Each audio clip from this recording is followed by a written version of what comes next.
Welcome! Are the two of you looking to buy a kite? Would you like me to go over the different designs? Ooh! A scissor-tail swallow! And a butterfly! And... oh! Ah, this jade chamber design is our newest. It's been selling like crazy over the past 2 days. Does it also have a unique meaning? Of course. The jade chamber symbolizes wealth and abundance. The kite bearing its design is said to bring riches in the future to those who fly it. Oh, now that's Paimon's kind of kite! I apologize for the interruption, but are all your wares in order, Miss Genuine? Yes, they're just over there. The paper, bamboo, and dyes. All the necessary kite-making materials. Wonderful! I'll pack them up and get a guard to deliver the goods to Yilong Wharf for you. Yilong Wharf? Oh, wonder what that place is like during Lantern Rite. Paimon would love to go take a look. Well, if the two of you are interested in going to Yilong Wharf, then could I trouble you to find Gaming and deliver these goods together? Is Gaming the guard you just mentioned? Yes.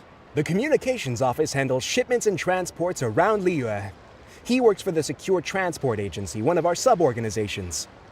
The problem is, many of my colleagues have taken leave during Lantern Rite to spend time with their families. So, our available workforce has seen a dramatic decrease recently.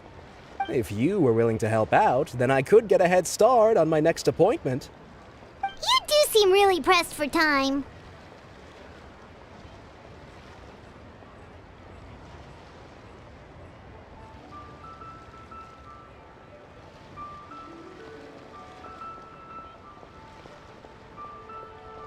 Oh, wonderful! You will, of course, be compensated for your efforts. Now, at this time of day, Gaming should be somewhere in the vicinity. Just follow the main road until you see the head of a Wushu dance costume. Should be on your right. Be sure to come back if you'd like to buy a kite. I'll even give you a discount.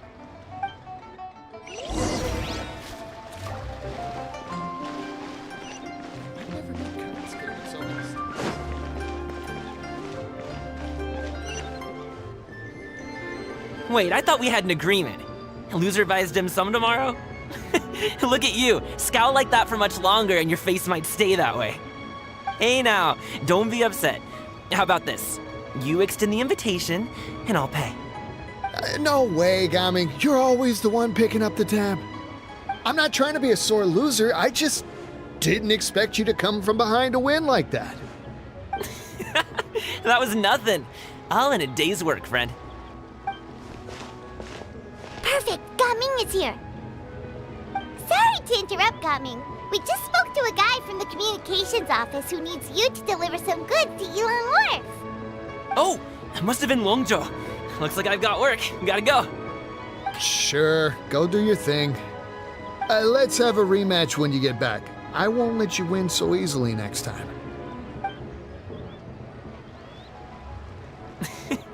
Alrighty, you can hand the goods over to me. Must have been heavy hauling them all this way. Let me take them off your hands. It wasn't that bad. It's just some kite-making materials. Plus, we didn't have to walk very far. Kite-making materials. I see. I'm glad it wasn't too much trouble, Paimon. Still, I owe you one. Ah, and you must be the traveler. It's nice to meet you. Thanks for your help. Huh? You know us? There probably aren't many in Liyue who don't. I've heard quite a bit about you two. You're quite well known around these parts. Oh, and please excuse Longzhou if he forgot to thank you. Take my thanks in his place. He's a good guy. He's just been super busy lately, running around from place to place. Don't be too hard on him, yeah? So, you here for Lantern Rite? Yep. It's always so lively this time of year.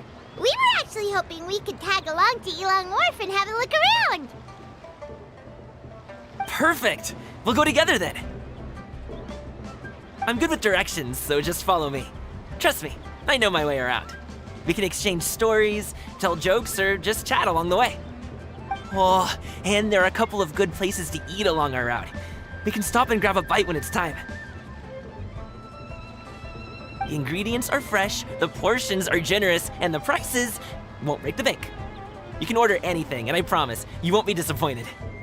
Order anything? Hey, did you really have to call Paimon out like that in front of our new friend? Don't worry, I understand. I joke around like that with my friends, too. It just shows how close you are. Do you need to pack anything up before we hit the road? I can wait. Nope, our things are always packed and ready. We're pretty much travel experts at this point. Oh, that's right. Then let's get going. If we run into any trouble, you can count on me to protect you. I am a guard, after all.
Guess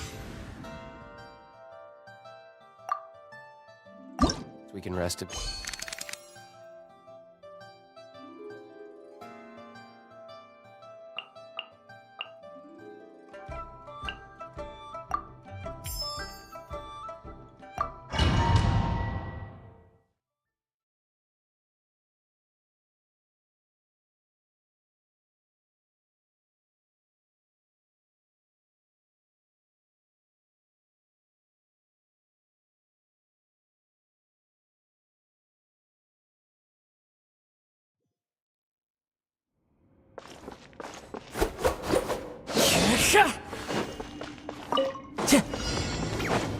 Time to go. Clouds high. The birds call.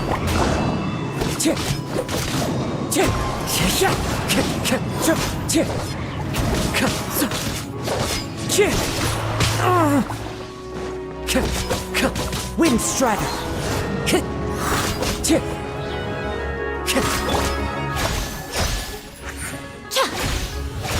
Emerge.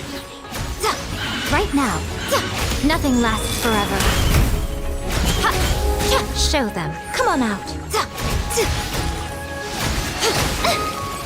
Emerge.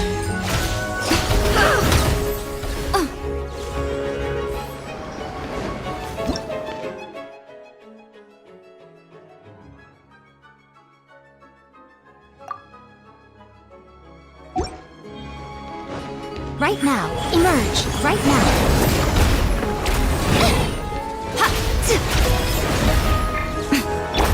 Let the mighty be humbled. Bow your head.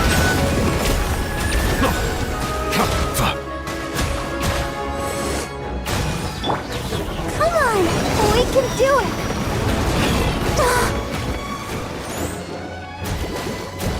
As one with wind and cloud.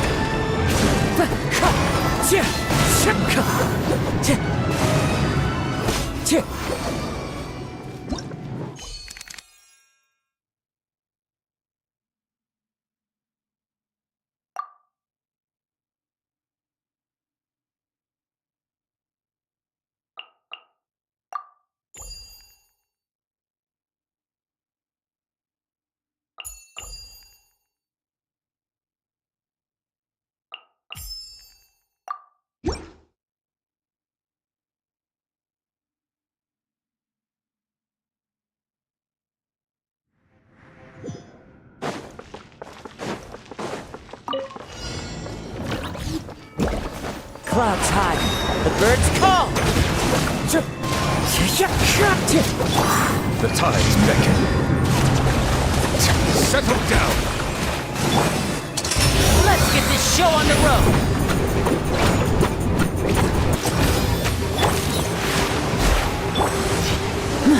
Step right up. Gloves off.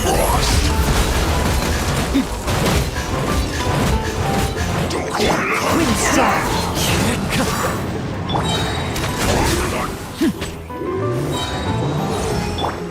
As one with wind and cloud. Time to go.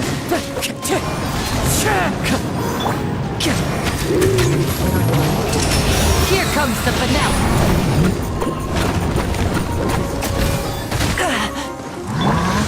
Let's get it on. Bow your head. Let the mighty be humbled. And voila! Hi! They're dead meat!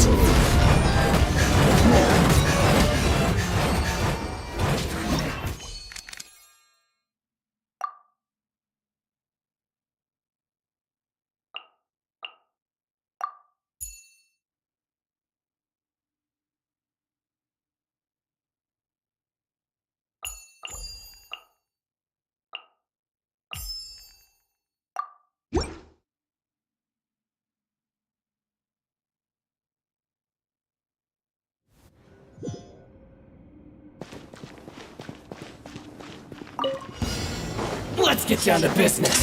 Let's get this show on the road!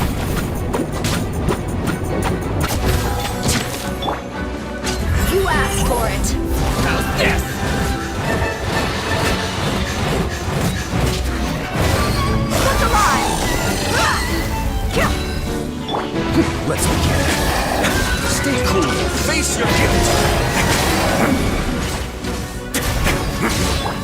Busted. Game's up. Fun's over. Now disappear. Let's get it on. Hi.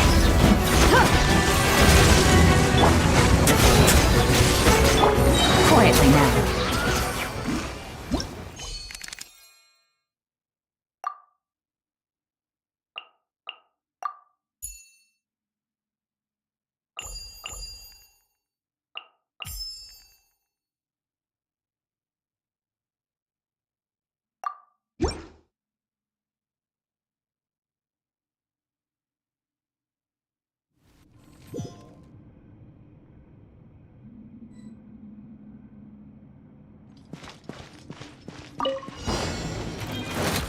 Have a safe trip. Away now.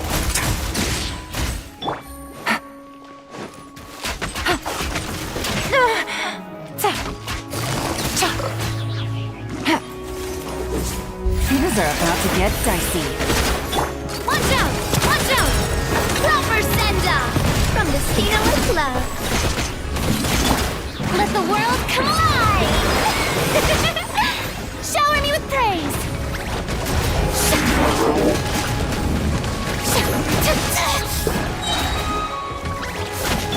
Stay cool. Face your gift. Let's begin. Game's up. Fun's over.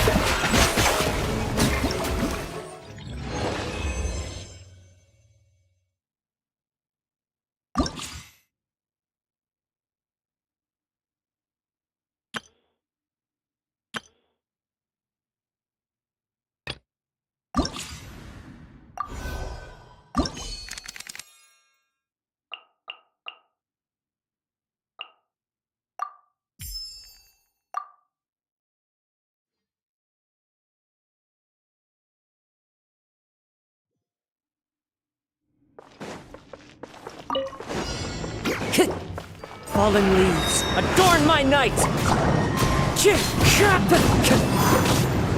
I'm always watching. Right here. Right now. Emerge. Settle down. The tides beckon. Right here, please.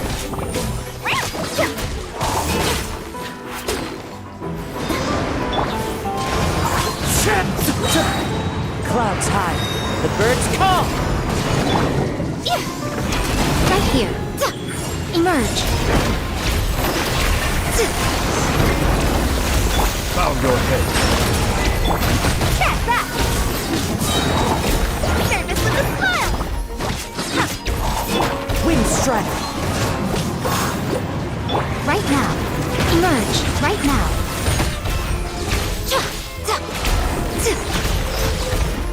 Silence!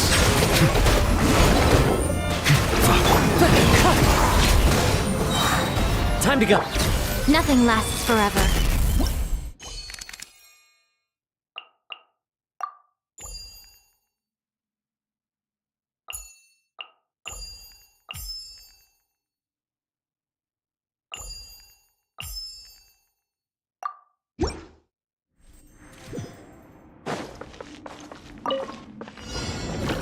Wind strike! Fallen leaves, adorn my night! A round of applause!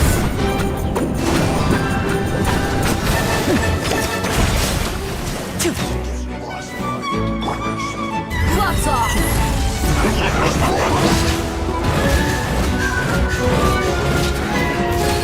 Who's alive? Hi! Let the mighty be humbled.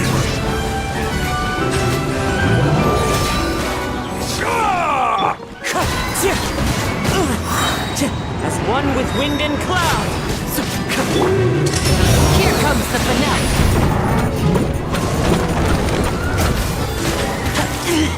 Stay calm. Step right up. I'm fine.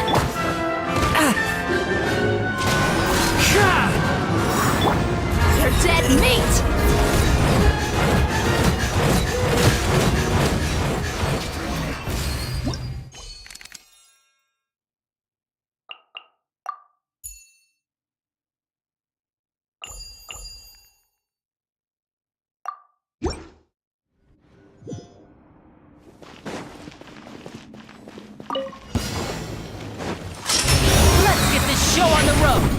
There's more! You asked for it!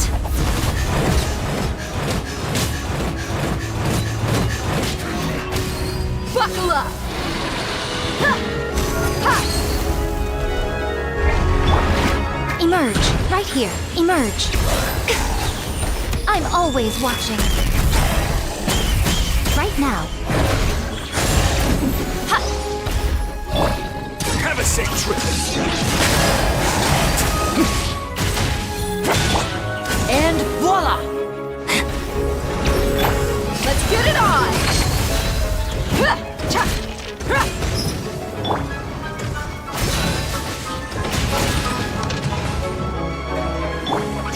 Right here. Emerge. Right here. Here comes the finale! Step right up!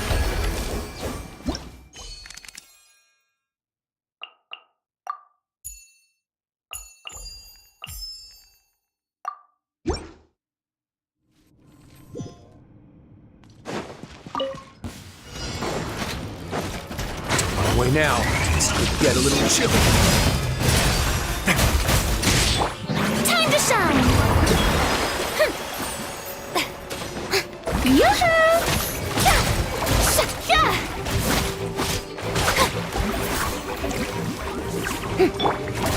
Here comes the catch. Busted. Hey there! A proper send-off! From the Spinolith left. Hey there! Let the world collide! Shower me with praise! Stay cool. Face your guilt. A moment, please.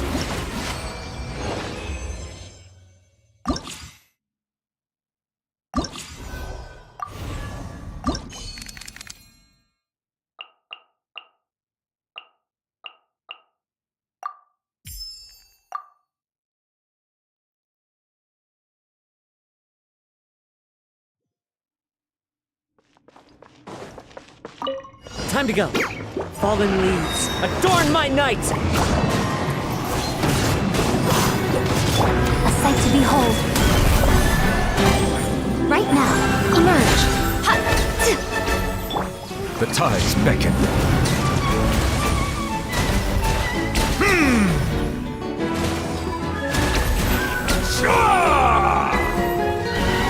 Bow your head. Ready, steady, go! Architecto!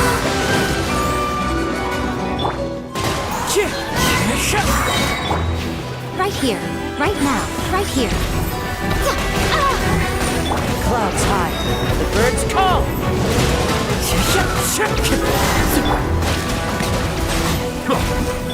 Emerge, right here.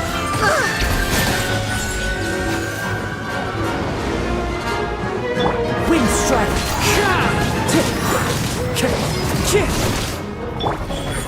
Right now, emerge. Settle down. Let the mighty be humble. As one with wind and cloud! That hurts!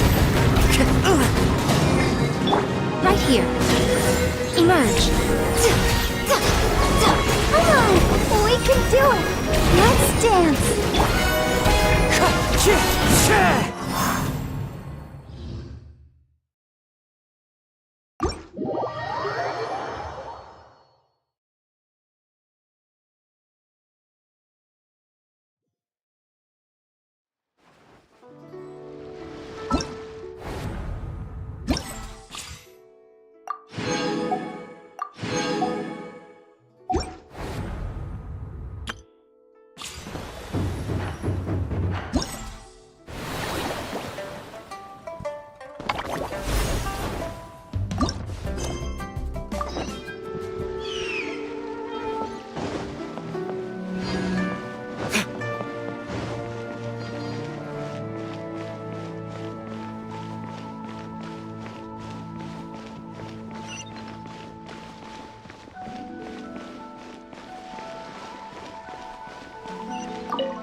You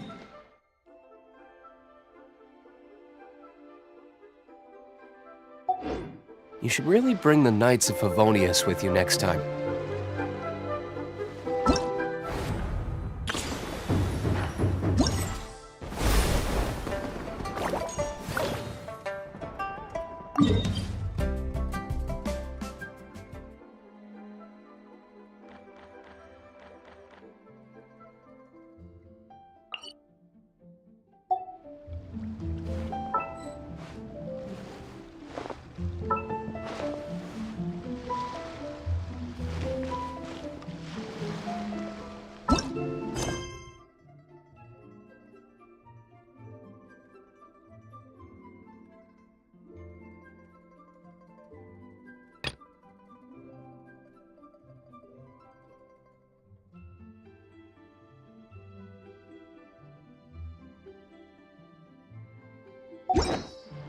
Guess we can rest a bit.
You should really bring the Knights of Favonius with you next time.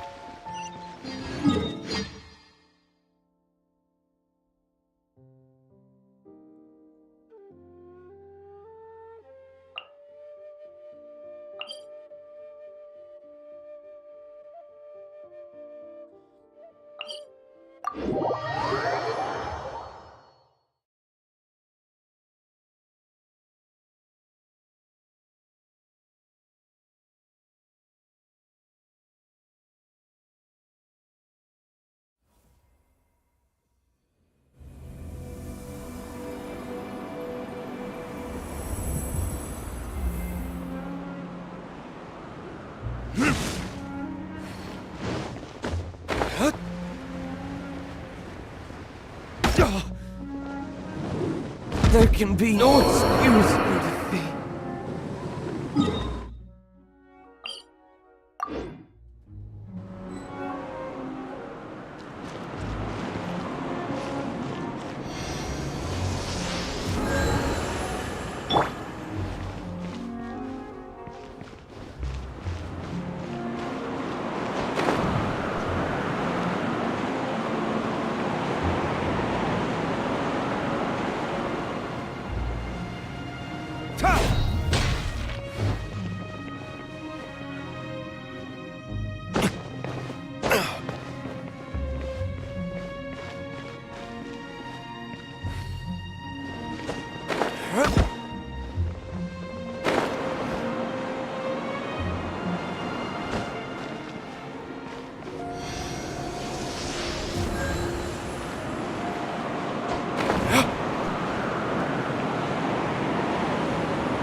Let's light it up!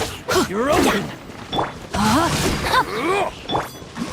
Freeze!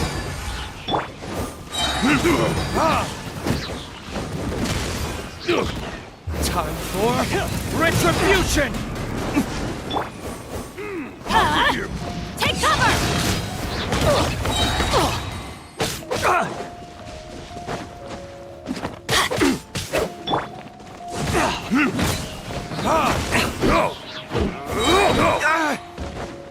Burn! Teamwork is dreamwork! Rain cutter!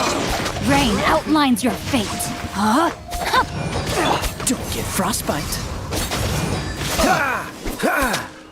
Another test subject. Dodge this! Time to act. We are careless. Verdict is... Adventure time! Get out of here! Out of the way! Why do they never miss?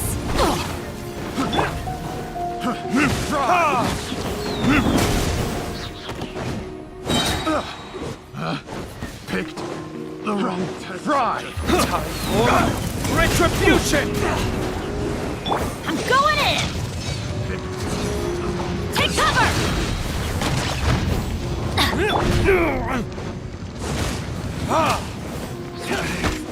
Good.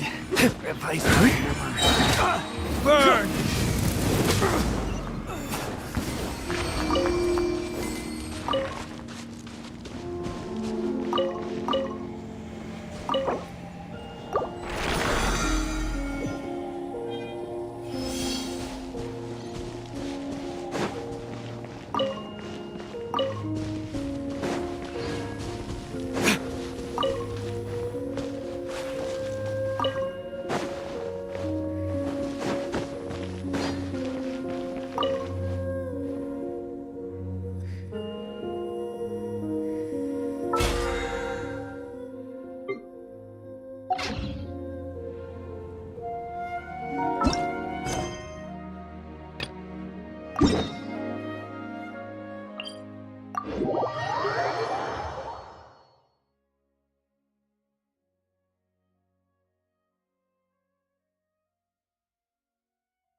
Off we go!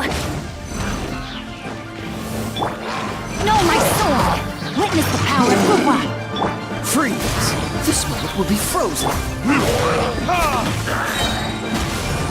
Time for retribution!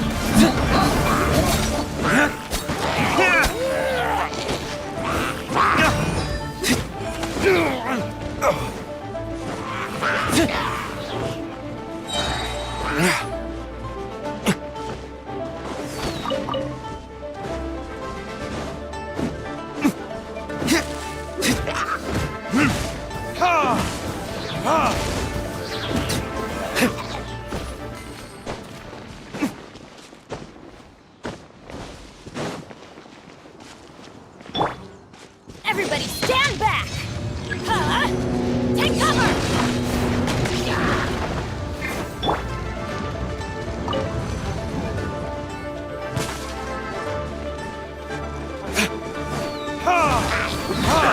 Verdict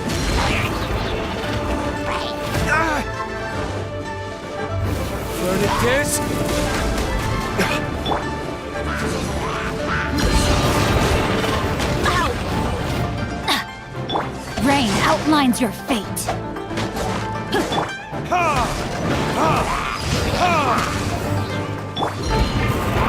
Get out of here! Why do they never miss?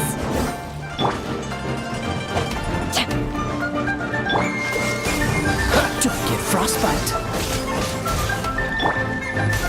Burn!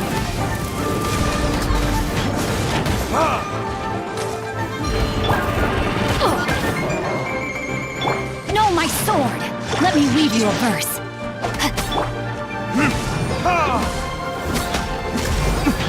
Cool it.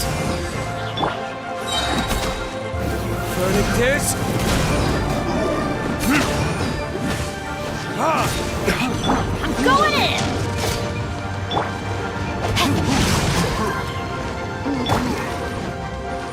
Dodge this. Time for retribution!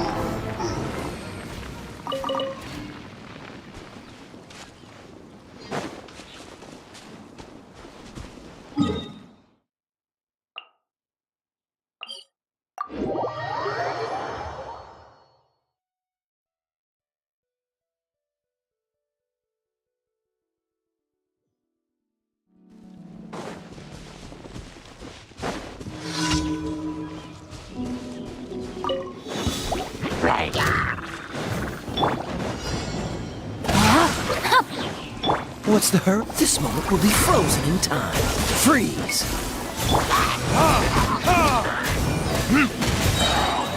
Burn! Rain outlines your fate. Witness the power of Gua.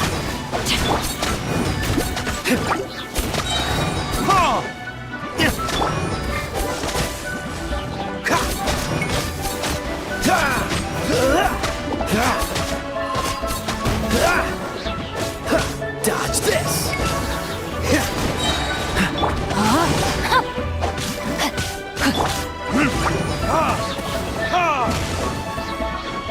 Oh, so sorry. Everybody stand back!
leave you a verse.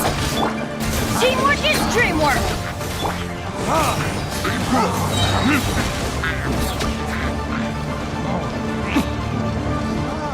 Time for retribution!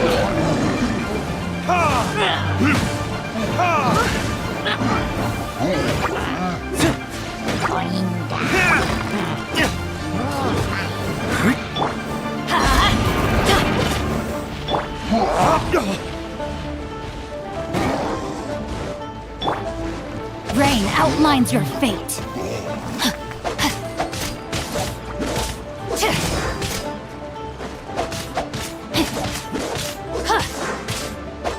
Body and mind. Freeze! What's the hurry?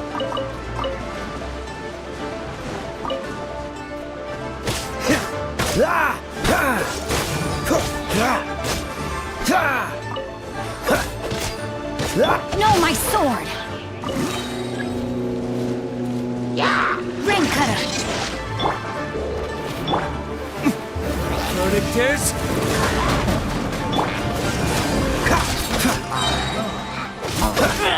Oh, so sorry.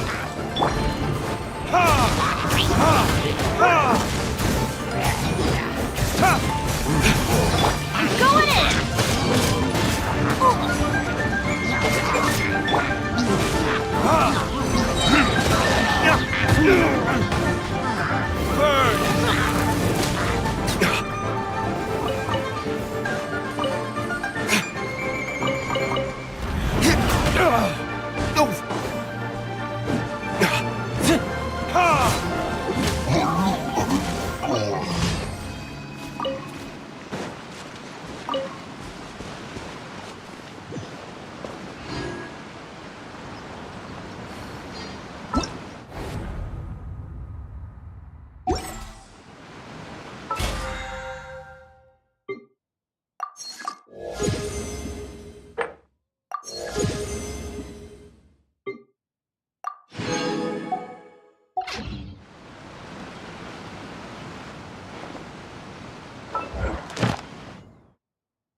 Hi, Catherine. It's us. Any new commissions? As a matter of fact, there's one that looks perfect for you two. Uncle Dai is one of the foremen at Huishan Hall over in Liyue Harbor. He's hoping the Adventurers Guild can spare some manpower. What is it we have to do exactly? I believe you'll be looking for workers. Ooh, looking for people? Awesome! We're good at that! I have no reason to doubt your abilities. I'm sure the details can be worked out face to face. If you're willing to accept this commission, head over to the dock and talk to Uncle Dai.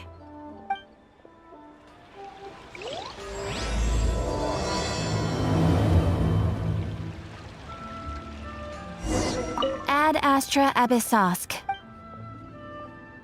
Thank you for completing today's commission. Ad Astra Abyssosk.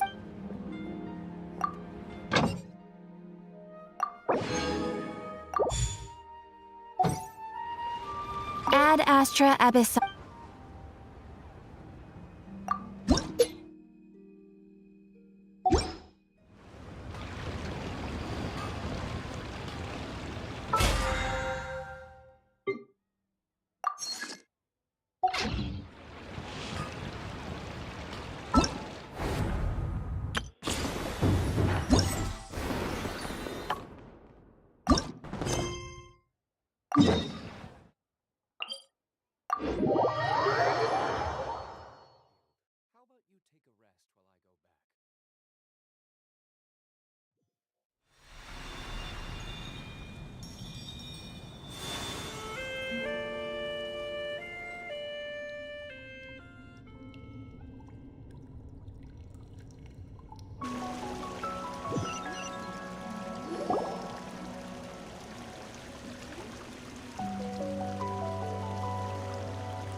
Oh, you're back. Jeez, guys, where'd you go? One moment you were there, the next you disappeared. You scared the life out of me. We're so sorry. We were just, it's kinda hard to explain. Fair enough. Well, the mountain road is pretty hazardous, and it's easy to get lost in the fog. So from here on out, stay close to me. Got it! Let's keep going!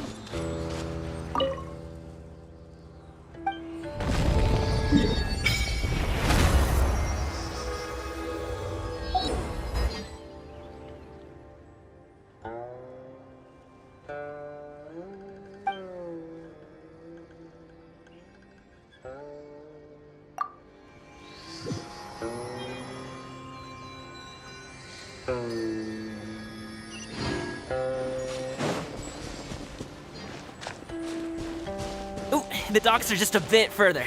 One step at a time. Hang in there.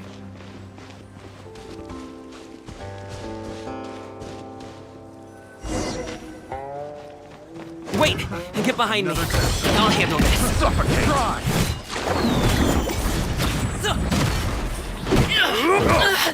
A little taste! Suffocate!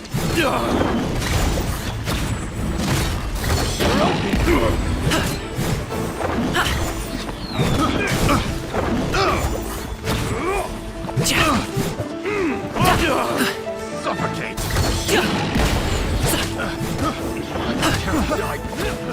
Done it! Try! Test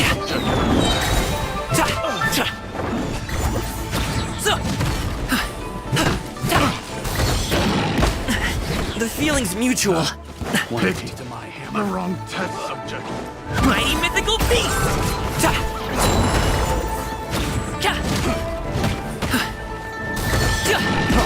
Freeze!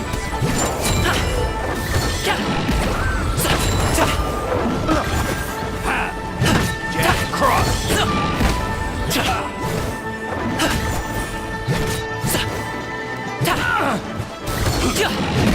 Stop it now! Up to it, Manzai!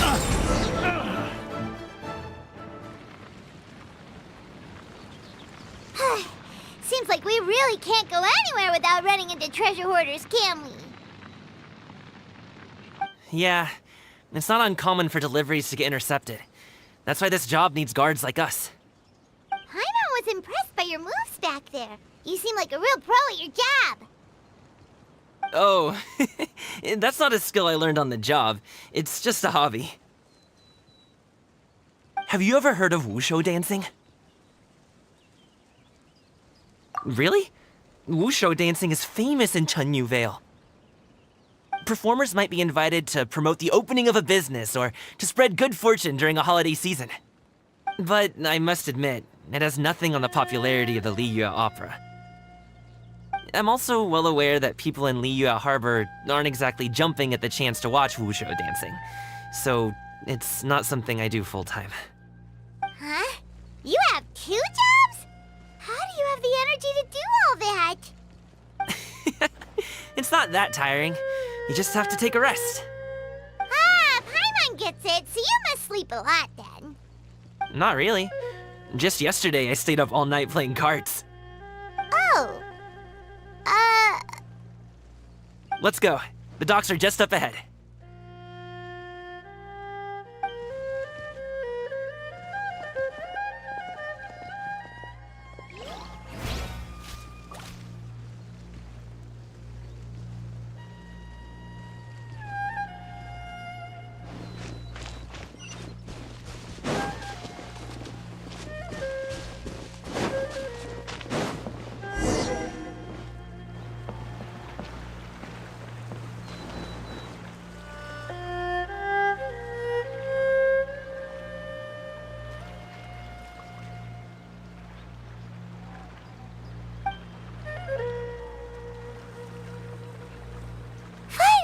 We can rest. Ooh, Paimon's shoulders are so stiff. And her stomach so empty. Sorry. Did I push the pace a bit too much? I mean, you were the ones who said you were travel experts. Liu is just too hilly broken down so much. Where's Paimon out? Oh, Paimon was finally satisfied, and now her poor stomach's empty again. Aw, would you like some winter melon cake? I have some on me that I bought from a store. Yes, Paimon will take all you got. You might want to pace yourself there, or you'll be too full to eat a proper meal later. Paimon never gets too full. Just like you apparently never get tired, no matter how far you walk or how many jobs you work. Ah, I see. Then here you go, Paimon. And for you, traveler. Enjoy. And here's some for you too, Uncle Bosu. Don't think I forgot about you, my friend. I'll just set it to the side here for you.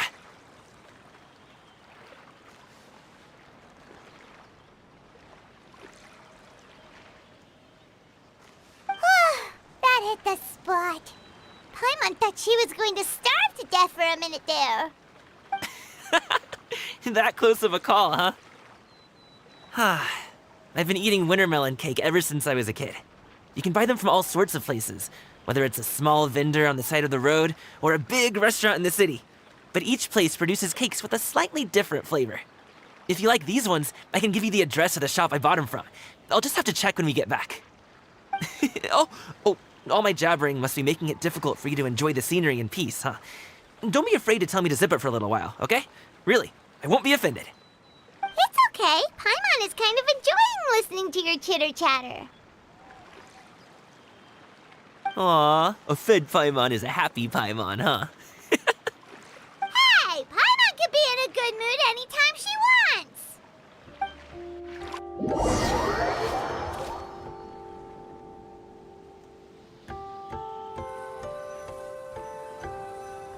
Need some fresh bamboo for this.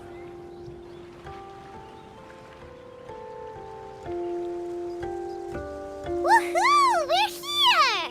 Don't forget your things, and watch your step as you get off the raft, or you're in for a swim. Thanks for the ride, Uncle Bosu. You take care of yourself now. I'll see you some other time. Okay, follow me. This way is fastest. We'll have to take the elevator up to the secure transport agency.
Here's the Academia's Distinguished Scholar Award.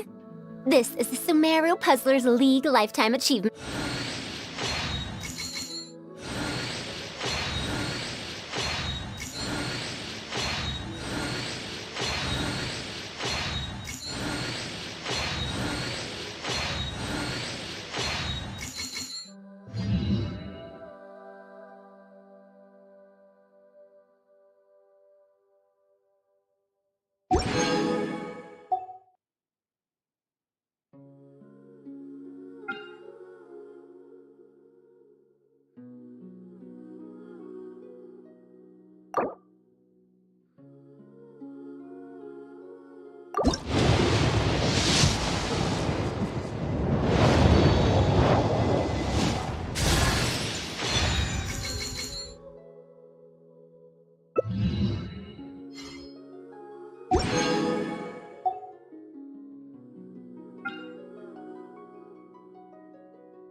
I didn't know you were such a slacker.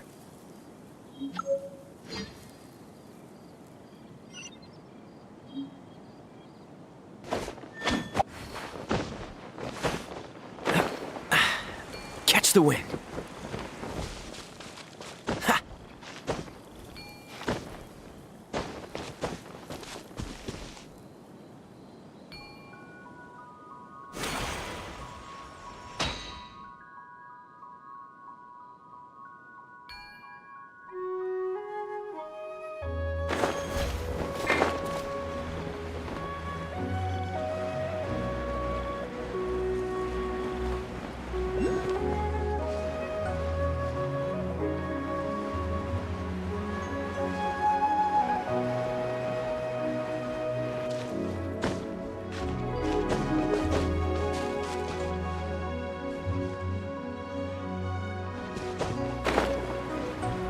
Even the best stone isn't much unless you've got a good stonemason.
Isn't much unless you've got a good stonemason.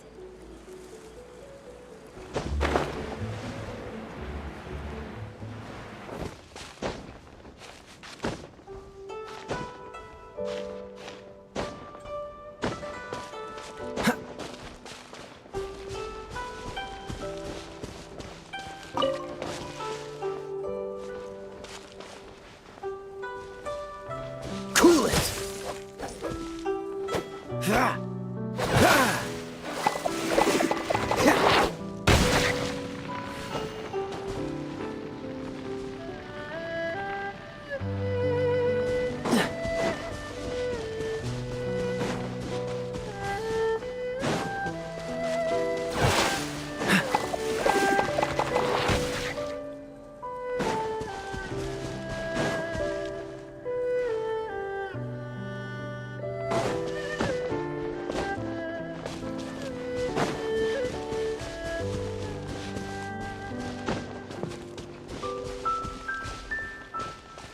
What's the hurry?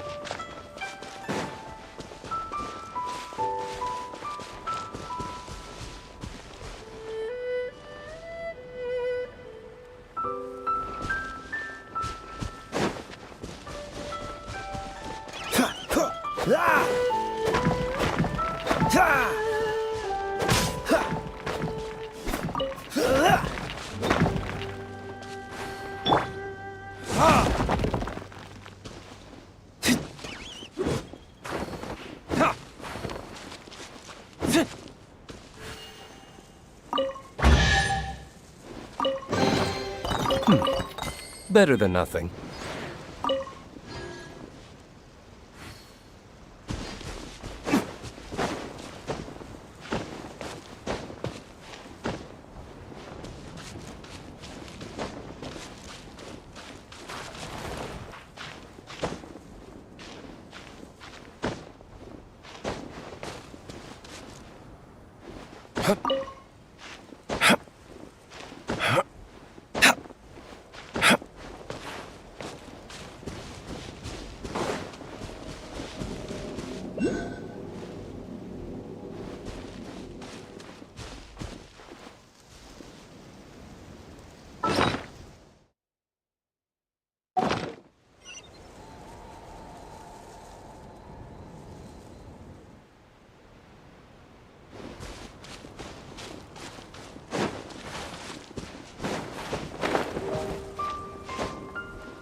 Time to act.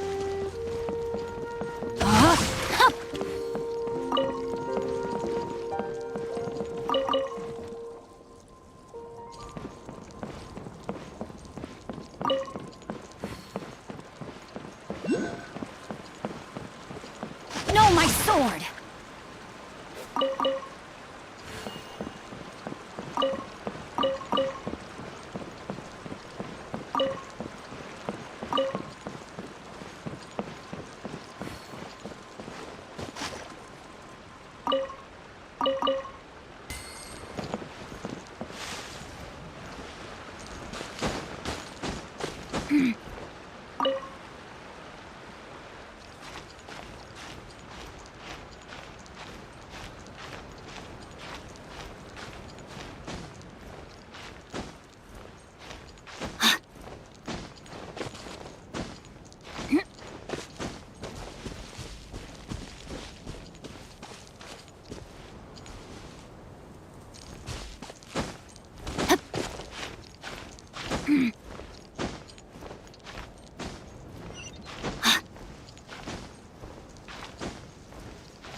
Hey! Slow down. I'm begging ya. What is it? No one's gonna try any funny business when the street is this packed, right?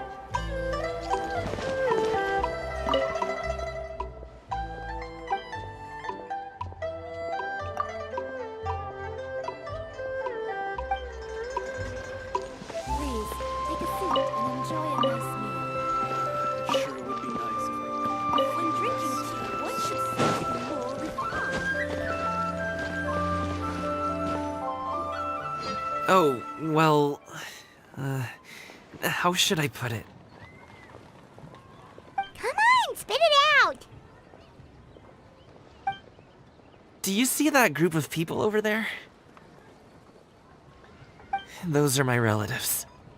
Wow, you sure have a big family. Once they start buying things, they won't stop perusing till it gets dark. This is bad. They're your family, not your arch enemies. What's there to be afraid of? Unless... Oh, did you do something horrible to them? No, it's not that.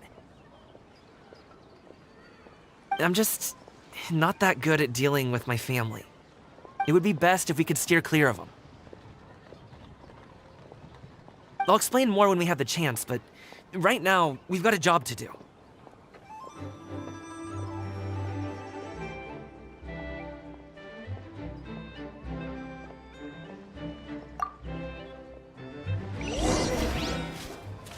The left side looks pretty packed. Let's go straight. Steady wins the race.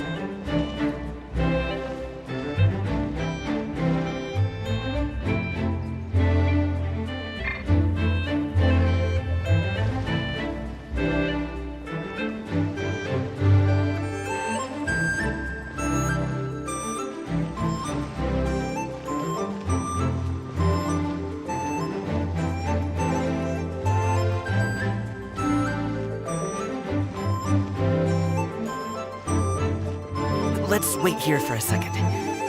Maybe my aunt will leave.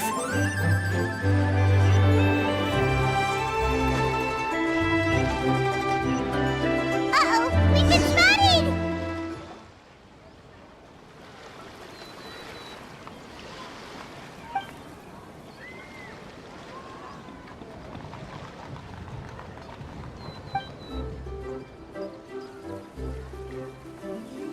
Coming! When did you get here? Oh, you've lost even more weight. How long are you planning on staying this time? How's work been? It sounds tough. You should visit home more often. The last time I spoke with your dad, he couldn't stop talking about you. He seems worried. Causing trouble again, are you? Well...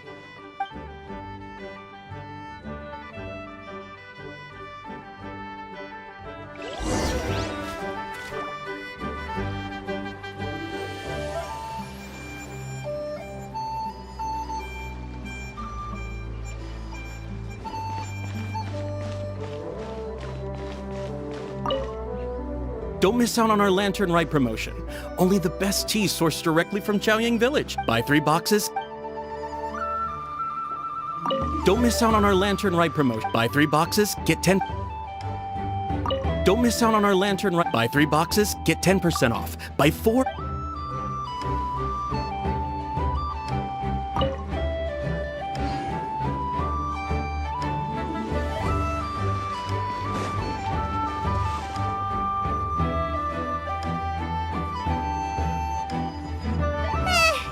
That was terrifying! Even Paimon couldn't get a word in! Sorry. They mean well, it's just...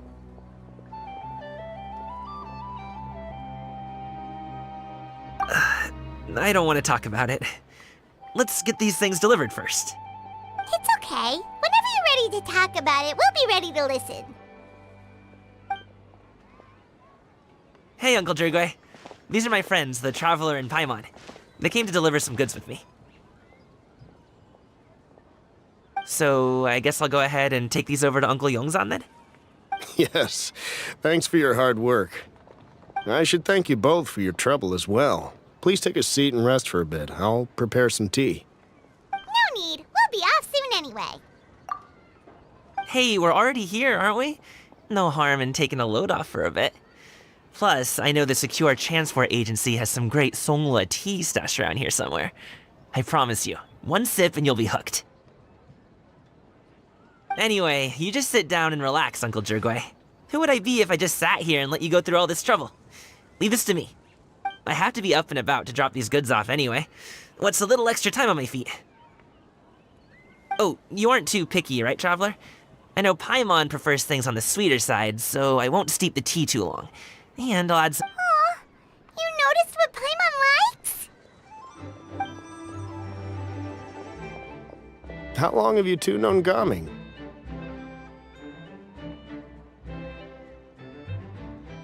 Oh, not long at all. We just kinda tagged along on his trip to Yulong Wharf. He's just a super welcoming guy. We became friends. You know, just like that. That's just how he is. He's the attentive sort. Really knows how to look after his own. A while ago, one of our guards had to take off work. Said his joints were hurting due to the rain. Gaming personally went all the way to Boo Boo Pharmacy to get some medicine for him from Dr. Baiju, then traveled through the night to deliver it back to him. That young man has such a good head on his shoulders. How can anyone not love him? I mean, there is his dad, but, well, ask anyone else. Uncle Yongzan says he doesn't have the personnel to spare for this delivery right now. So what do you think, Uncle Drugoi? Should I go ahead and deliver it instead? It feels like we've troubled you enough already. It's kite-making materials, though. Could be for a kid. I'm sure the sender wants it delivered before Lantern Rite. Oh, by the way, here, have some tea. All right then. Deliver it if you want to. Ooh, are you free in 2 days? How about we grab some dim sum from Shinya Kiosk? My treat, and don't even think about trying to pay. Whoa, that's way too generous of you. Don't mention it. Just think of this as a thank you for all your help. Besides, the thing between me and my family, it's a long story. It might take some time to tell. Sounds good. Paimon never says no to free food.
All right, then I'm off.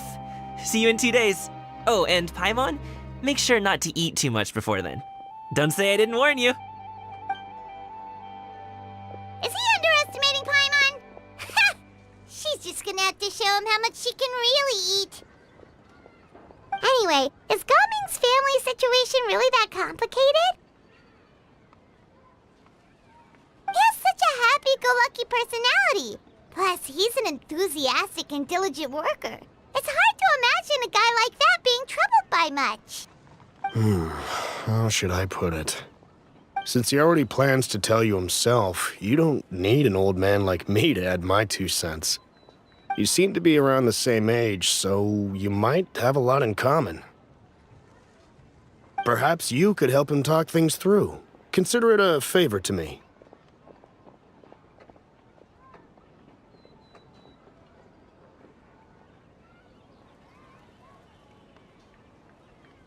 If you have the time, maybe you can make a little flag for us to wave about.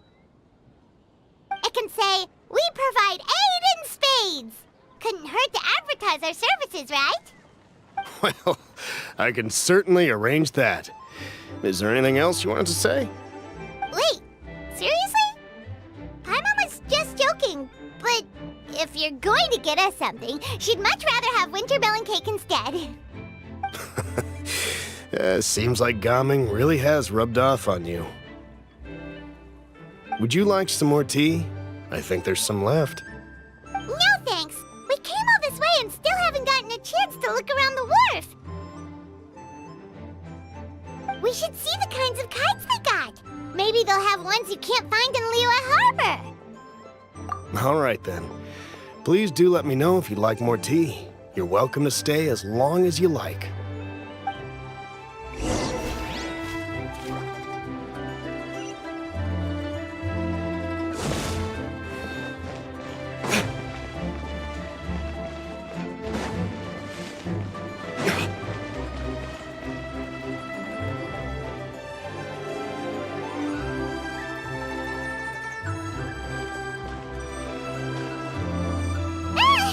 What are you doing here? The way you speak, one might have presumed you were displeased to be in one's presence.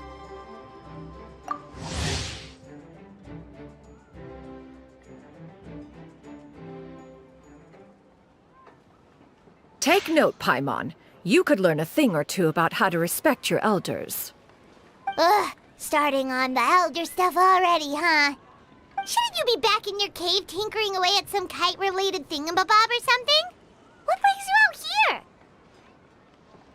And what's with that huge box next to you? Ah! Paimon gets it. You're here to do some shopping, aren't you? And what of it? The Qixing's decision to integrate Fontanian technology into said kite-flying competition is of no consequence to oneself. Did you expect one to willfully compete against the whimsical trends of worldly sentiment, or perhaps even fall to petty sulking over such? It's not that we think those things exactly. That's just what Mountain Shaper and Mooncarver told us, or Chia something and Ho. Paimon can't be bothered to remember what their aliases were called. Anyway, they went to Liyue Harbor to look for you. They even asked us to pass along their regards if we ran into you. Tianyin?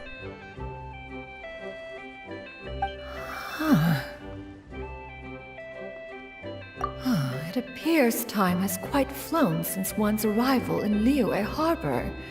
How could one have forgotten about those 2 old fossils? One shall have to bring them back some divine herbs to atone for this slight.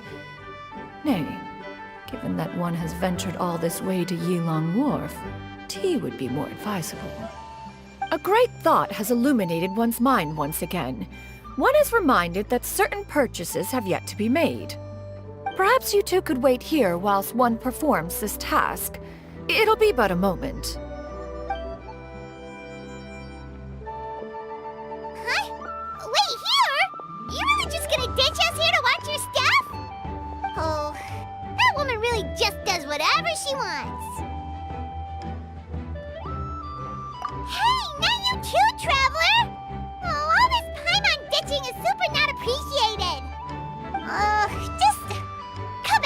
okay?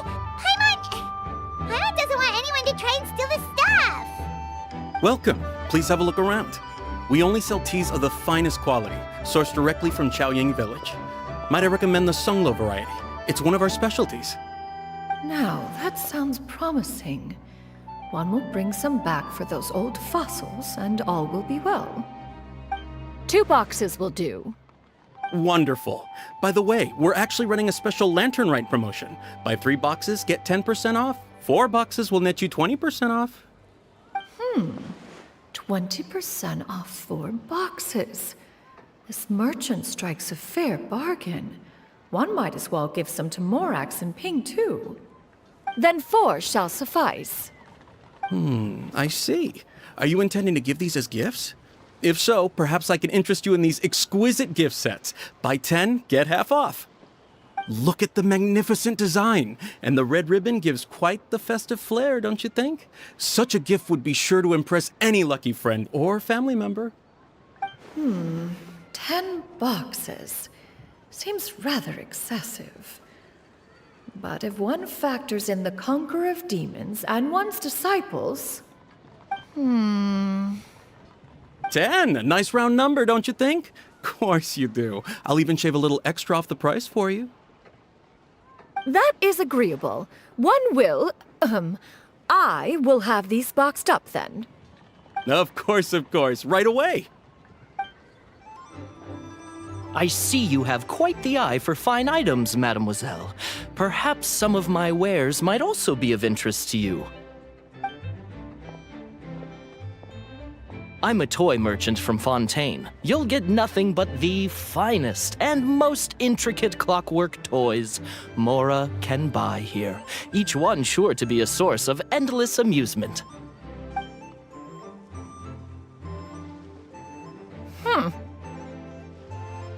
Perhaps you could enlighten me then. When should said amusement be derived?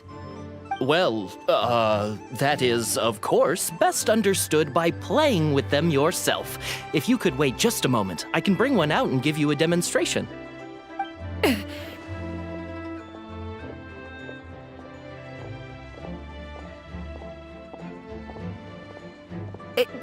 There is no need for that. Mademoiselle. Give me your newest and finest model, and be sure to package it securely. Ah, of course. Here you go. The instruction manual is...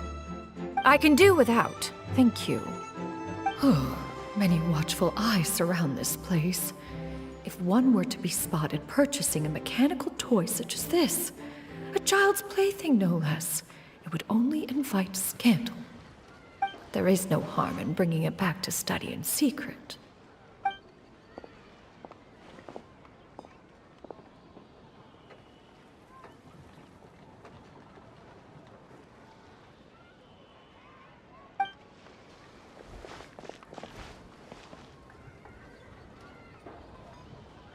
Oh, Shenyan, did your shopping go smoothly? Naturally.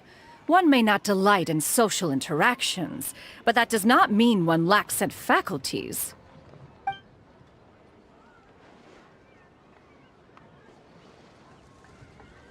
And you two? Are you not here to purchase things? We just haven't had time yet. It doesn't look like there are any kite stalls around Elong Wharf, but it does look like there are lots of goods from Fontaine. You are also planning to participate in the kite flying competition, then? One means to say, you along with all the other youths. One has been entreated to share one's kite-making expertise, and indeed there was little one could do about such persistent supplication. One moment energetic and earnest, and dejected the next.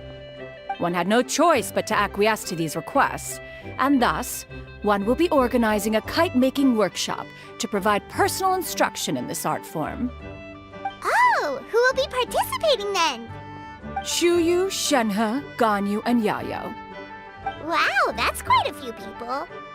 Also, this is all pretty well, Xinyun, but it's not like you have to make your own kite to participate in the competition. You can just buy one ready-made and call it a day. Ha! You speak of those equipped with the mechanical lifting device, do you not? 'Tis nothing but a crude piece of mortal machinery. The mechanism that one has developed was the fruit of millennia of meticulous study. Let us not speak of the source of the mechanism's power, but rather its structure. It is composed of materials as light as bamboo and as strong as iron. This composition grants it the lightness of weight to ascend into the sky and the durability to follow the wind for many a mile. It is built with a series of intersecting rods that... Never mind. It is unlikely the two of you will understand, even should one expend the effort to explain. One is better off saving one's breath. It sure seems like you want to talk about it, though. So, will you be attending the workshop or not? Huh? Wait, you've been trying to invite us this entire time? All right then. No need to prepare the materials in any case. One has it all sorted. Arrive at Mount Outsong in 2 days. I shall be expecting you around midday. Are you leaving? Don't you want a guard to help you with that big box of yours? Surely you jest. One goes as one pleases. For what reason would one need to rely on another?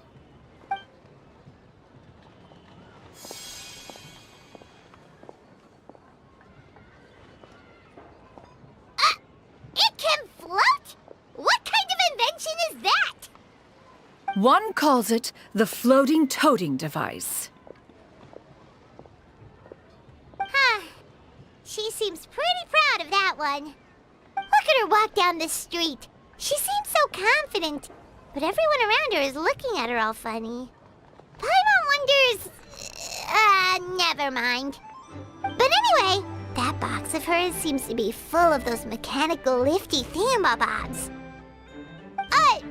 Not that Paimon was peeking or anything. She just, got a bit unsteady for a second and accidentally brushed the embroidery on top. And wouldn't you know it, all the stuff inside almost came bursting out. Paimon even went out of her way to keep it all together.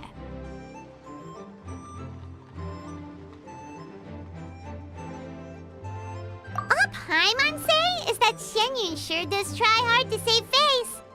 What did she call it again? A crude piece of mortal machinery? Paimon bet she just can't wait to take it apart and see how it's made.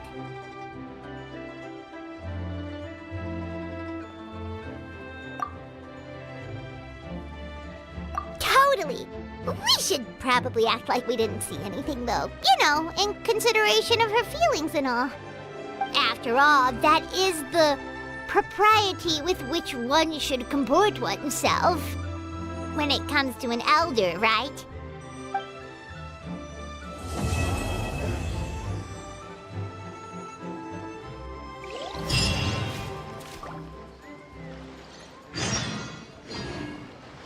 Great discounts on loads of goods.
You should really bring the Knights of Favonius with you next time.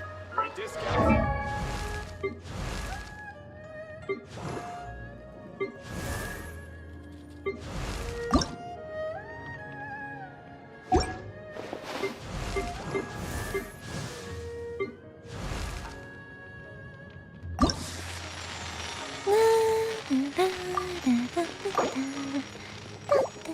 Oh? Oh.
I've never had dim sum at Shinue Kiosk before, but it should be quite the feast for sure.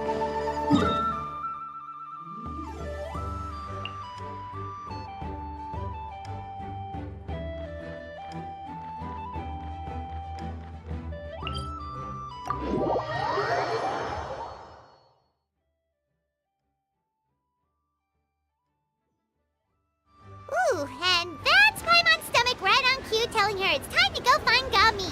Let's go!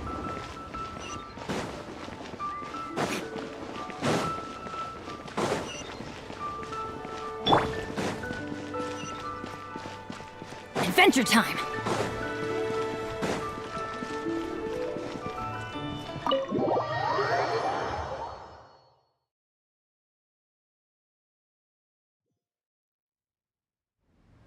Oh, you're here early.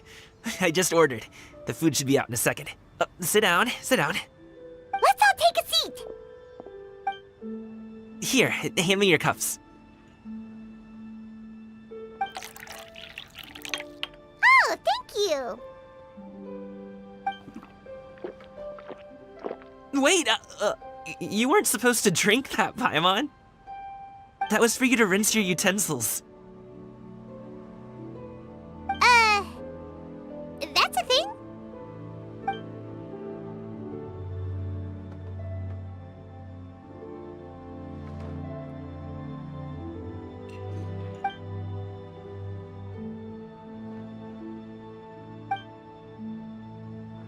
Wow, so much delicious food! Do you really eat all this just for breakfast? That's just how we do it where I'm from. Most of the time, though, I don't eat lunch after dim sum. Oh, that's good to hear. Paimon doesn't need to worry about holding back then. Eat, eat. If it's not enough, we can always order more. Oh, and there's tong soy coming as well. I don't usually have that in the morning, but, well, since everyone's here, I just had to order it. What about you, traveler? Is the food to your liking? Want some more seafood congee? Let me refill your bowl. Paimon's gonna take you up on that. Fill it up nice and full and make sure she gets a few extra shrimp. Thanks!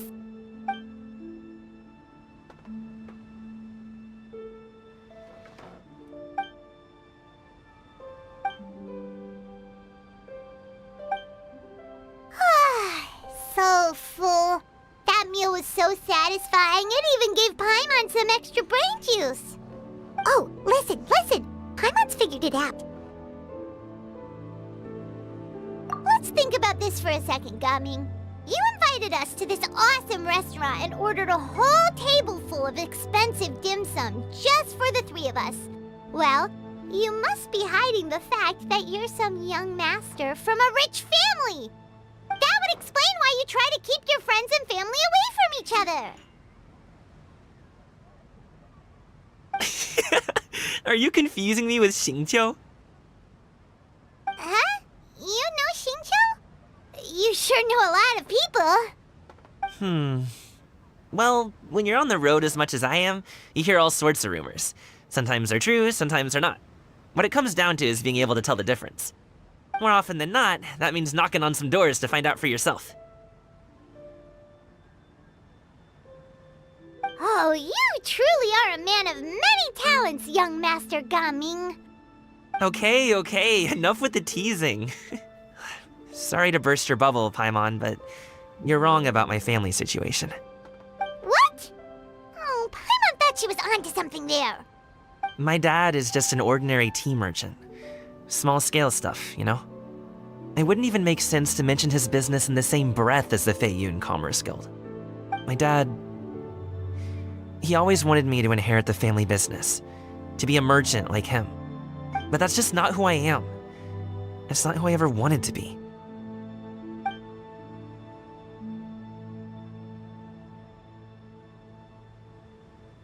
Have you ever talked to him about it? You know, about your interests and aspirations and stuff. Of course I have. I told him I wanted to be a wushu dancer. That I wanted all of Teyvat to see what I could do. According to my dad, though, that wasn't a real job. Just a child's pipe dream. Oh, that's terrible. I'm sure he thought I would come around eventually, but wushu dancing has always been the only thing I wanted to do. One day, he tried to get me to visit some other tea merchants to start building the right relationships, but I refused to go. We got into a huge fight. We were this close to throwing hands. In the end, I was so angry that I ran away from home. I haven't been back since. Don't get on my case just yet, okay? It's not like I think I'm completely without fault. No, I know that it wasn't the right way to go about things. But my dad's stubborn. No matter how hard I tried to convince him, it just went in one ear and out the other. There was no changing his mind. I knew talking would only get me so far, but if I made it big in Liyue Harbor, the results could speak for themselves. Gaming. But I'm sure you both already know how that's going. Wushu dancing's just not that big in Liyue Harbor. In the past, I would go door to door from store to store, asking if they would be interested in hiring a performer. Most times, I wound up eating nothing but humble pie. And you can't just rely on dreams to put food on the table, right? So, I found a job as a guard to make some money. And now I have enough to get by and then some. Still, change takes time. Gotta take it slow, you know? Paimon understands. Okay, enough of all that serious talk. Our tea's getting cold. Ooh, let's do something fun this afternoon. What do you say, huh? I'll organize. Actually, we kinda already have plans this afternoon. We told Xianyun that we would go to her kite-making workshop. Oh? Are you interested in kite-making, Gaming? Oh, no. It's just that I happen to know Auntie Xianyun.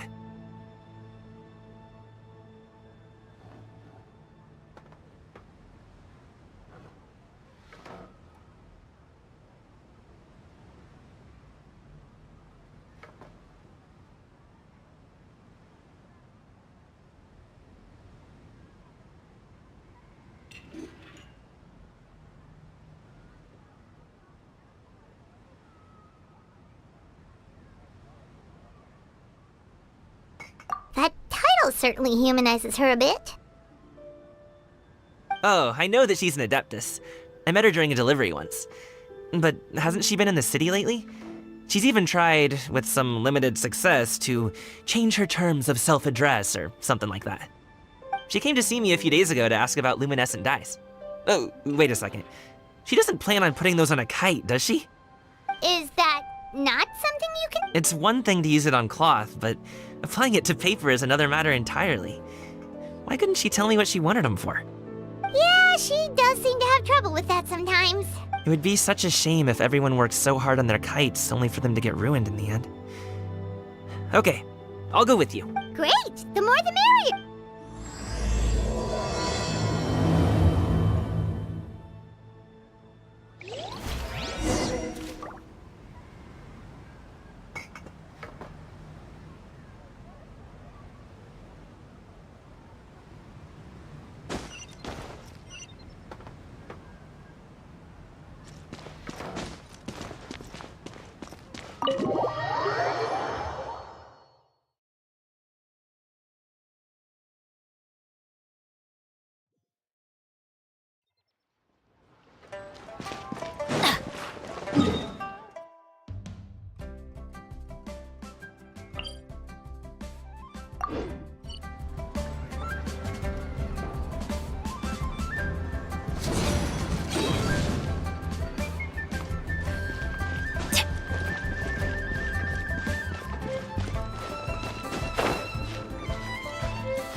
Off we go!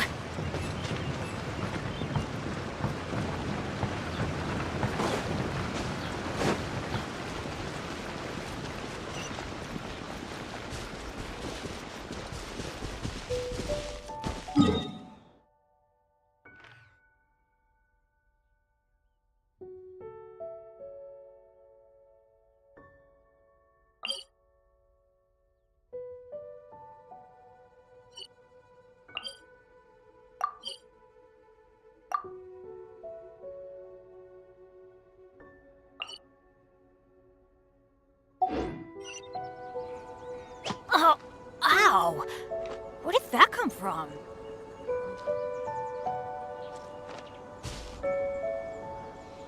Benny's Adventure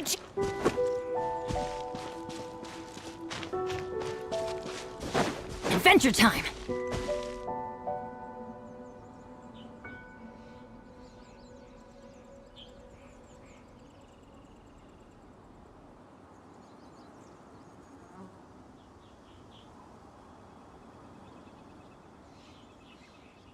Oh, ow! Where did that come from?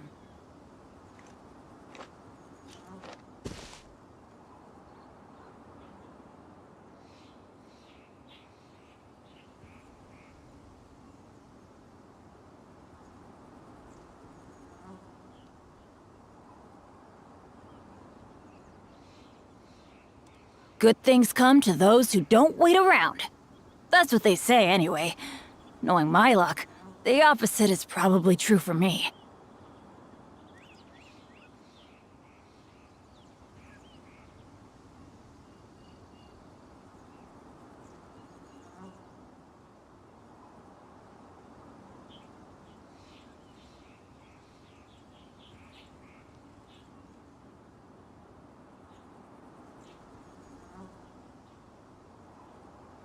Benny's Adventure Team, assemble!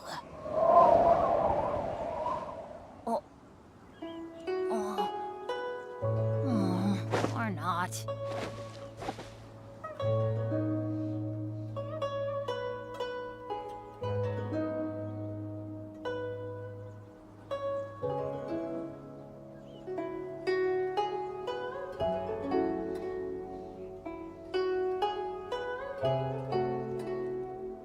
No one's joined me on an adventure in ages.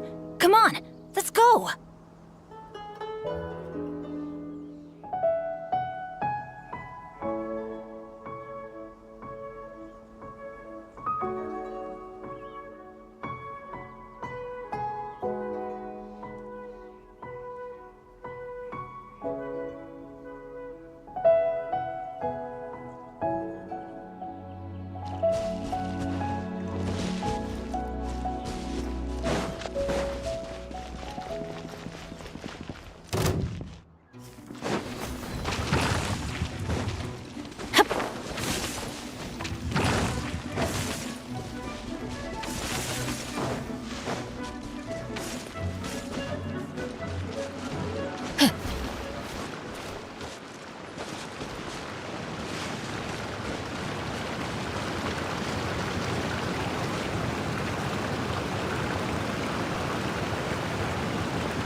They're not here!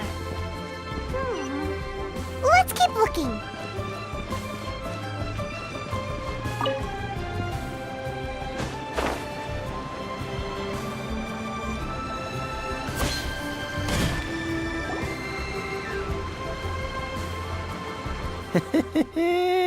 Well, will you look at that, ma'am? Nowhere left to run. Don't worry, we're not bad guys. You give us some mora, we give you a little info. Everybody's a winner. Boss, I got a bad feeling about this. Look at her, the white hair, the energy she gives off. I'm telling you, there's something different about her. So what? She's loaded. How are we ever going to repay those gambling debts if we just let money walk away from us, huh? I've already told you, I don't need your information. If you still can't grasp that, I'm happy to repeat it in a way that won't be so easy to forget. Come on, ma'am. You seem like an intelligent lady. I shouldn't have to spell this out to you. It's not about whether you need the info or not, okay? It's about you taking out your money and handing it over and nobody getting hurt. I won't... No more excuses! Okay, I know you have money. I saw you. Yeah, I saw you. Strolling into Lioli Pavilion, ordering a table full of food, and only taking a few bites. Then Shinue Kiosk, then Wanmin Restaurant. Same story each time. You order all the signature dishes, take a few bites, then you're on your way again. How could you afford to be so wasteful if you weren't from a rich family? And since you're so rich, what's the loss to you in giving us a little spare change, huh? Master warned me not to lay a hand on anyone in Liyue Harbor. But here we are. Perhaps... yes. Let's call it fate. Boss, I'm telling you, something's not right. What are you afraid of? We're just selling information. It's not illegal. If she lays a finger on us, all the better. We'll sue her for every... Oh, you again. The Millilith? What are the Millilith doing here? Did you do this? You ought to mind your own business, I swear! Silence! How dare you threaten innocent civilians? You're coming with us. No, don't be angry, sir. Please, let me explain.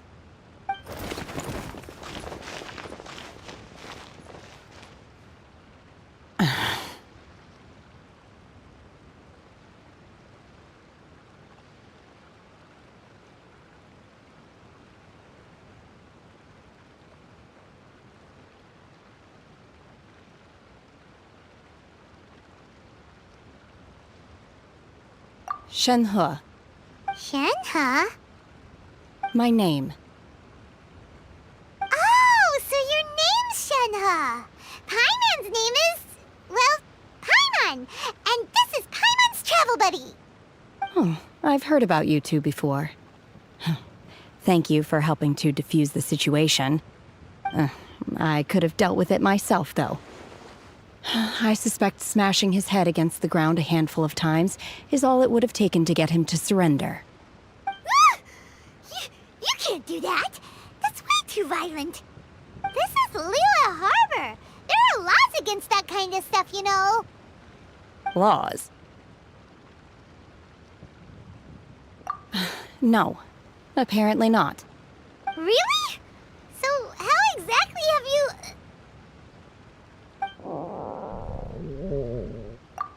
That would be my stomach growling. I haven't eaten enough. She's so honest. Wait, that's right. They said you went around all the restaurants ordering this and that and the other, but only took a small bite of each dish. Then of course you're still hungry. So, anything in particular you're hungry for? Chingson, glaze lily, violet grass. These are my usuals. Medicinal herbs? Kinda hard to explain. Anyway, Booba Pharmacy's not far away. Let's take Shenhe there for a big medicinal meal. After all, you can't work on an empty stomach. Psst.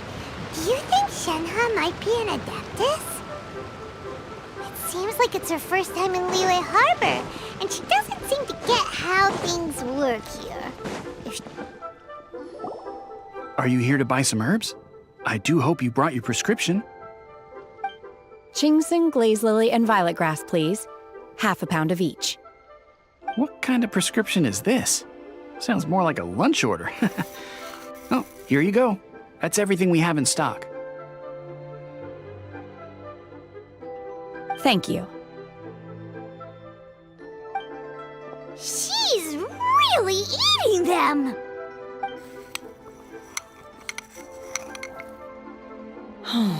My hunger has now abated. Thank you. Rather awful. Though they were not completely devoid of sweet fragrance. After consuming a large quantity of them, bitterness is all that remains. So, how come you chow down on these and barely touch the restaurant food? If Paimon had enough, Mora, Paimon would go to the fanciest restaurant in town and order a whole table of food and eat it all in one go. Because I'm not sure whether I will remain here in the future. The food of the mortal realm is most delicious, but should I return to the mountains, yearning for the food here shall only pose an obstacle to my continued spiritual development. Sampling each dish in order to appreciate its taste is enough. Return to the mountains! That proves it! Paimon knew she was an adeptus! Enough about me. What are your plans from here? Oh, right! Paimon almost forgot! We came out to take part in the Rebuild the Jade Chamber competition! And now we're probably super behind because we've been held up for so long. I see. I heard something about the contest when I was passing by. Yep! You get to ask Ningguang any question you want if you win!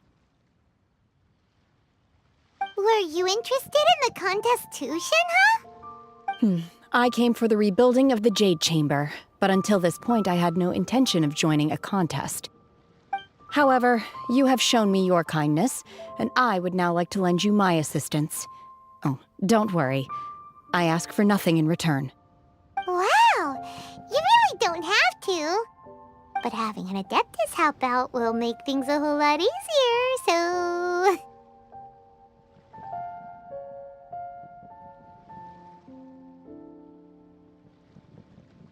Then let's not delay.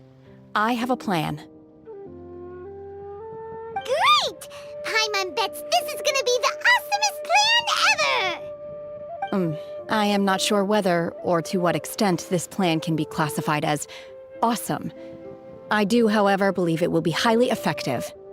We simply need to dispose of everyone who is currently ahead of us. Then, we alone shall become the victors. Veto! That is not acceptable! Not by a long shot! Really? But I hear that competition is in essence about conflict and one-upmanship. Look, we want to win this competition fair and square, okay? Sunset Vermilionite, Wonder Cores, and Adepti Sigils. Let's start at the top of the list and work down. So, for Plostrite... I was wondering who I could hear arguing over there. So, it's you. Baiju? What are you doing out here? Lady Ningguang wishes to purchase a large batch of wound dressing. We're running low at the store, so I came out to fetch the ingredients personally. Huh? How come Lady Ningguang needs so much wound dressing all of a sudden? I'm not too sure. I did hear she's looking to rebuild the Jade Chamber. Maybe for its first aid on site? I didn't ask, though. Far be it from me to pry into my customers' personal affairs. Oh, and she also borrowed Chi-Chi. Meaning Boo Boo Pharmacy is very short-handed right now. I don't suppose any of you are looking for part-time work by any chance? No, we've got other stuff to do. While you're here though, you seem to know a lot.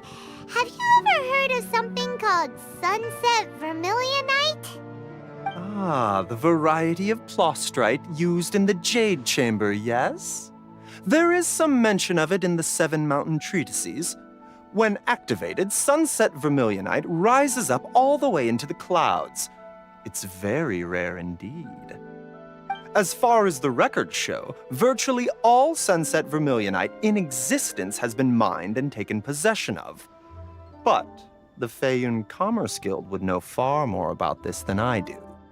Okay then, let's go ask at the Feiyun Commerce Guild. Thanks, Baiju. You're quite welcome. Good luck to you all. And if there's anything further you need from me, just come to the Boo Boo Pharmacy.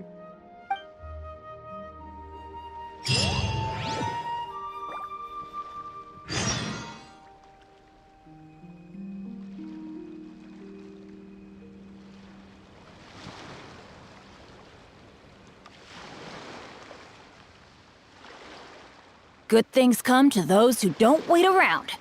That's what they say anyway. Knowing my luck, the opposite is probably true for me. Please, show me your prescription.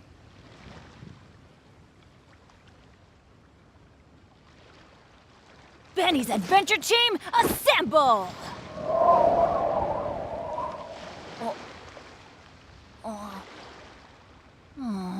Or not.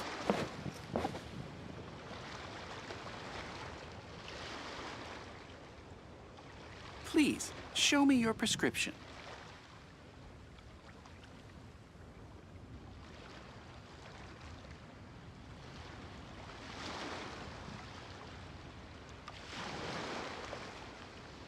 No one's joined me on an adventure in ages. Come on, let's go!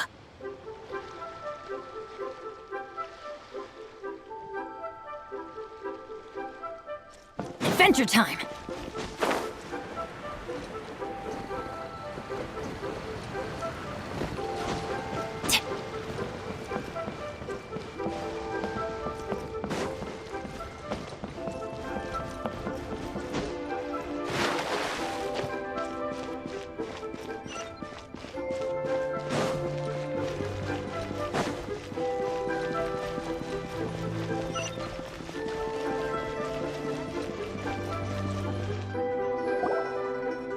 Master Xingqiu, thank goodness you're finally back.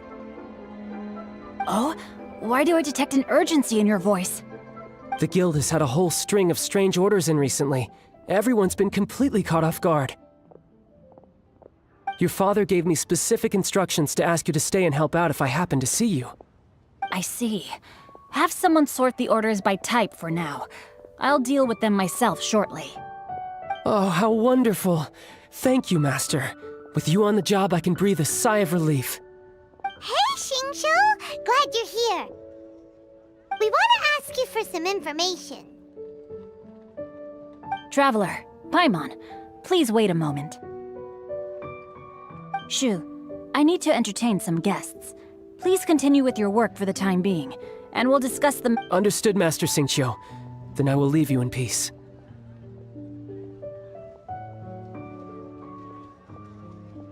I wasn't counting on finding you here today. What's going on? And how, pray tell, may I be of service? Xingqiu, have you ever heard of Sunset Vermilionite? Oh, I see. So you've As well? Do you... The truth is, the Feiyun Commerce Guild is in possession of some Sunset Vermilionite, but only one piece. We are holding it on behalf of someone who has asked us to put it up for auction, and a lot of interested parties have already come to us inquiring about the price. At the end of the day, it all comes down to supply and demand. In this case, I'm guessing the final transaction price may be in excess of 500 million mora. 500 million?!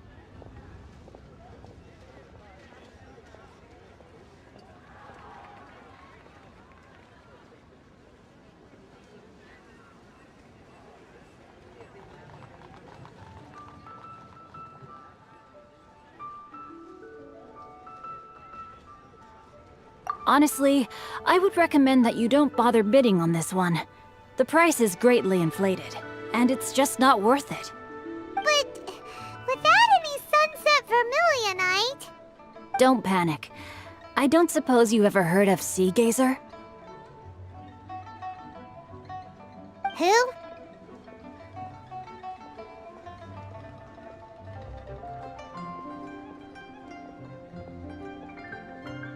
Sea Gazer was once very close to Mountain Shaper, but if I am not mistaken, he has already passed away.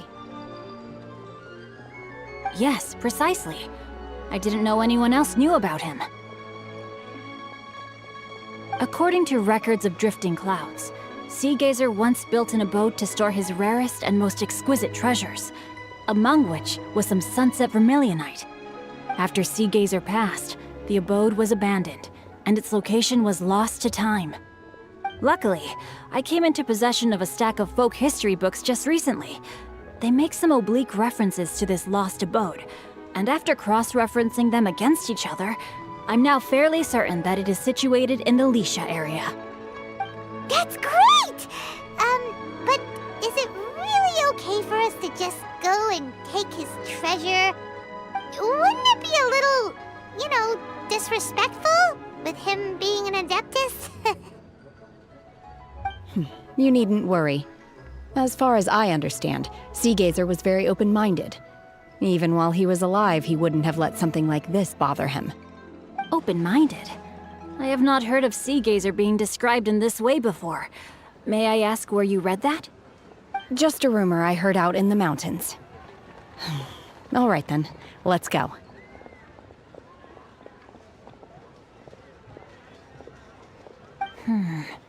There's something about this young lady that reminds me of a good friend of mine. Oh, I almost forgot.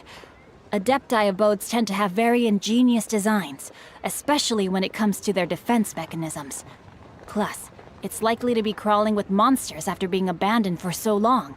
So please, be very careful. Okay, we will be. Thanks, Xingqiu.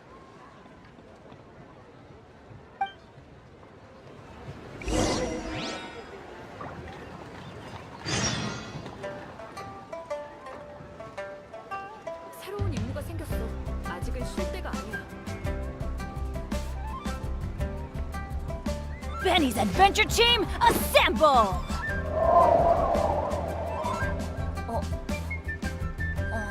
But you didn't let me finish.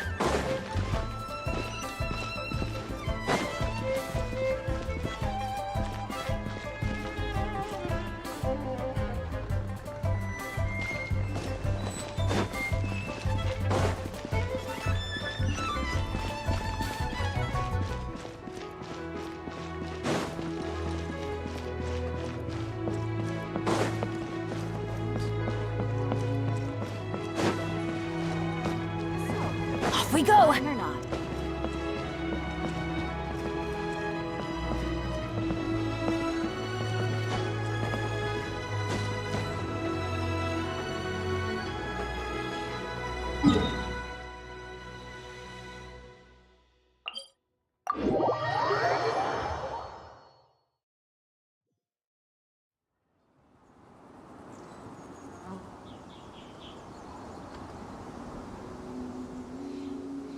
Let's go find some treasure!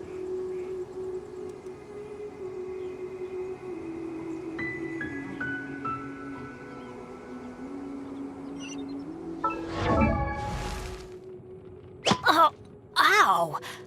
Where did that come from?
Oh, ow! What did...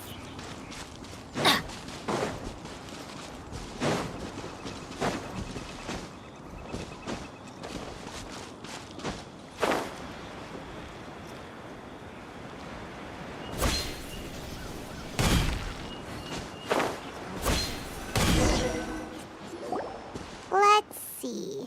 Shincho said it should be around here, but Paimon doesn't see anything.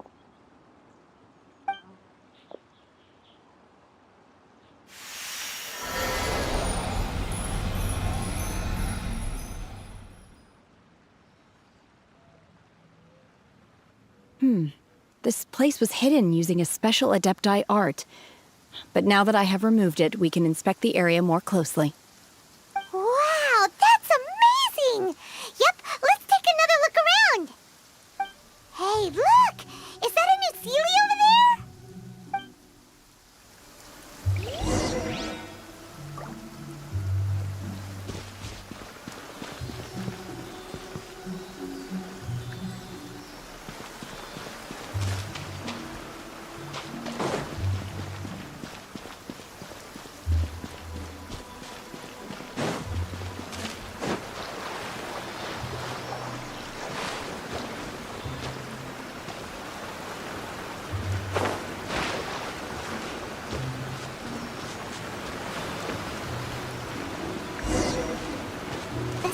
Got to here and then disappear. Should we go over and take a look?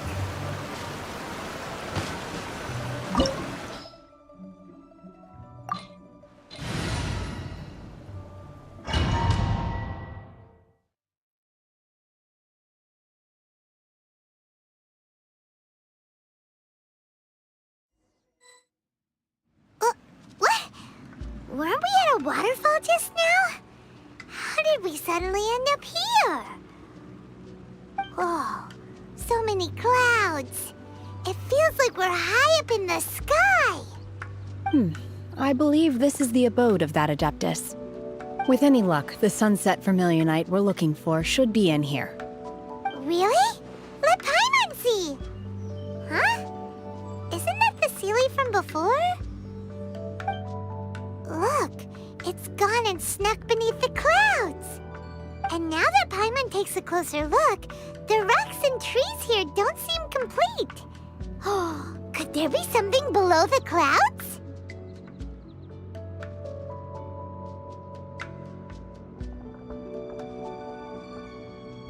These are not real clouds. They are the product of an Adepti art used for spatial partitioning. If we want to go down, we must first destroy the mechanism that is maintaining the Adepti art. All right, then let's do it. I sense the presence of monsters in this place. I don't know where they are hiding, so we'd better be careful.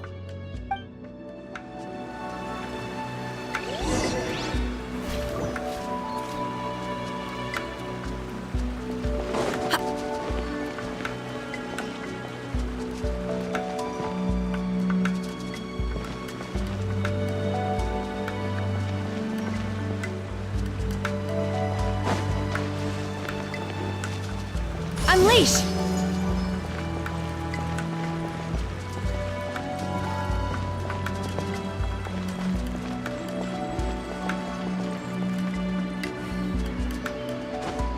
Manifest!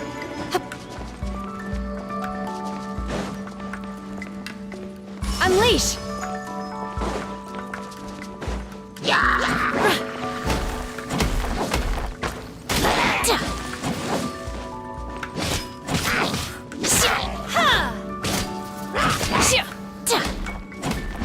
Manifest!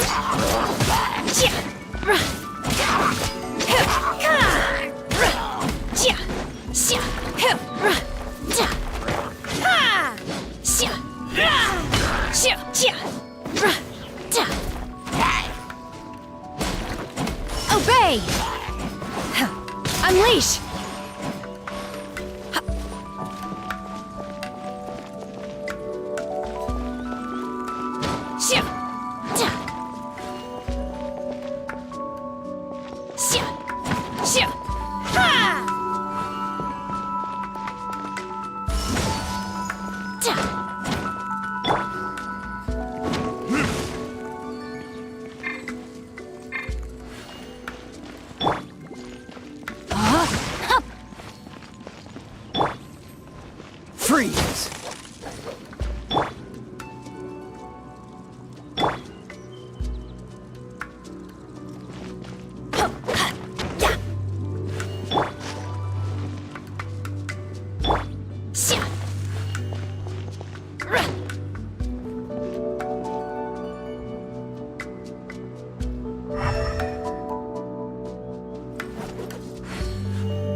Obey!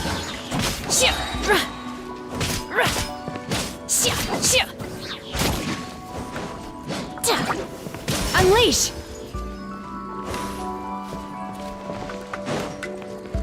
It appears that we've been taken for intruders.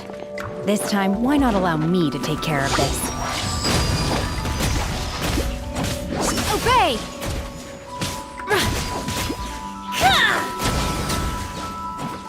Manifest!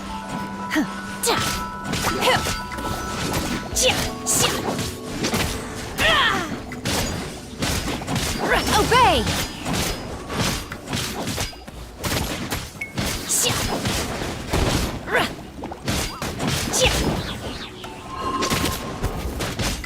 Manifest!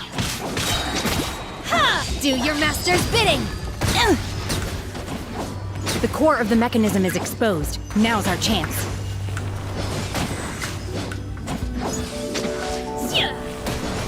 Obey! Manifest!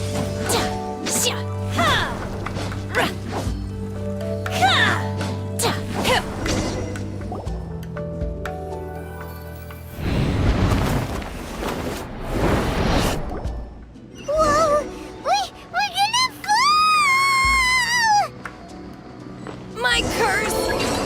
To bear. Is everyone okay? Look! The Celia's disappeared beneath the clouds again! It looks like we need to go further down. But before that, let's destroy the guard mechanisms on this level first. Dodge this! Don't get frostbite! Verticus! Ha!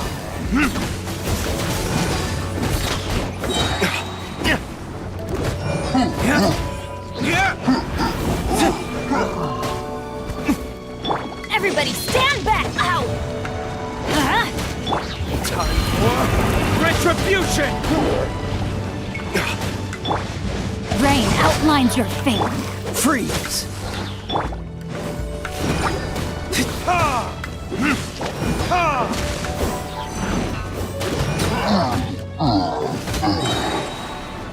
Burn!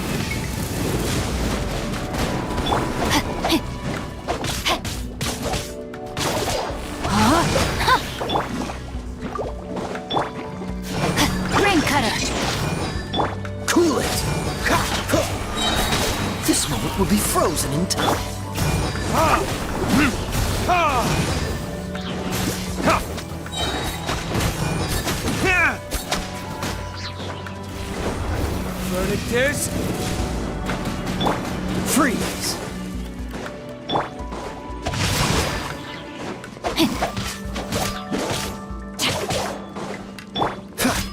Cool it!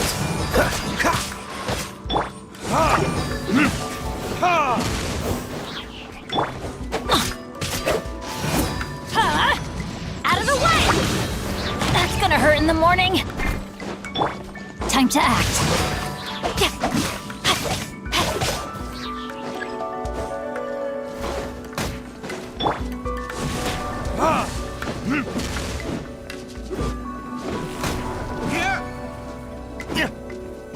Yeah, I'm going in!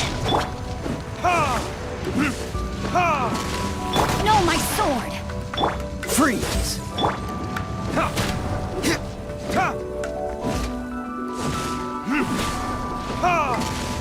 Time for retribution!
Rain outlines your fate. Dodge this! Oh, so sorry. Witness the power of Fuwa. Burn!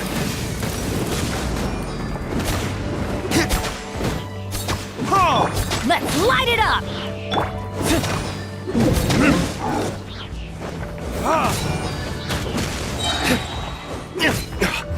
Verdict is...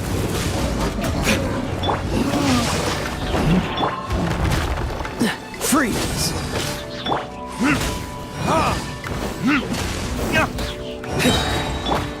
Teamwork is dreamwork! Time for retribution! Cool it! Don't get frostbite. Let me weave you a verse.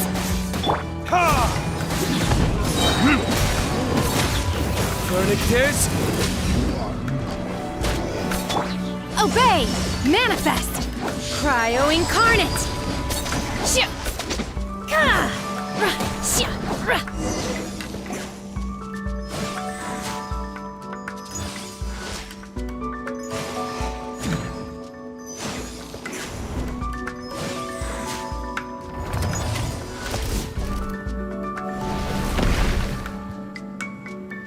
We're gonna fall.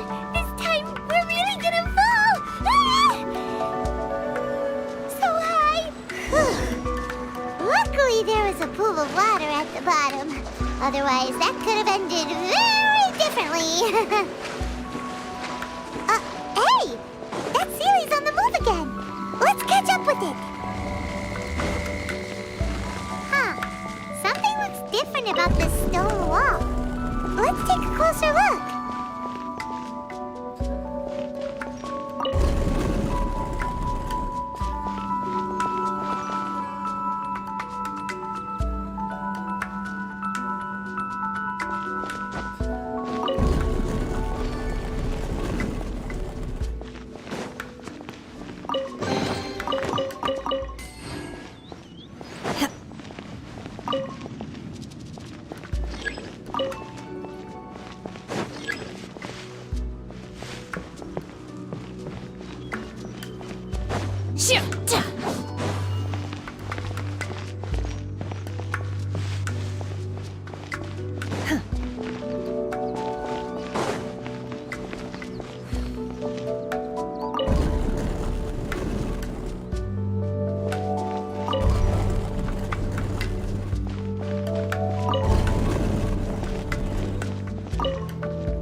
Unleash!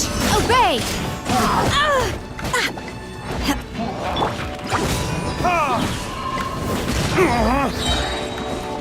Time for retribution!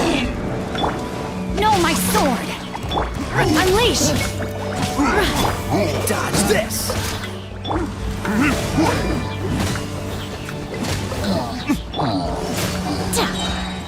My ordnance divine!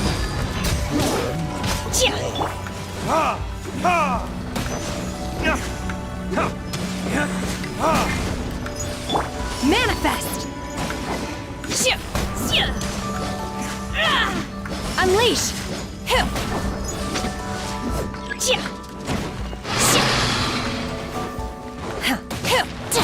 Obey!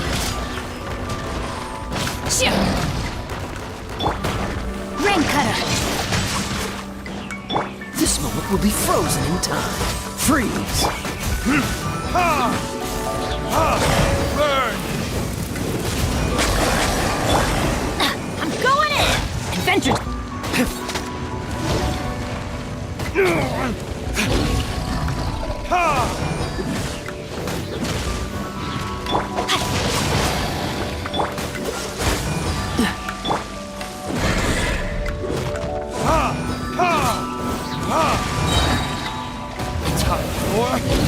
Retribution!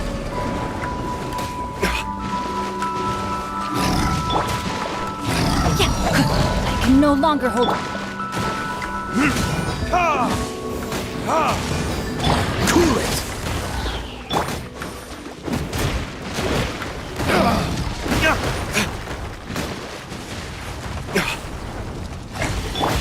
Cryo incarnate! Manifest! Obey!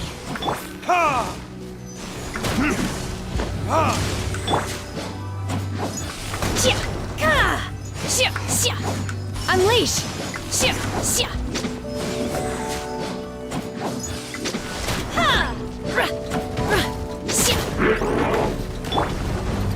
Burn! Rain outlines your fate. Let me weave you a verse. Oh, so sorry. Freeze!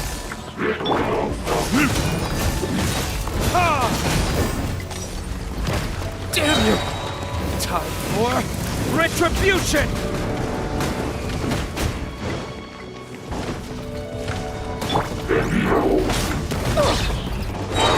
Everybody stand back!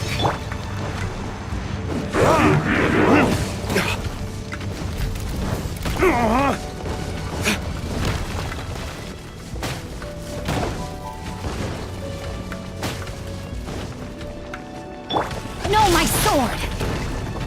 Cool it!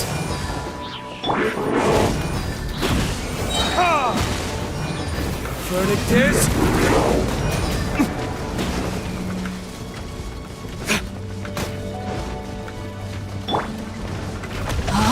I am outplayed.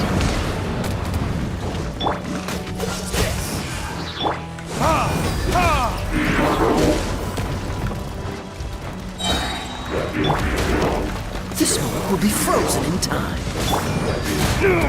Time for retribution! My flame extinguished. Teamwork is dreamwork! Do your master's bidding! In your dreams! Oh! My time has come.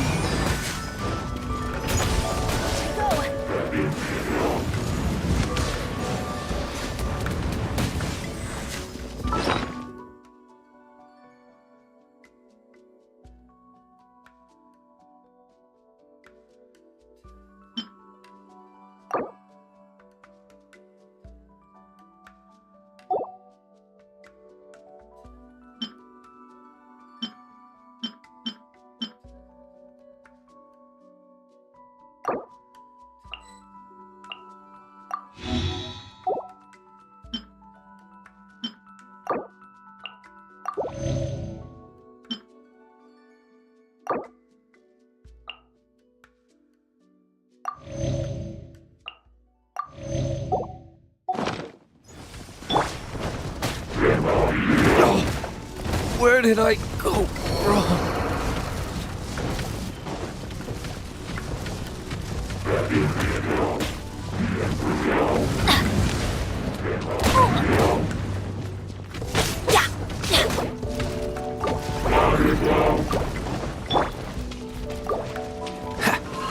Don't push your luck. This doesn't look good.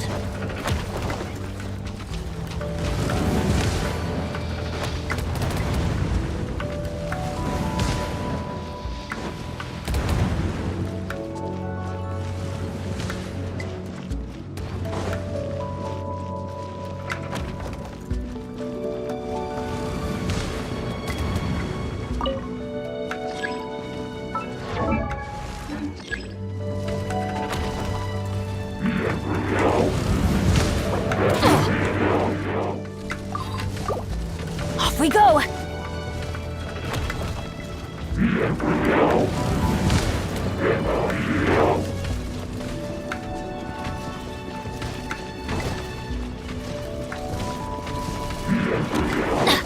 Benny's adventure team!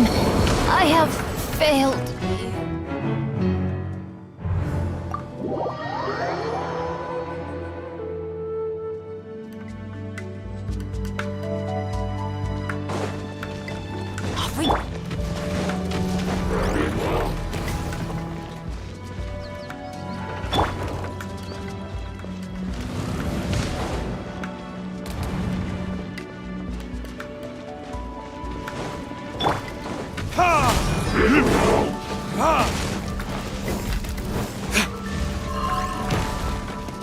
Body and mind. No, my sword! Manifest! Hip! Ship!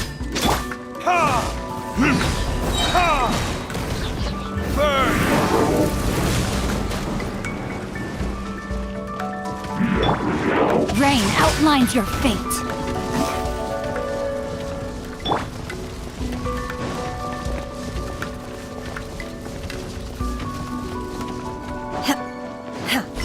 Obey!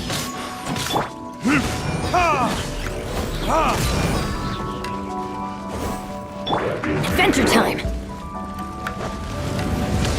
That's gonna hurt in the morning! Let's light it up! Cool it!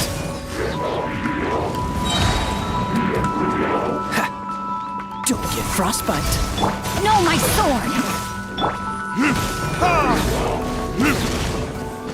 Time for retribution!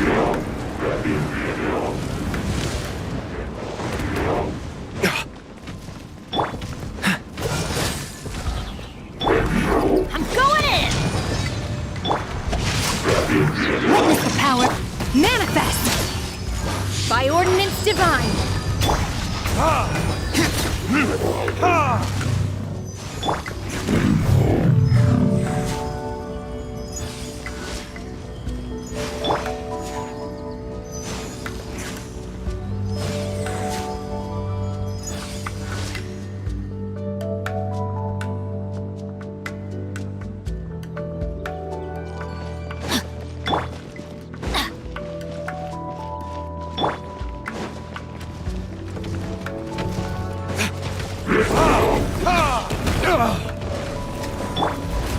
Freeze!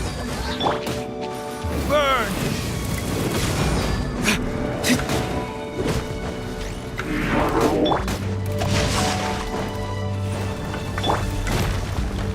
Cool it!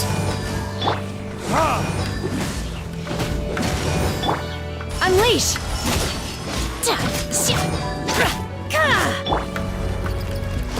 May my final... Dodge! Oh, so sorry.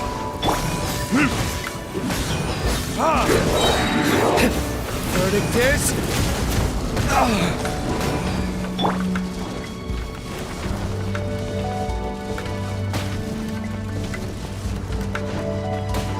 Obey!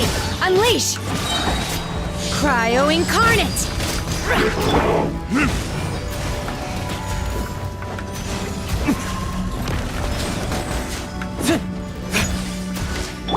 Everybody stand back!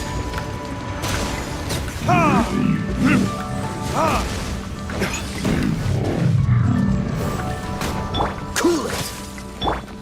Obey!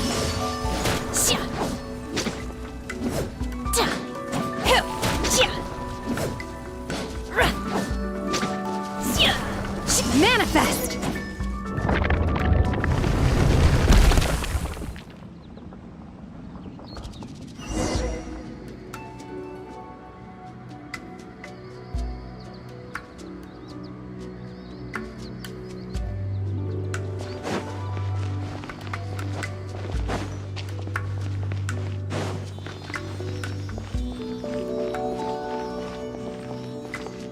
Look, over there! Could that be the sunset vermilionite?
floating?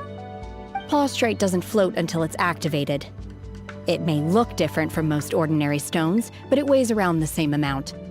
Only after being activated does Plaustrite reveal its true nature, breaking free from the shackles of the mortal realm and ascending up into the heavens. Wow, Shenhe. You seem to know everything about this. Only because my master is fond of chatting about these things. The moment she has some time to spare, she'll come straight for me and start telling story after story. I don't care for her stories most of the time. I certainly didn't expect them to ever come in handy like this. Hold on a sec. Paimon just realized something. If we activate it here, there's no way we'll be able to get it back to the site, right? Heck, we'll be dragged up into the sky too! But if we don't activate it, how else are we gonna lift it? This rock must weigh well over 1,000 pounds, surely! Don't worry. I can handle the weight quite easily. Are you sure? Be careful! Please don't worry. I'm well aware that a Plaustrite sample this large must be highly valuable. I will be gentle with it and make sure it does not get damaged.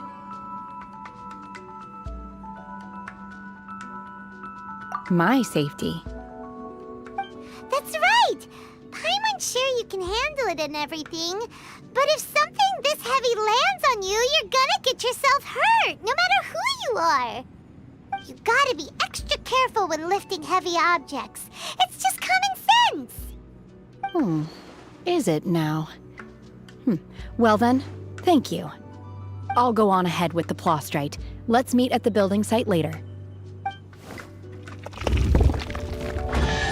How is Shenhe able to carry that huge rock all by herself? Adepti super strength much? We can't slow down yet. Let's go meet her at the building site.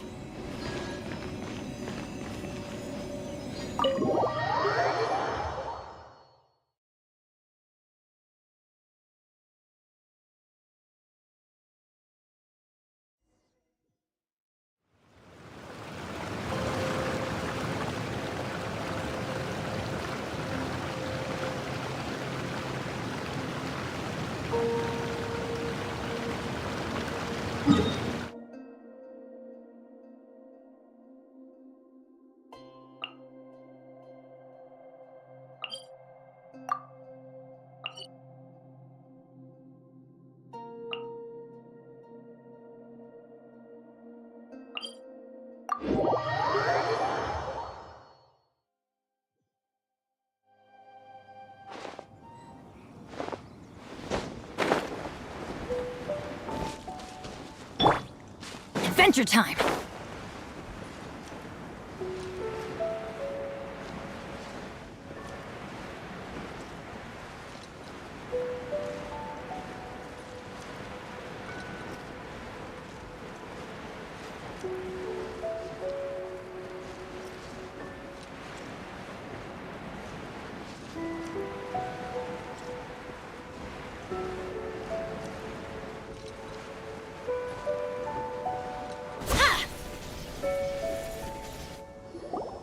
Oh my god, I can't believe my eyes.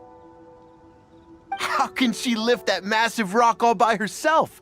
She's gotta be one of those Adepti, surely. Oh, mighty Adeptus, please give me your blessing so that in the coming year I may reap a more bountiful salary. This is top tier in size and quality, and the condition it's in is quite simply immaculate. Congratulations, this item is approved for submission. I'm going to award you full marks for the Sunset Vermilionite item. May I take your name? My name isn't important. I'm not even here to compete. I was just delivering this for some other people. They should be here any minute now. Shenhe! And Ningguang's little helper! Ah, so you're the ones behind this. No wonder. The rarest talent turns in the rarest Plaustrite specimen. But I have to correct you on one point. It's not helper, it's secretary. Okay then, Miss Secretary, what do you think of the rock we found? Pretty amazing, right? In truth, It is the finest piece of plostrite we have received so far. If everything goes according to plan, we will use this piece in the foundation of the Jade Chamber, which will enable us to proceed to the next stage of construction. As a side note, Lady Ningguang has rented some dwellings in the nearby area to serve as accommodations for the contestants. If you need a place to rest, you are welcome to stay there. Now, please excuse me. As you can see, there is still a lot of work to do on the building site. Shenhua! Just now on the way over, pretty much everyone was singing your praises! Oh, really? What kind of reaction is that? So strange. Aren't you happy about it? Whenever Paimon gets praised, Paimon can't help but hold their head up high and break into a big smug smile. I've had similar compliments before. They call me an adeptus, treat me with great deference and respect, as if I'm set apart from the common folk. Yeah, 'cause that's how adepti are. At least the ones we've met are pretty unique and reclusive, too. Way different than normal people. But I am not... Shenhe?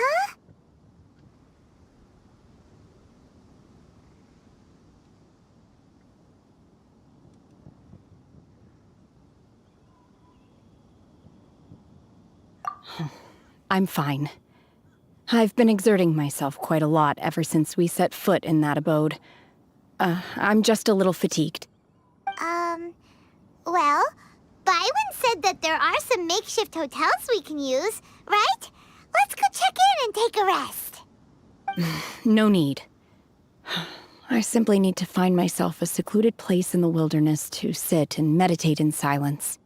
You can't do that. It's dangerous out in the wild on your own. When you're hungry, you go eat something tasty. And when you're tired, you go lie down in a nice, comfy bed. All right?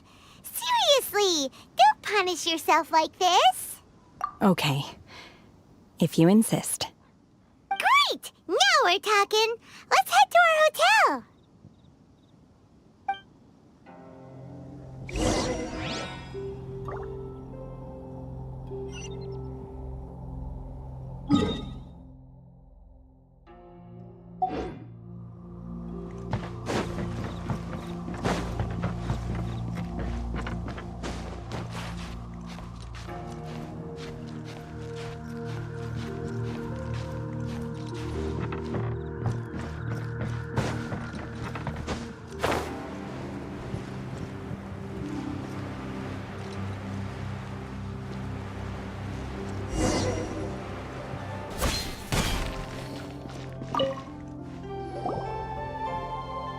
Hi there! Checking in, are we? You're just in time. We only have 2 rooms left. Since this was chosen as the building site for the new Jade Chamber, we've had a constant stream of people in this area. And not just workers either. Visitors, business people, tea sellers, all sorts. So, business is booming for me today. Very few vacancies. You're lucky you got here when you did. Great! One of your rooms is still being cleaned. I guess it should be ready within the hour.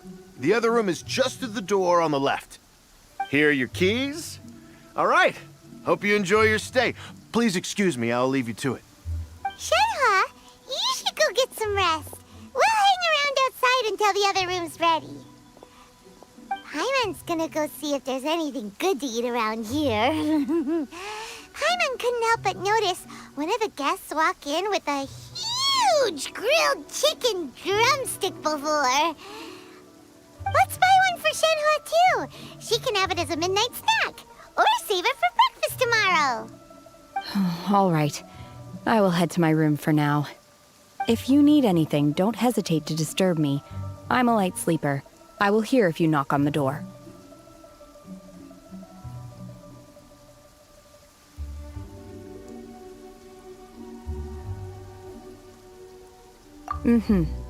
See you tomorrow.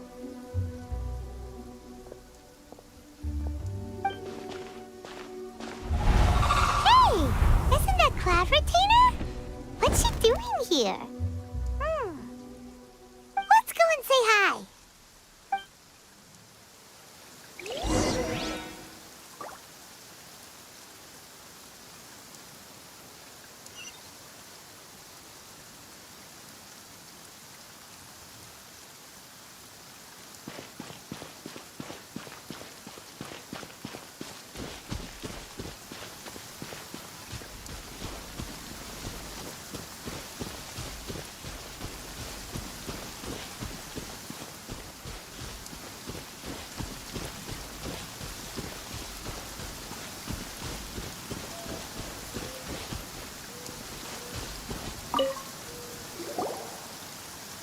One trusts you have met Shen-He. So, are you getting along quite well? So far, so good. Yeah. So, you know Shen-He too, Cloud Retainer? Naturally. Save for Ganyu, who spends the majority of her time in Liyue Harbor. All the Adepti living today are acquainted with Shen-He to some degree. Cool. So, what's her Adeptus name anyway? Calling her Shen-He feels kind of friendly, but also kind of disrespectful. So Paimon's thinking maybe it'd be better if we called her by her Adeptus name instead. Her Adeptus name? Why, pray tell, would Shen-He have an Adeptus name? Don't all Adepti have a special title they go by? On this latter point, you are correct. However, Shen-He is human. Oh, right. Wait, what? Paimon neither! This is a real surprise! Do you mean to say that she presents differently from ordinary human beings? Well, to start with, her problem-solving methods are extremely direct. Ah, yes. She was like this all those years ago when one first met her. In this respect, she has not changed. One first found Shen-He by chance in a cave. One was passing by and sensed the presence of a god's remains. Being of an ever-vigilant disposition, one entered immediately to inspect the scene. Inside was Shen-He, then aged around 6 years old. In her hand, she held a dagger with which she was confronting a monster that was the god's remains incarnate. That sounds so dangerous. When one arrived, she had already been locked in confrontation with this monster for several days. Most mortal children are fragile, both physically and mentally, and are highly reliant on their parents for survival, but not so her. That she was able to endure such terrible danger was due not only to her strong willpower, but also to the bloodlust and homicidal instinct with which she was born. One dealt with the monster, yet she still refused to lower her guard. She even pointed her dagger in one's direction and remained ready to strike. Only after she was satisfied that one had no intention to cause her harm did she finally relent. She then passed out without uttering a single word. In other words, if you hadn't passed by that day, Shen-He might have... Not necessarily. Upon one's arrival, one could sense that the god's wrath was gradually receding. Even had the stalemate continued, one suspects that Shen-He may have still emerged the victor of the confrontation. That's still so dangerous, though! Why was a tiny little kid battling against the wrath of a god in the first place?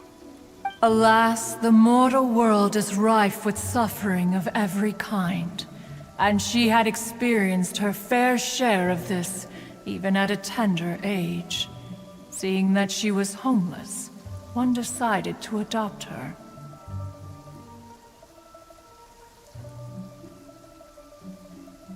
Indeed, it is one to whom she refers. Xianhe has an extraordinary constitution, making her well adapted to practicing the Adepti arts. All the Adepti cherished her talents, and so we were willing to train her. However, her homicidal urges did not subside with age. Rather, they grew stronger day by day. Mooncarver once performed a divination for her. He declared that her fate is to bear the curse of calamity. Consumed by malevolent energy, she is prone to bring harm to those around her. Such is the magnitude of the danger this poses, that her soul must be bound with red ropes to keep her homicidal instinct at bay. The red ropes have indeed served to keep her calmer and more content. They also seem to have rendered her somewhat inexpressive. Perhaps the red ropes are so powerful that they have suppressed some of her other emotions as well.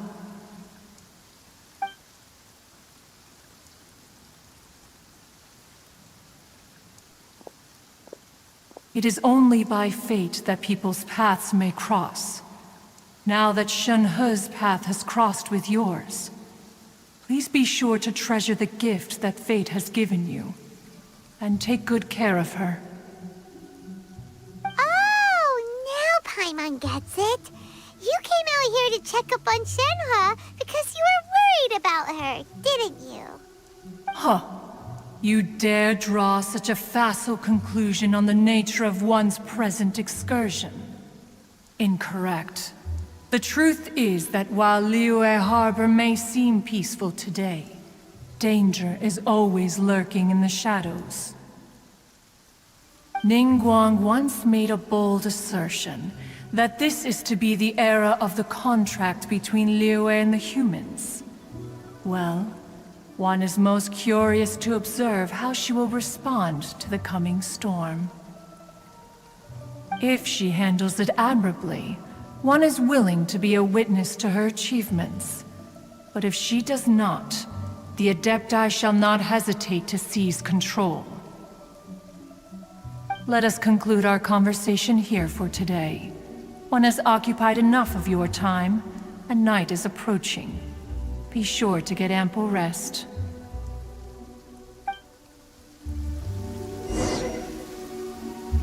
So, Xianhe isn't an Adeptus after all.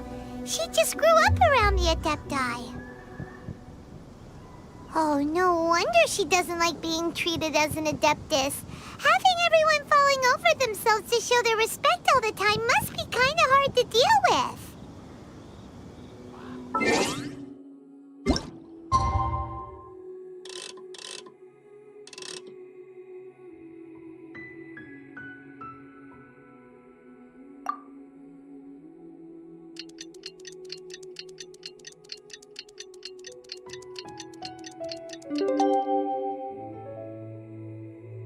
Penny said... Your team... Hey! So, Xianhe... Master has relayed my situation to you, I take it. Oh? How did you know? I'd intended to wait until you came back before going to sleep, but I didn't hear you come in. I was worried that something may have happened to you, so I went outside to check and caught sight of my master. On top of this, you have been acting very strangely around me this morning, causing me to suspect that my master must have told you everything about me.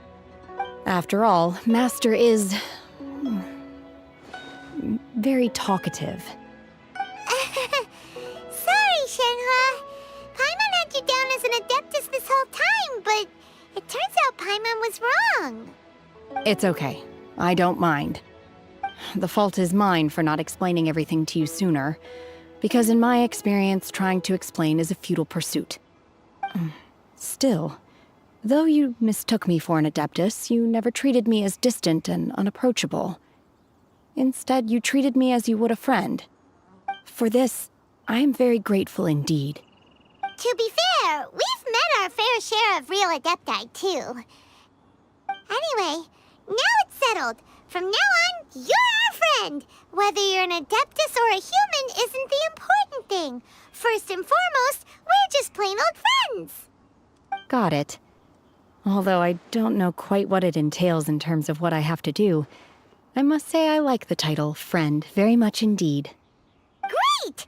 Well, now that we're all rested up, we should start searching for the other 2 items on the list. But before we do that, let's go to the building site and ask Ningguang's little helper how the progress is going. After all, Sunset Vermilionite is so rare. Paimon doubts many competitors will really be able to find any. If it turns out some of them have given up already, we'll be able to take things a little more slowly. Oh, and another thing. We bought some grilled chicken drumsticks on the way back last night. There was a place just outside. Here's one for you, Shenhua. Try it! They're so good. I concur. It has a rich flavor, far more agreeable than those I've cooked for myself in the wilderness in the past.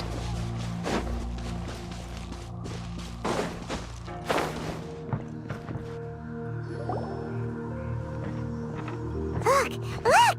The Jade Chamber is floating into the sky! But it seems to be tied down by something. That's because it's not finished. Hey, Bywin! And hey, Beto! And hey, person Paimon doesn't know? Given the enormous scale of the Jade Chamber, we split the construction work into 2 phases to make sure the structure remains balanced. Before we find some suitable plastrite, we build the Jade Chamber's keel at ground level. Once the plastrite is ready, we place it into the keel and let the partially constructed Jade Chamber rise up to the height of the surrounding mountain peaks. The remainder of the construction work is then carried out at that altitude. Once everything is ready, we release the iron tethers and allow the Jade Chamber to rise to its target altitude. Miss Bywin, we've brought some new materials to submit. One moment, I'll be right there. The construction work has only been able to progress this rapidly thanks to the plastrite provided by you. Lady Ningguang is most grateful and looks forward to seeing more of your work. Wow, can't believe you sourced the plastrite so quickly. It's the key piece of the puzzle. Looks like you beat us to the punch. Beto, you're joining the Jade Chamber contest too? Sure am. I happened to get my hands on a chunk of Sunset Vermilionite on a voyage a while back, so I figured I'd bring it over. Huh. So even though it's rare, we're not the only ones who managed to get a hold of it. Oh, I've got some introductions to do. This is the renowned Miss Yun, or Yunjin, probably the most famous figure in the Liyue opera scene. Greetings. These 2 are Paimon and the Traveler, both good buddies of mine. And this is... sorry, not sure we've met. Shenhua. I am their... friend. Good to meet you. A friend of a friend is my friend too. Or, as I like to say, a mate of a crewmate is part of the crew. Miss Yun is also here for the contest. Turns out she needed to borrow a boat, so we came together. It's an honor to finally meet you both. I've heard much about you. Miss Shenhe, though we are only meeting for the first time, I have a feeling that we will get along very well indeed. To be honest with you all, I am in great need of this opportunity to ask Lady Ningguang a question. That's why I joined the contest. Thanks to my father's connections, I was able to acquire a specimen of the plastrite required. Fortunately, it was approved for submission, despite being a little on the diminutive side. Wow! So it looks like the 3 of us are competitors now! Excuse me for prying, Miss Shenhe, but are you competing as well? No, I don't have any questions for Ningguang. I just wanted to help him win. In that case, I have a proposal to make. Lady Ningguang said that the first 3 contestants to procure all 3 materials will be awarded the chance to ask a question. Well, there are 3 teams here. We can split the prize between us. Instead of competing against each other, we could work together to secure the top 3 places between us. What do you think? Sounds great, but how does that change things exactly? I think I see where you're going with this, Miss Yoon. The plastrite was the most difficult item to source by a long shot. Luckily, all 3 of us managed to get our hands on it. The 2 remaining items aren't quite so rare, so as long as one of us finds a way to source it, the other 2 can hop on the bandwagon. How'd I do? Is that what you had in mind? Precisely. Huh. Interesting approach. Okay then. All right, I'll go first. I have some leads on these wonder cores. From what I've heard, the core itself is really not that difficult to make. The hard part is getting hold of the ore used as raw materials. I'm gonna head back to the ship and ask Suling if he's heard of them. You guys... We will head into town and seek advice from Master Zhang of Hanfeng's Ironmongers. Thoughts? Wonderful. We'll split into teams then, and whoever makes progress first brings all of us a step closer to victory. I'm gonna take off. See you later. Okay, let's go! By the way, what question are you gonna ask Ningguang, Yunjin? I'm looking for a venue to host the performance of our new opera. Lady Ningguang has excellent judgment, so I would like to hear her opinion. Ooh, what's the opera called? Paimon wants to go see it! The opera is a labor of love by my father. He wrote it based on a popular urban legend about an evil spirit and an adeptus. It's called The Divine Damsel of Devastation.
Ah, hello.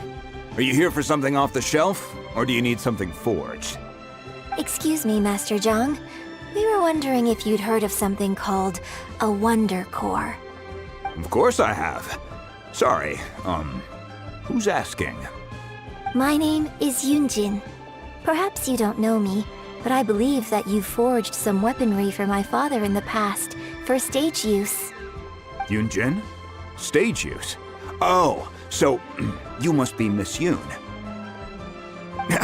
Sorry, my brain's finally caught up. It's not used to doing much beyond bashing a hammer all day. Everyone's heard of you, Miss Yoon, even folks who don't make it to the opera all that often. Like myself. So, you're here to ask about wonder cores, huh? As it happens, I do know how to make them.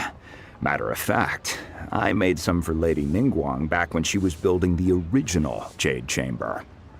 The types of ore needed to make wonder cores are a little hard to come by. Lady Ningguang supplied them herself last time. I don't suppose you've brought any yourselves? No, we were gonna ask you what kinds of ore we need. Sure. Well, you'll need 2 kinds. Star Splinter Iron and Subrosium. If I remember correctly, Lady Ningguang sourced her Star Splinter Iron from the Mount Tianheng area. They say it resonates with visions. It could take some work, but if you stick with it, you'll find some eventually. As for the Subrosium, though, that's trickier. It's all but unheard of on the market.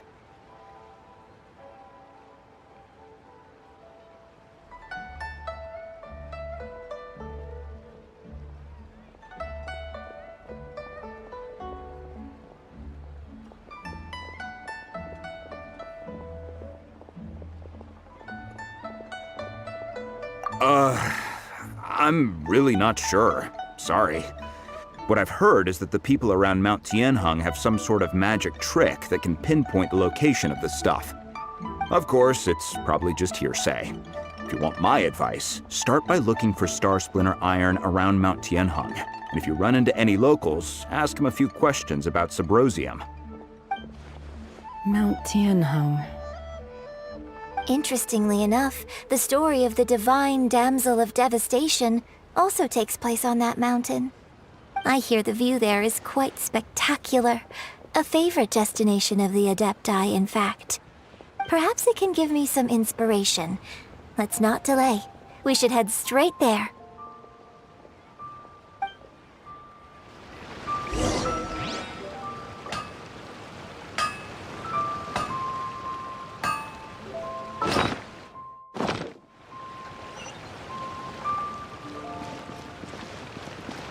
Adventure time!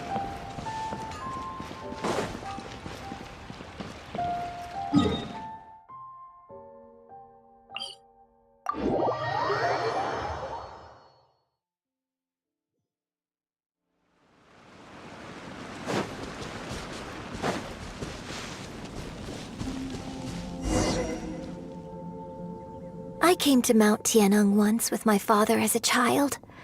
I remember it being such a long climb that I could barely feel my legs by the time we reached the top. This is quite a trip down memory lane for me.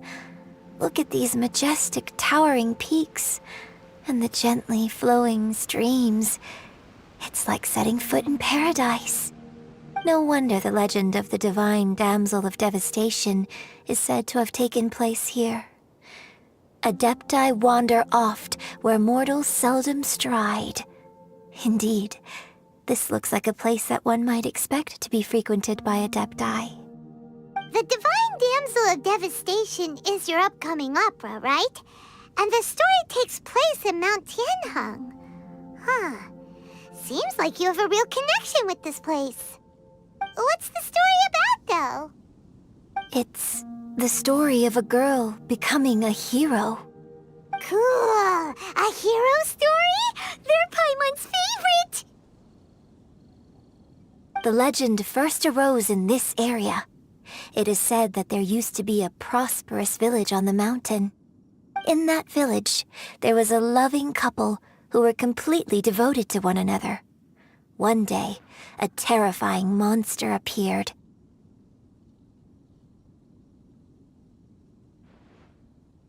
The wife was out collecting herbs and was captured by the monster. Her husband was so distraught at the news that it broke his spirit and drove him to madness. The vile and vicious monster told the villagers, "If you want to live, you must sacrifice a child to me." What a nasty piece of work! Paimon sure hopes this monster gets put in its place!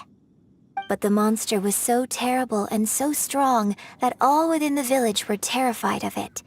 They had no choice but to give in to the monster's demand. Just while they were discussing whose child would be given over to the monster, a little girl suddenly stood up and came forward. No! Don't do it, little girl! Unbeknownst to anybody else, she was concealing an exorcist's blade. She approached the monster's lair, feigning fear and trepidation. When she finally arrived, she courageously drew her sword and entered into a fierce struggle with the monster, from which she eventually emerged as the victor. Her extraordinary abilities drew the attention of the Adepti, and they took her as one of their own. Her story became the stuff of legends. But alas, The paths of mortals and adepti seldom cross, and she would never again re-enter the mortal world. And so, destined to grace the mortal realm for but a brief moment, she vanished like a wisp of smoke into thin air. That's how the opera ends.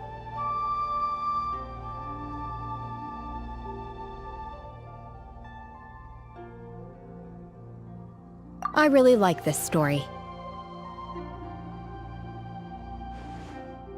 But I personally think that perhaps the little girl was not as brave as the opera makes her out to be. I'm not sure she deserves all the praise she is given.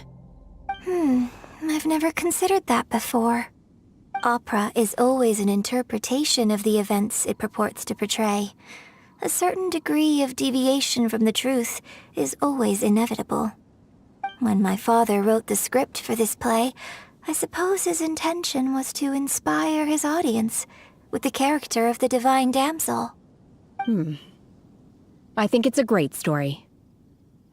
The ideal story. Well, it sure inspired Paimon! Let's go get ourselves some Star Splinter Iron! Yeah!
Off we go!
This should be enough Star Splinter Iron.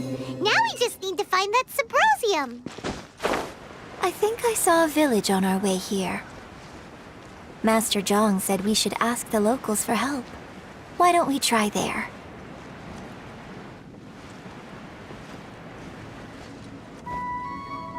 Hey, there really is someone here. Yunjin, looks like you were right. Excuse us, sir. Can we ask you something? Huh. He didn't seem to catch that. Hello, sir. We were just passing by and wanted to ask if you happen to know anything about Subrosium.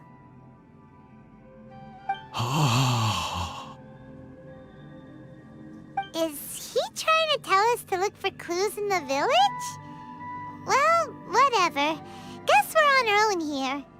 Shenhua, Yunjin, let's have a look around. Sorry, you can go ahead without me. I'd like to have a word with this gentleman. If that's okay with you, Uncle Mingjin. It's... Shen-He. Shen-He. You're alive. The rumors were true. So, all these years? I'm sorry, I don't know how to find Subrosium, but I think you can find some information in the village. This place is deserted now. No one ever comes here. So you can rummage around all you want. Huh? You know this guy, Shen-He? Thank you, kind sir. We'll go and take a look around. Don't worry. Mingjin has no ill intention towards Miss Shen-He. She'll be quite safe. Okay, then let's see what we can find in this village.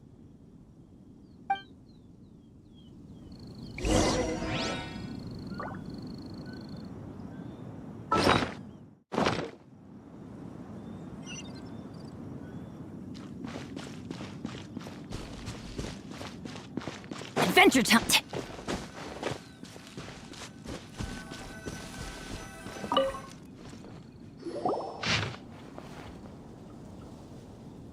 The remains of a god, an abandoned village, Mount Tianheng. Does this mean that the true story of the divine damsel of devastation happened right here, in this village? The time frame certainly matches, so it seems we're in the right area. Let's keep looking around.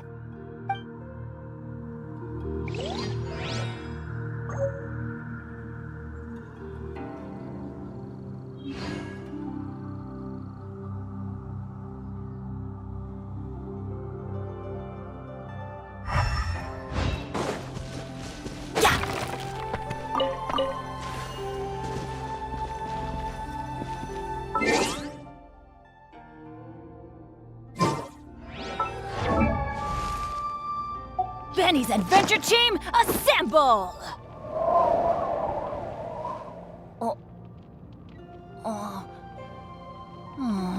Or not.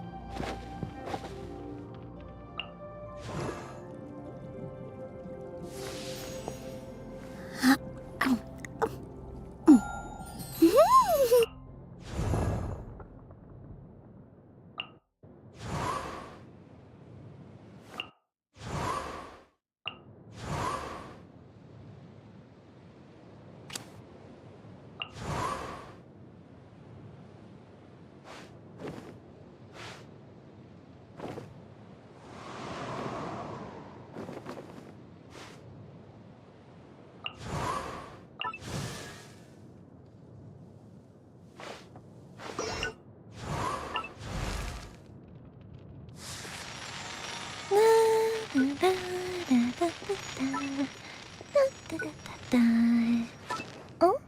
Oh.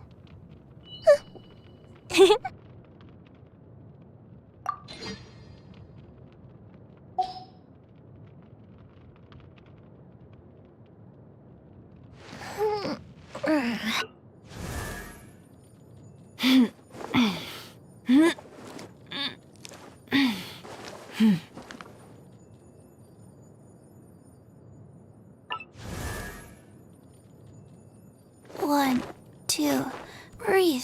3, 4, and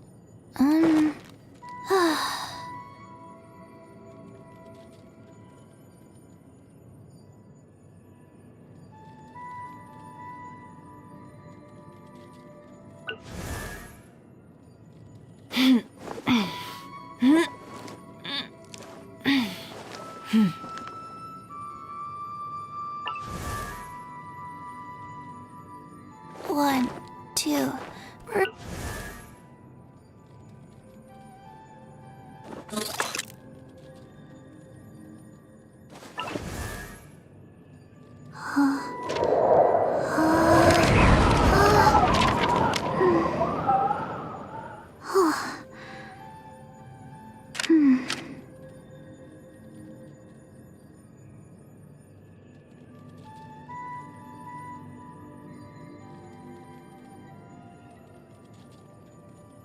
1, 2, breathe.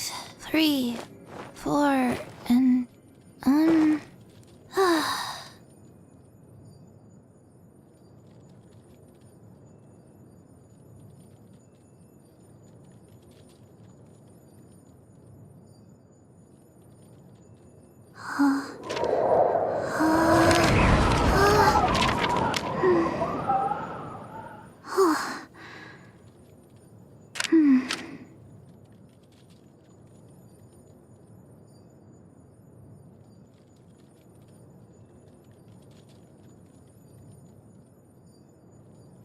One, 2, breathe. 3, 4, and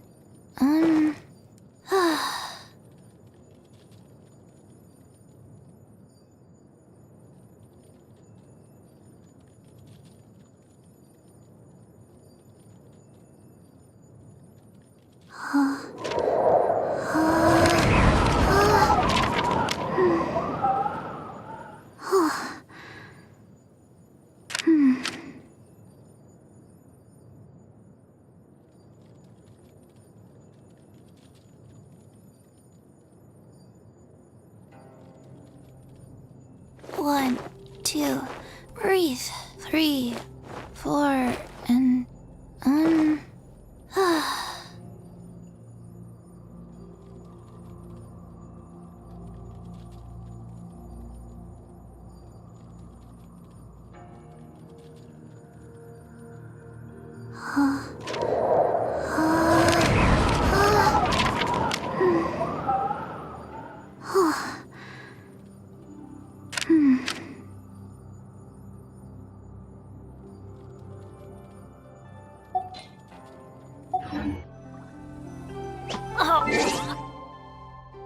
Wow! Where did that come from?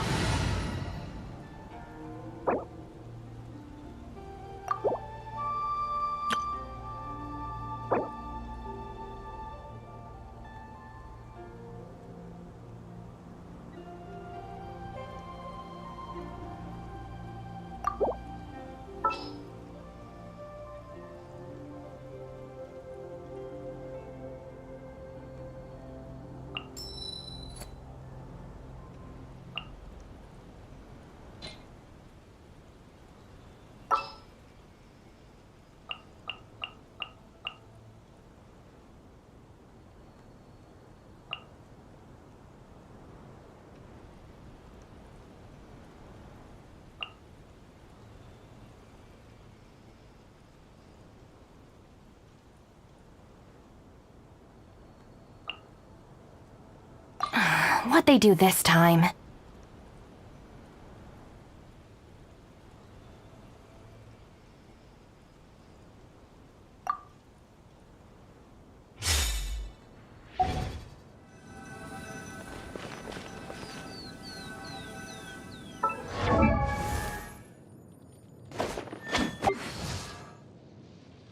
I created another universe and founded paradise. For I, Fischl, am the Prinzessin der Verirrt...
We'll need more where that came from.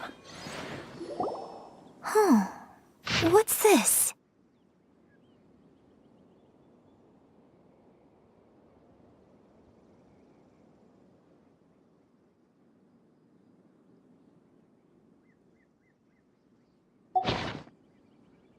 So, Shenhe is the divine damsel? Now that I think about it, she does behave rather like an adeptus, and she is about the right age. So that's why I've been getting the strangest feeling whenever I chat with her. I should have noticed it earlier.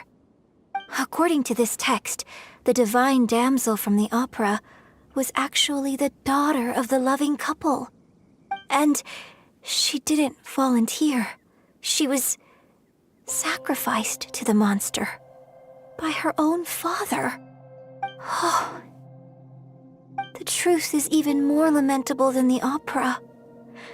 Now I understand why Shenhe said the girl was not as brave as people think. It wasn't her choice to enter that ghastly situation. She was forced into it. Oh, it looks like my father may need to make a few revisions to his beloved opera. We've looked everywhere, but still no mention of Sabrosium. Let's have a look.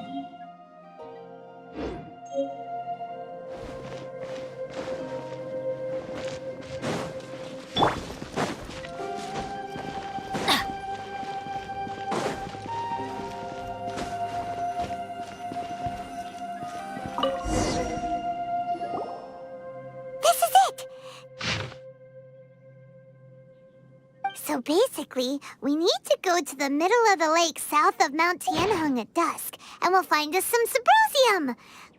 Let's go back and tell Shenhe the news!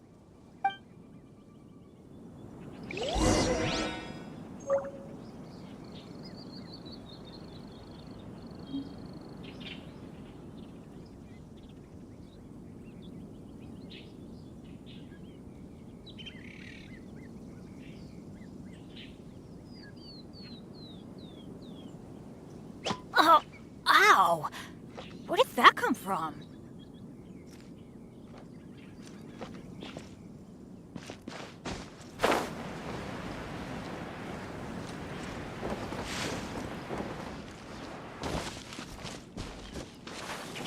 Off we go!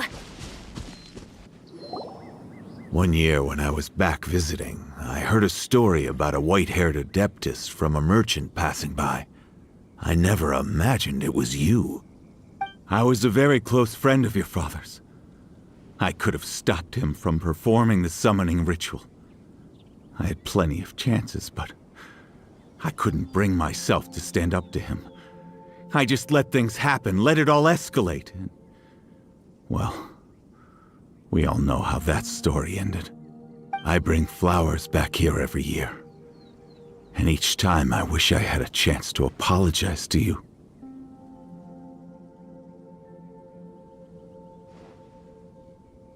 Apologize for what? If you'd stopped him, he'd only have found another way.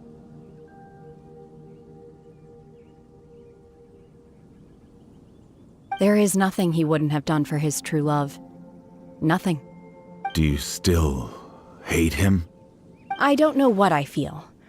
I'm told my fate is to bear the curse of calamity, so my master bound my soul with red ropes to curb my aggression. But it also dampened my emotions, making me dispassionate, like the Adepti. So if you ask me how I feel about the past, if I hate my father or not, the truth is, I feel nothing at all. It must have been so tough for you all these years.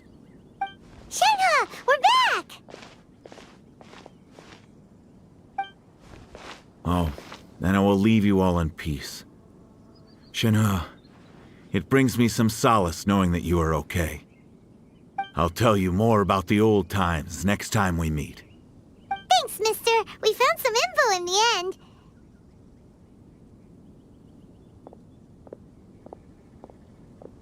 Shenhe, look! This tells us how to find Subrosium. All we gotta do is go to the middle of that lake! Let's go. Miss Shenhe, there's something I'd like to talk to you about. Just now, in the village, we found your father's diary. It turns out that many of the details in the Divine Damsel of Devastation are not true to the facts, so I'd like to change them. Why? I know I say that opera always deviates from the truth, but now that the main character is standing right here in front of me, I cannot simply dismiss your lived experience in favor of my father's fiction. It's okay. I like your version.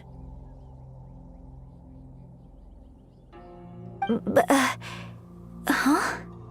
My master once said that the day I learn how to use my strength for the good of others is the day that I can truly become part of human society.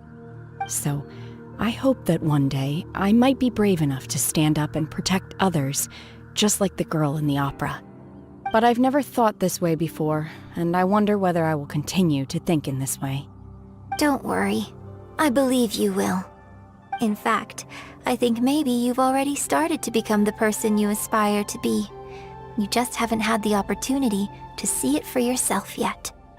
Shenhe! Yunjin! Cut the chit-chat! Let's go!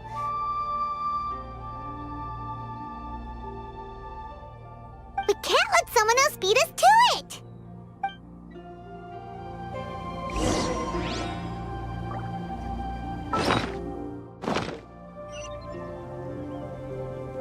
Get out of here! Ow!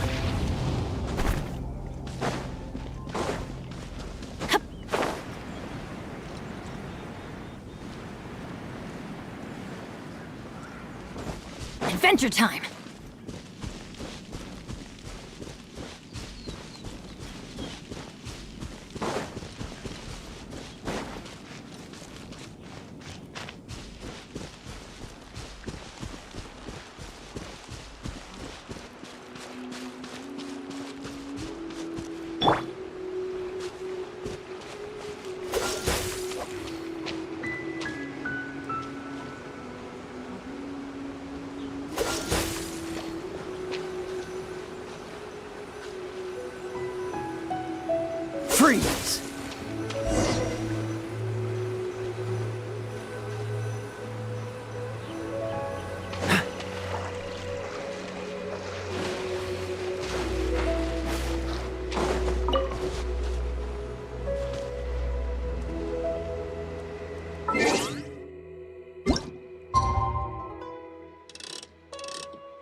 That's everything we need! Let's head back and report in!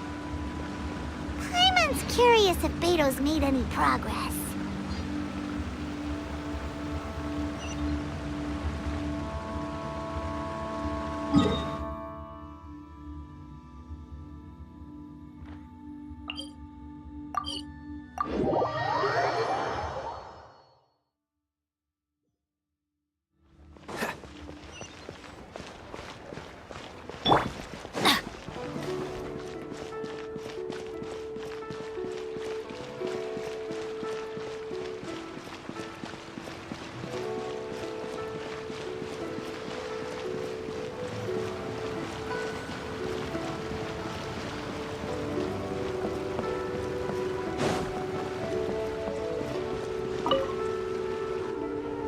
Oh, goodness.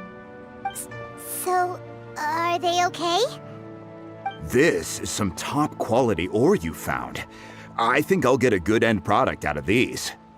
Guess now it's my time to shine. Hey everyone, how's the A-team doing? I ran into a bit of a brick wall on my end. Suling's never seen a Wonder Core before, and says it'd take a lot of research for him to get up to speed. Leave the Wonder Cores to me. I'll work on them while you go about your business. Don't worry. It won't take me too long. Much obliged, Master Zhang. We should look into the Adepti sigils next, but where should we find items relating to the Adepti? I'll sort that out. Oh? You got this then? Yes. I have been training with the Adepti for years. I know a thing or two about making sigils. When we first met, I told you I came for the Jade Chamber, not the contest. In fact, I came specifically to deliver Adepti sigils. Master heard that Ningguang was planning to rebuild the Jade Chamber, so she sent me to deliver some Adepti sigils to her. Master also said she hoped that I can take this opportunity to rejoin human society. But now that I'm here, I wonder if I've been removed from the world for too long. There's so much basic knowledge that I lack. Maybe it won't work for me to stay here after all. But either way, I'm very glad to have met you, and I'll take care of those Adepti sigils. Without knowing the ins and outs of your situation, I can't say whether you should stay or not. But now that our paths have crossed, we'll always have a connection. So if you're ever feeling down, come find me on my ship. There'll be a drink waiting for you. Thank you. So, Master Zhang, I'll need to use your facilities to make the sigils. Fine by me. I'm actually curious to see how the Adepti arts work. Maybe I'll learn something.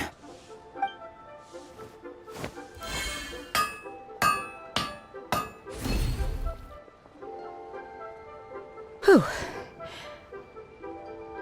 The sigils are ready. Though they are in some respects inferior to my master's, I can assure you there will be no quality issues. I've finished forging the things you asked for, too. Great! Let's go submit them before someone else gets there ahead of us!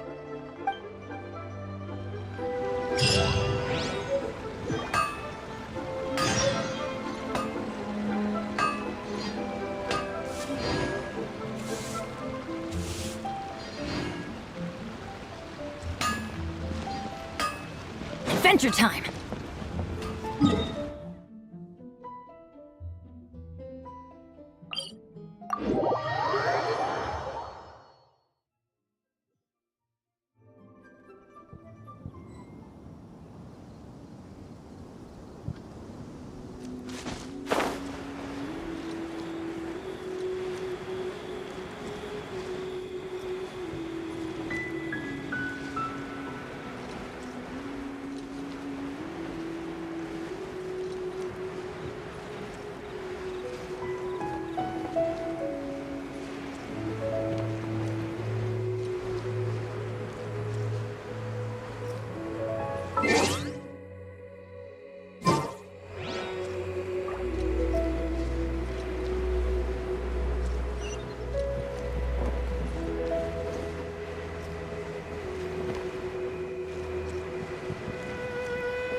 Ningguang's little secretary! We found all the materials! Oh, already? All three of you found them together. Okay, I see. The Wonder Cores and Adepti sigils look good. It seems that we found our winners.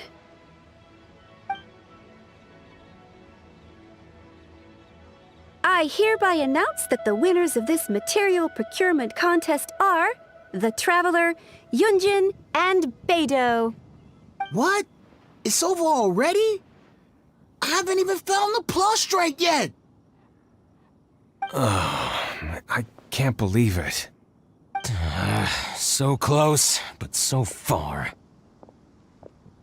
I'd like to invite our three winners to please proceed to the Jade Chamber, where Lady Ningguang is waiting for you. Huh? Where's Beidou? She was right here! Captain Beidou has some business to attend to. She will join later. Please come with me for now. Alright then, guess we'll head on up to the Jade Chamber first. This has been a long time coming. The last time we went up to the Jade Chamber was ages ago.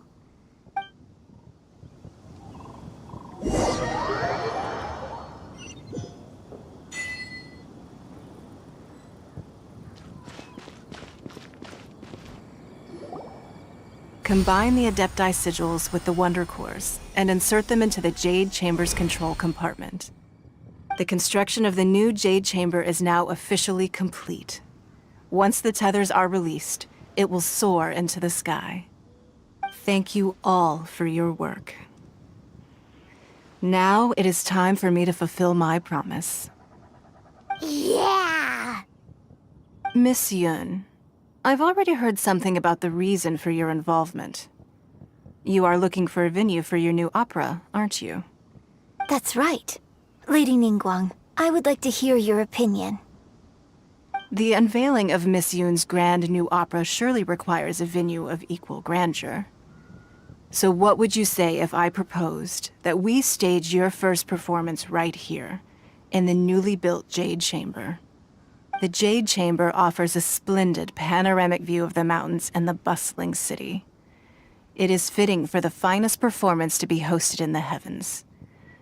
I can think of no better stage for you than here, Miss Yun. Thank you, Lady Ningguang. Then I will prepare my props and other articles shortly. Please allow me to bring all these aboard the Jade Chamber. You're quite welcome.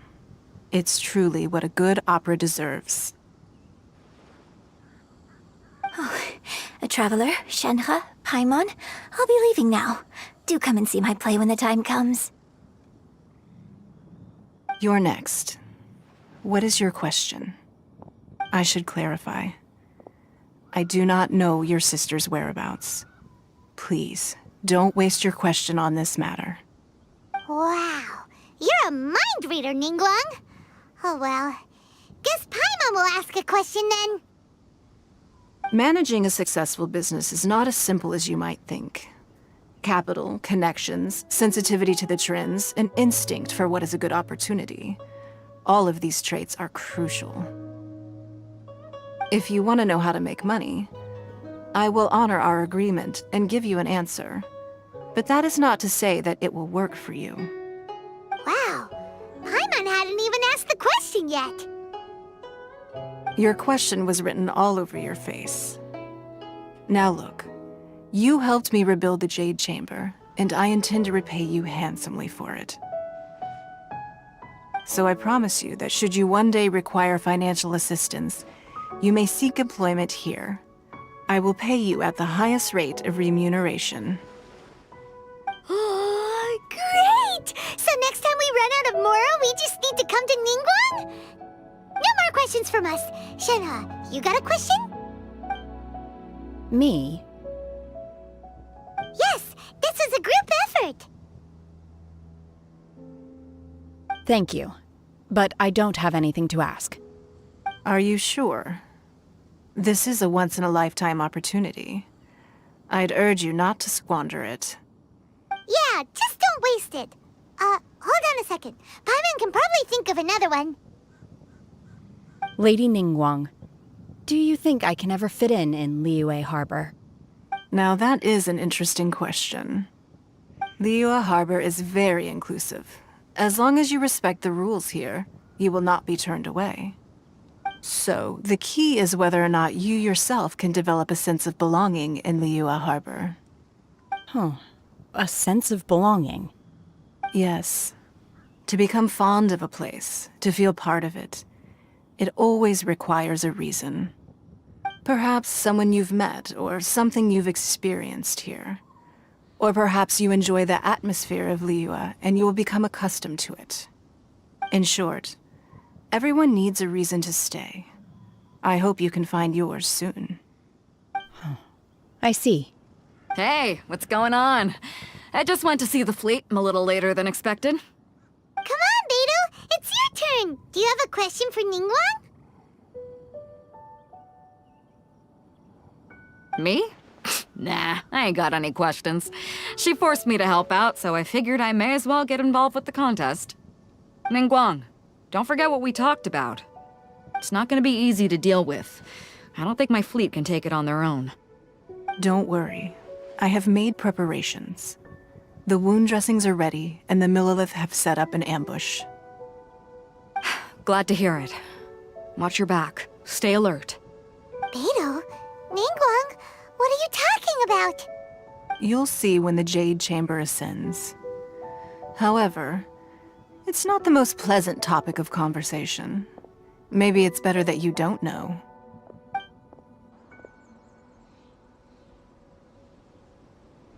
When I first set foot in the Jade Chamber, I stood at the edge of the platform and looked down upon Liyue Harbor far below.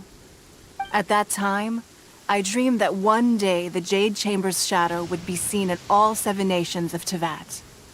My wish has not changed to this very day. However, it is not only out of consideration for myself that I have built the Jade Chamber anew at this time. I hope the Jade Chamber will always float in the skies above Liyue Harbor, bearing witness to the prosperity and peace of the human world. And I hope that you can all witness it with me. Let the Ascension ceremony commence!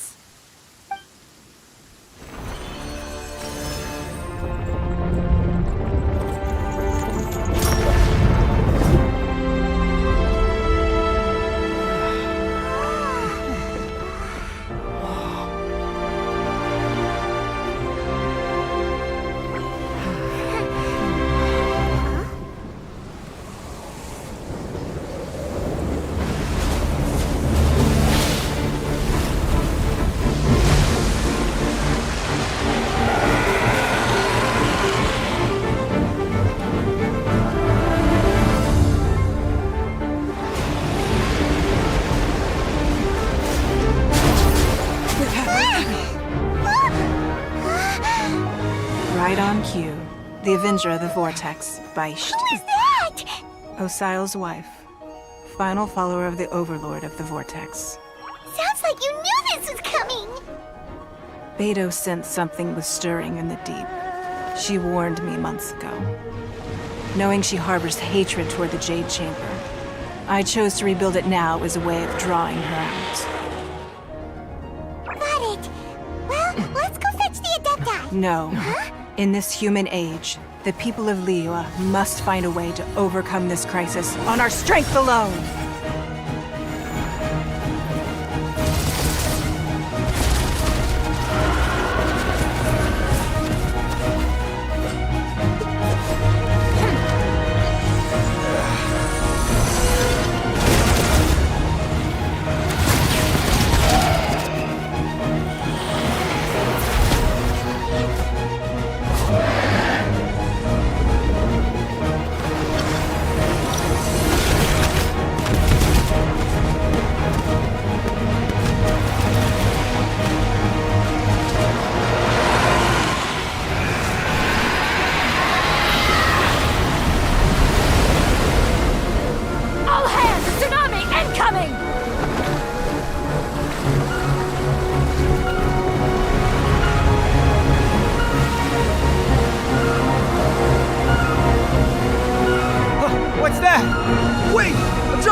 You are a cursed child. Your life brings nothing but disaster to us all. At least if you die, I can bring her back. The day you learn how to use your strength for the good of others is the day that you can truly become part of human society.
What are you doing here?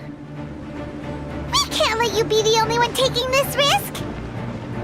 I hardly see this as a great risk. The people of Liyue Harbor are well prepared, and she is already badly injured. Only sheer willpower is keeping her alive.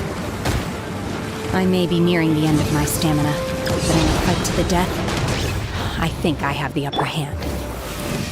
We'll help too!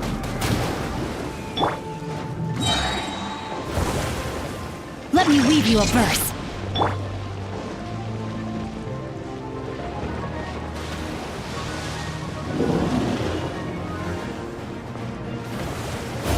Dodge this! Huh. What's the hurry? This moment will be frozen in time. Don't push your luck.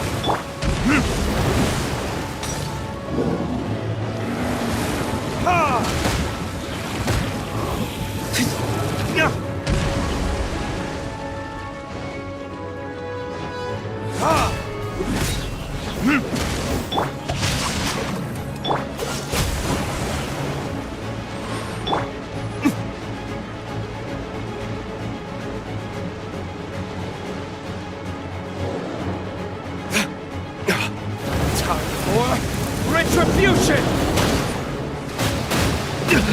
You will pay for that.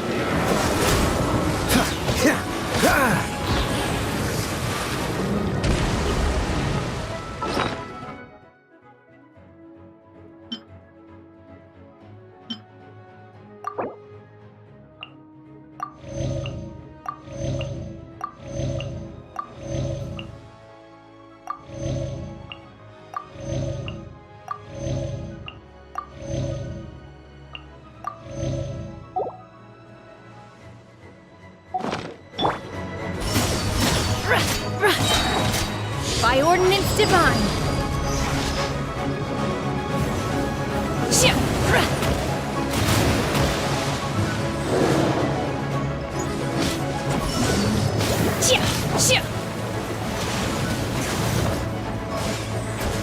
You will regret this. Unleash.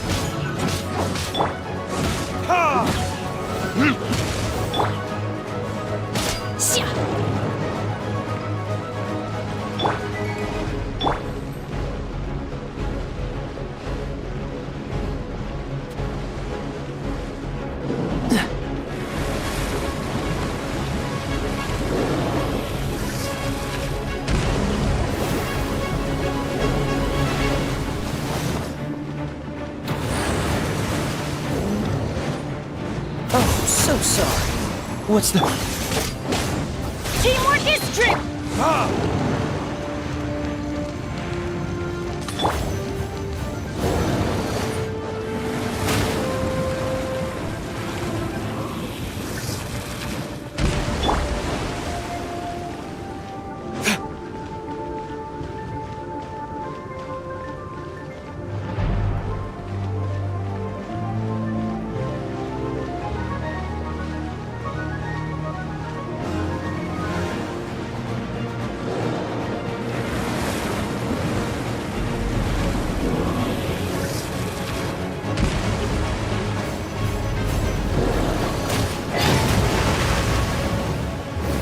it is.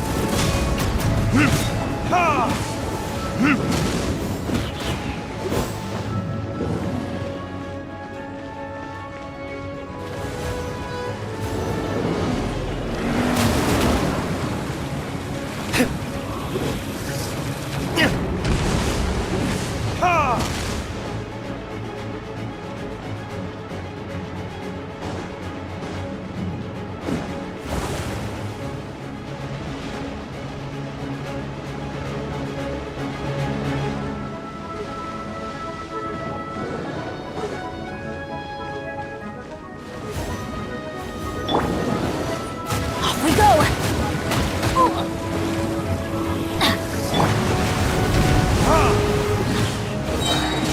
Burn!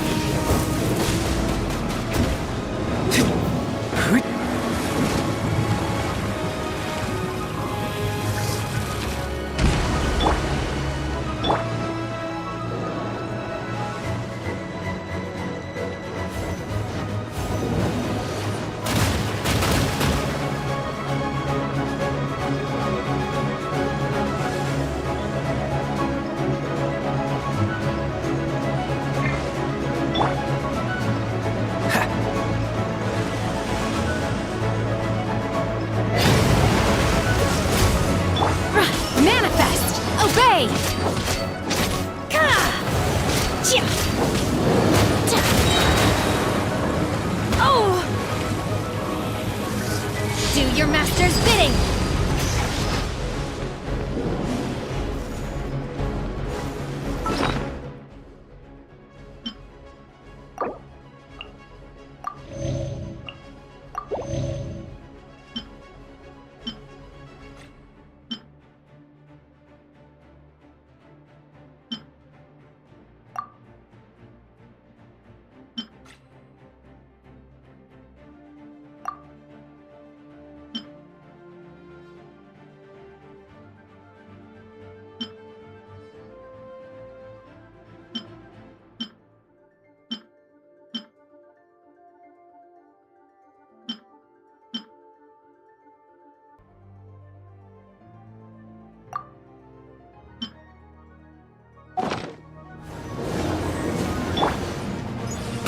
Shoot! I can't afford any more bandages!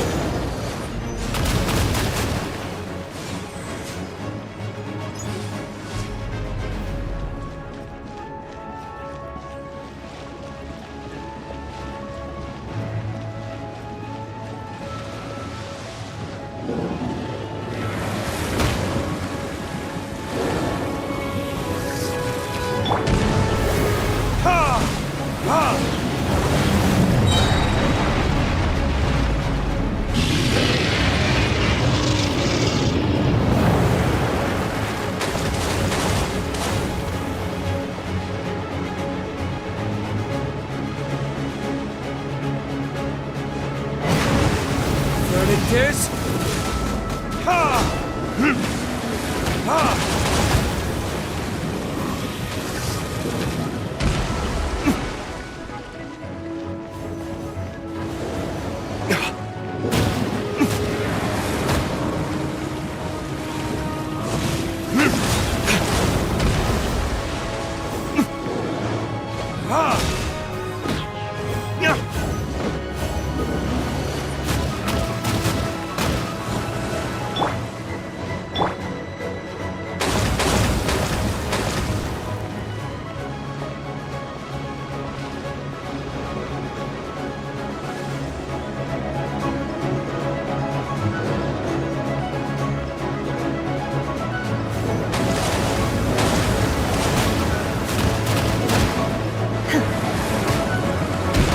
Dreams!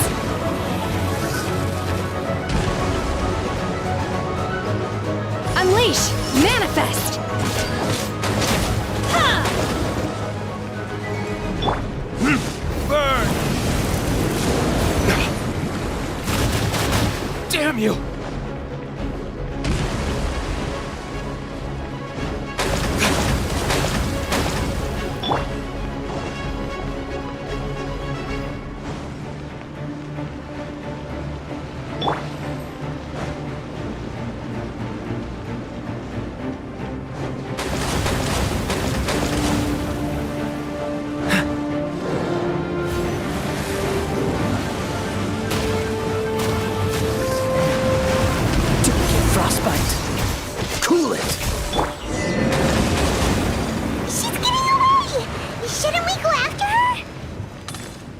place is unstable. It is too risky to continue pursuing her. If the place collapsed, the consequences would be disastrous. Let's head back.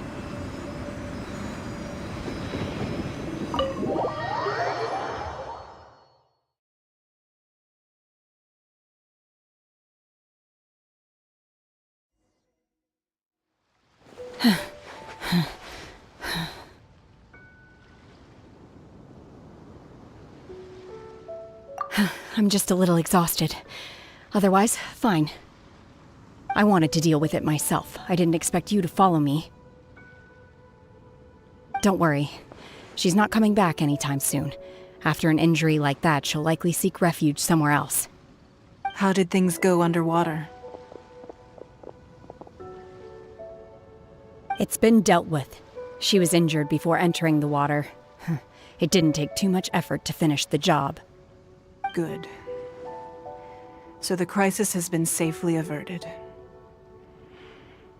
When you visit the Jade Chamber in the future, you will be afforded generous treatment.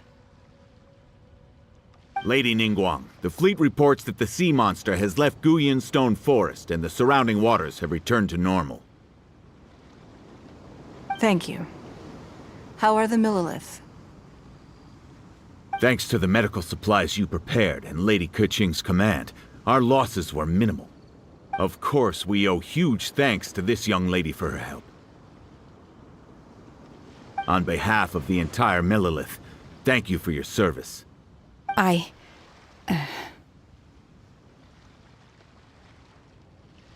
Great.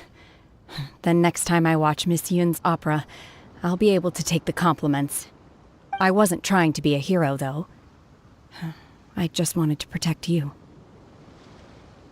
Let the soldiers recuperate, but don't let your guard down. If she returns with a vengeance, we must be prepared. Yes, ma'am. You've been monitoring us for some time now.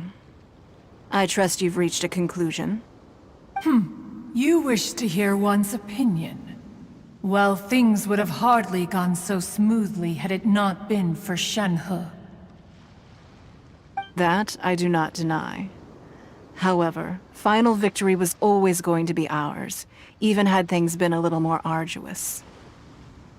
If it came to it, I could always destroy another Jade Chamber. One has observed your adaptation of the Guizhong Ballista, and find oneself compelled to admit that you have evidenced some degree of novel thinking. You have learned from past failures and prepared for this crisis in advance. This is considerable progress compared to the last time. Hence, on balance, one finds your performance during this trial satisfactory enough. But there will no doubt be further trials to come in the future. Do not suppose that one will not continue observing you hereafter. While the position of Tianquan remains mine, I will always ensure Liyue's safety. Shenhe, one saw you secretly venture out from the mountains a few years ago, and noticed the air of dejection in which you returned. Hopefully this trip to Liyue Harbor has been a different experience. Yes. I can't explain it, but I feel happier than I expected. Good. Traveler, please take good care of Shenhe. She is a dear child. In fact, one has many fond memories of Shenhe's childhood that she may be interested to hear about. There'll be no need for that. Oh. They are all like this. Fine. Since you care not to listen, one shan't be telling you. One shall be going homeward now. Please, have a good rest. Come to the Jade Chamber when you have recovered your energy. We must celebrate both the completion of the Jade Chamber and the fact that Liyue has weathered another crisis. This banquet must be the most spectacular ever.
Ganyu! Ganyu! Come on, wake up! Some friends have arrived!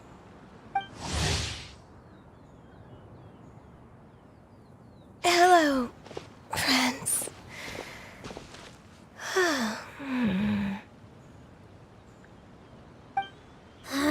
Ganyu! Oh, I have some mint oil. Perhaps we should try that. A guest at Wanmin Restaurant recommended it to me. I've tried it. Its stimulative effects are much stronger than what can be achieved from chewing on mint leaves alone.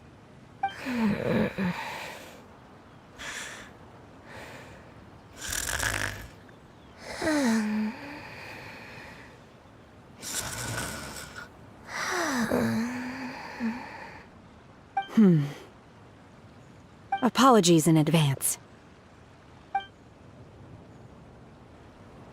Wait! Shenhe! Not there!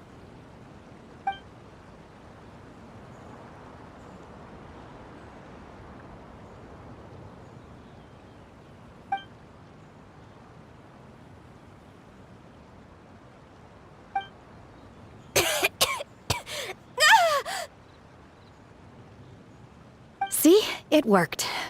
She's awake. Are you okay, Ganyu? Do you need some water? Or maybe something to eat? I'm fine. I just feel chilly all over. Huh. Was it that effective? Chilly, huh? Master always says a cool head leads to a calm heart. So, does this mean that heat's what we need to help you, Ganyu? Paimon doesn't think that's what the expression means exactly. I feel a bit better now. Was I asleep? Must have been around the time I usually take my midday nap. Did you not sleep last night? That does seem to happen to you often. Perhaps you should come work at Wanmin Restaurant with me. We get off at 10 on the dot every night without fail. I could never. I'm sorry. I seem to have missed your name. You are... Me? My name is Gaming. I work as a guard for the Secure Transport Agency. Gaming. The name sounds familiar. I believe I've heard your name mentioned around the Ministry of Civil Affairs. People tell me you're an extremely enthusiastic worker, and you are very generous with your help. Well, you know me. Or, I guess you don't. My name is Ganyu. This is Shenhe, and this is Yao Yao. It's an honor to finally meet you all. Oh, you must be here for Auntie Xianyun's kite-making workshop, right? Yes. I have neither made nor flown a kite before. As long as Master is willing to teach, I am willing to learn. Me too! I want to participate in the kite flying competition with my best friend!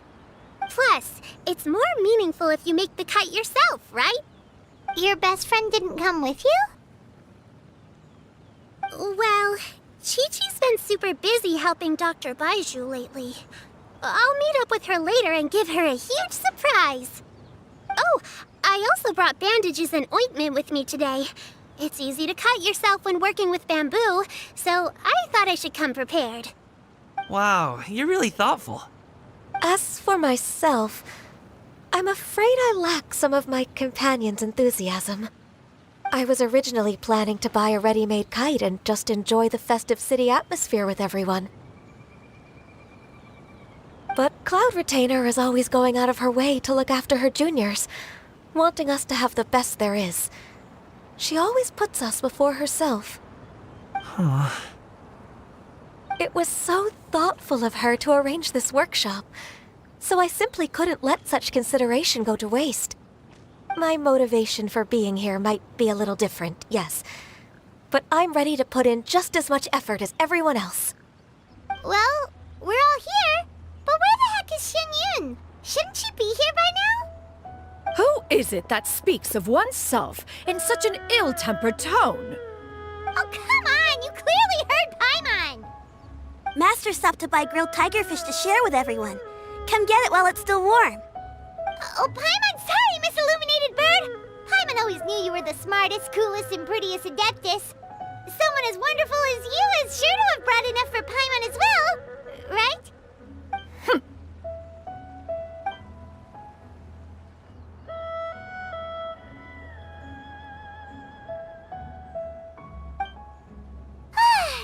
So delicious.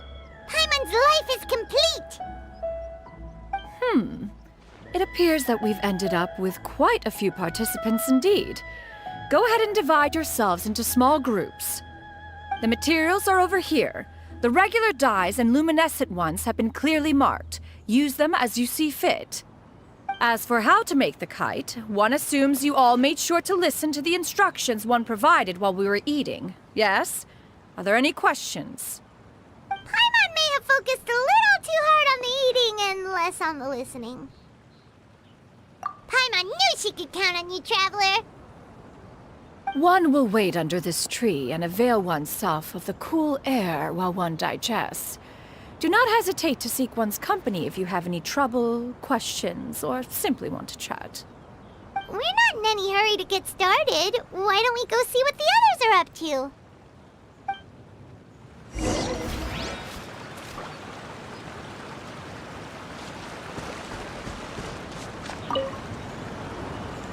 Hey, Gaming! Want to team up? Huh? Wait, I have to participate? I thought I'd be done for the day after adjusting the dye formula. You're that unenthused by kite making, huh? That doesn't seem like you. No, it's not that. It's just... it would take too long to explain. I guess I'll just make one then. What shape should we go with? How about a butterfly?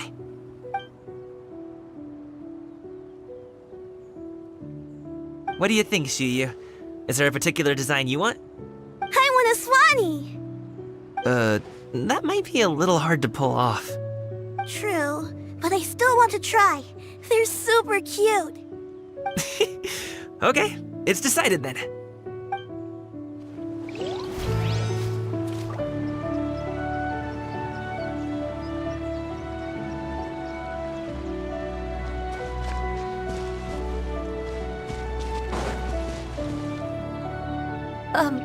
Shenhe, it would be great if you could refrain from putting things on my horns from now on. They're really quite sensitive. I see. My apologies. I shall remember that in the future. Thank you. No harm done. Good. Could I touch them just once more, though? No oil or anything this time. I've just always wondered what Miss Ganyu's horns feel like. Huh? Please, I told you, just call me Ganyu. Well, all right. Just be gentle. Firm to the touch with no discernible temperature. Oh, not unlike certain medicinal plants I've eaten before. Still, Ganyu appears to be shaking like a cat whose whiskers have just been touched. I should stop. I see. Then I'll apply the oil to your forehead next time. Oh, no need. I'll just refrain from taking afternoon naps outdoors. Anyway, we should probably get started on our kite. It won't be long before Cloud Retainer comes to check on our progress. Perhaps we should just choose the most traditional style. Okay. Well, they seem to be getting along swimmingly. Let's not disturb them.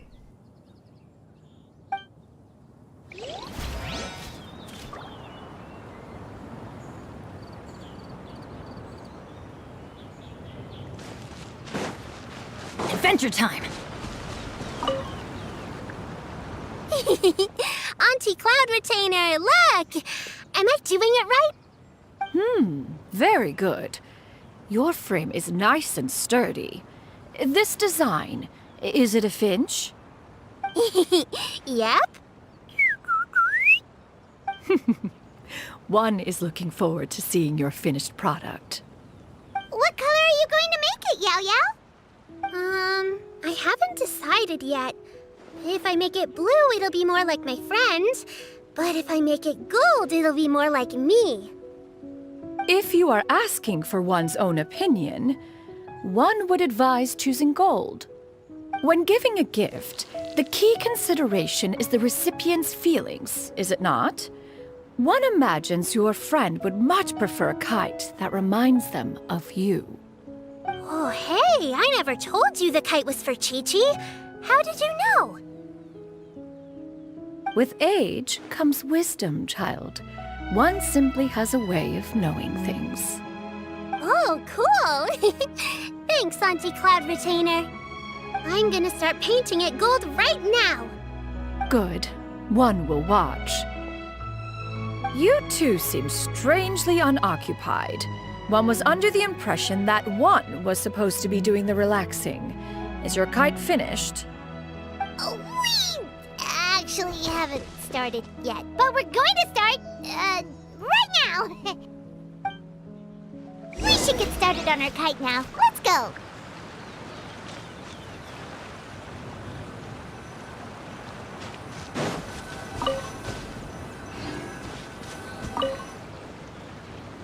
First, we have to decide on the shape. Hey, what are you laughing at? Oh, that's not a completely crazy idea. If nothing else, a paimon-shaped kite could at least make sure you never get lost on your travels and always find the tastiest food and funnest things to do wherever you go. Maybe we're not exercising enough artistic license. Ooh, we should exaggerate this a bit. How about this? The word paimon means the guardian angel of travelers.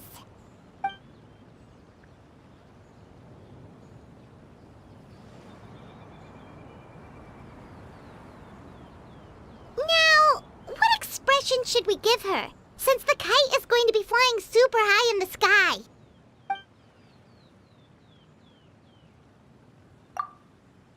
Ooh, like this? Ooh, the title of Champion Kite Flyer is mine! Now that we've decided, let's make it happen!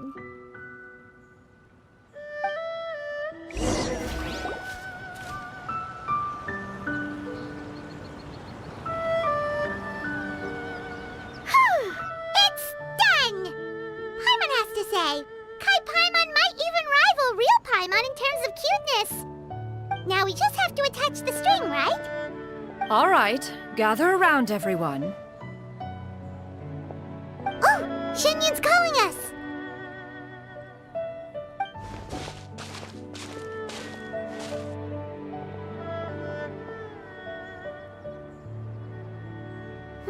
Let one take a look.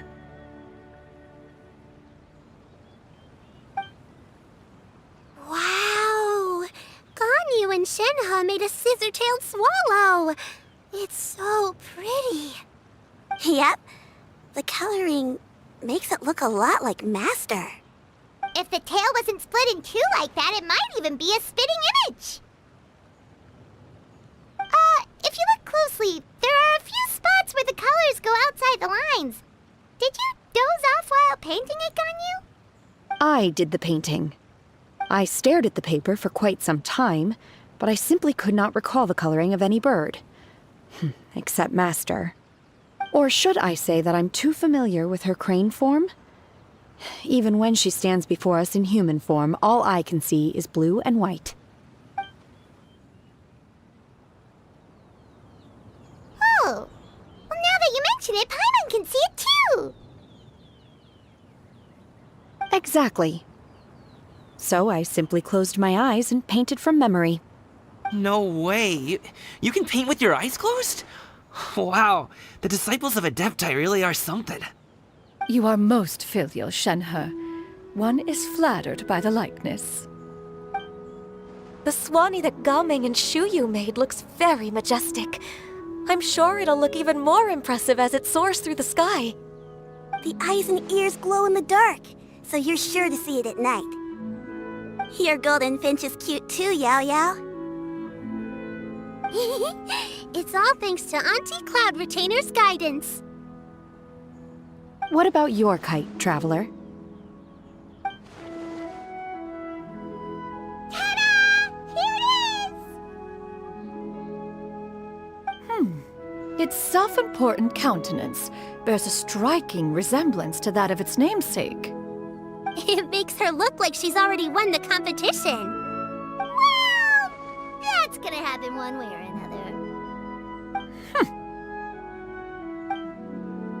Is that the Jade Chamber?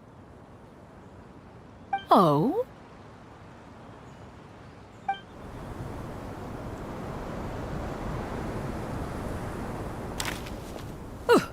Who dares attempt such a flagrant display of impropriety by releasing a kite into one's territory without one's permission? Oh, and to do so by making use of this crude piece of mortal machinery. One simply must know who it is that possesses such impertinence. Continue attaching the strings, everyone. One will be but a moment. Cloud Retainer! Traveler, Paimon, could I trouble you to go after Cloud Retainer? Master's going to be okay, right? I'm more worried about the person who released the kite. There's wind up ahead! Looks like we can glide over!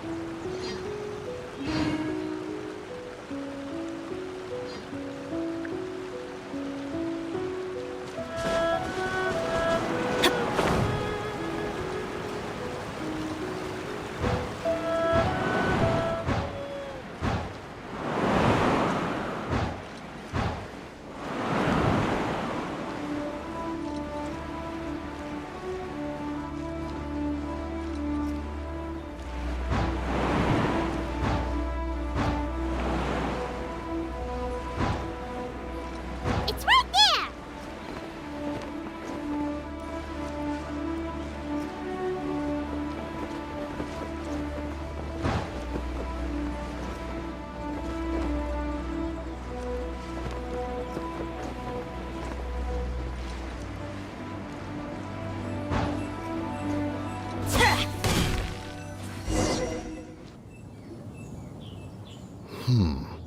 This Fontanian device of mechanical motion is quite curious indeed. Now is hardly an opportune time for your musings. Someone among us was not sufficiently attentive, and now the kite has vanished. Calm yourself. Do you have any recollection of its last location? One believes it drifted in the direction of Mount Outsong. Perhaps it is mere happenstance, but one feels a certain sense of dread at the thought. Your concern is misplaced, surely. Cloud Retainer is either in the city looking after her disciples, or secluded in her abode attending to her research. She will not notice that kite. On the subject of said kite, however, one simply must remark on the genius of its windless lift technology. One cannot help but surmise that its ingenuity rivals that of Cloud Retainer's creations. Still thy tongue. If Cloud Retainer were to hear you profess such a thing, we can both say farewell to any further use of the Supreme Cuisine Machine. One presumes, that this kite belongs to you. Huh? Regard the situation with which we are now confronted. This is all your fault. One's fault? One seems to recall that releasing the kite was no solitary endeavor. Say something, Mountain Shaper. Surely you can think of something to appease her. Further explanation shall only fan the flames of her wrath. It would be better to stay silent and retire at the earliest opportunity. We can hardly avoid her forever. That may suffice during Lantern Rite. But what about the Moon Chase Festival? Sooner or later, she will discover our true identity. Hello? Go retrieve the kite. Absolutely not. You retrieve it. That is not our kite.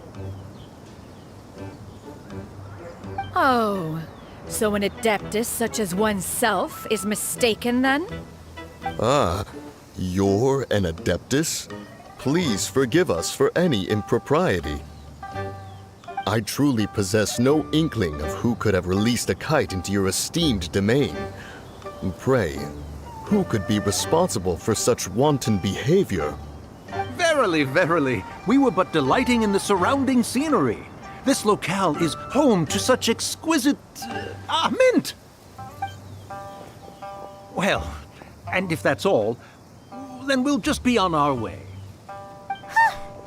We finally caught up. You sure do fly fast in your illuminated bird form, Xianyun. Mooncarver? Mountain Shaper? What are you doing here? You!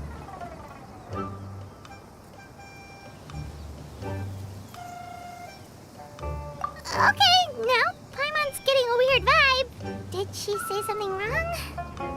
It is of no consequence. Long has one seen through their disguises. One was simply curious as to how long they would keep up the act. Then you are not angry?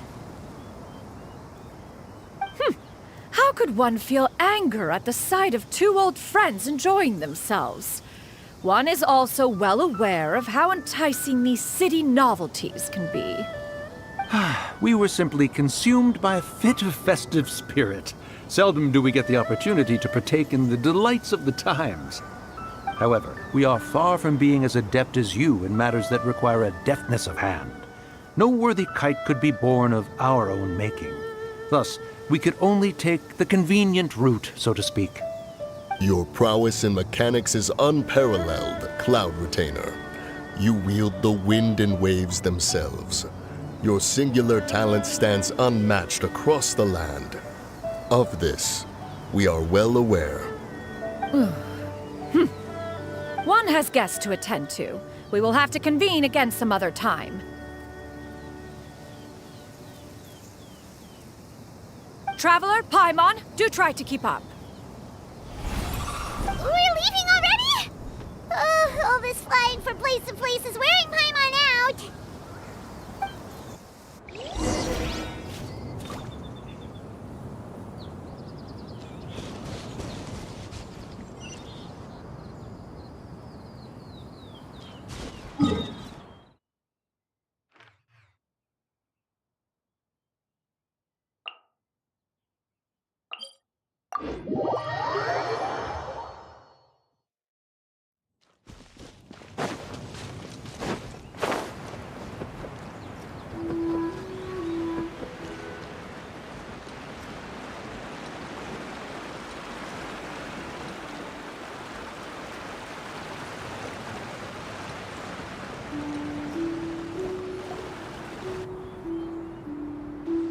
They're back.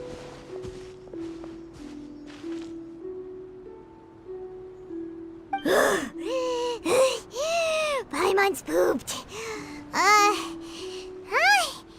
Why are there only two of you left? After you left, Yao Yao and Shu Yu tired themselves out playing with their kites. Gao Ming offered to escort them home.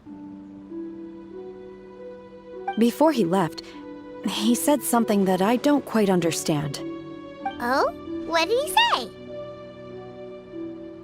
He said, A kite is always tied down no matter how far it flies or how high it soars.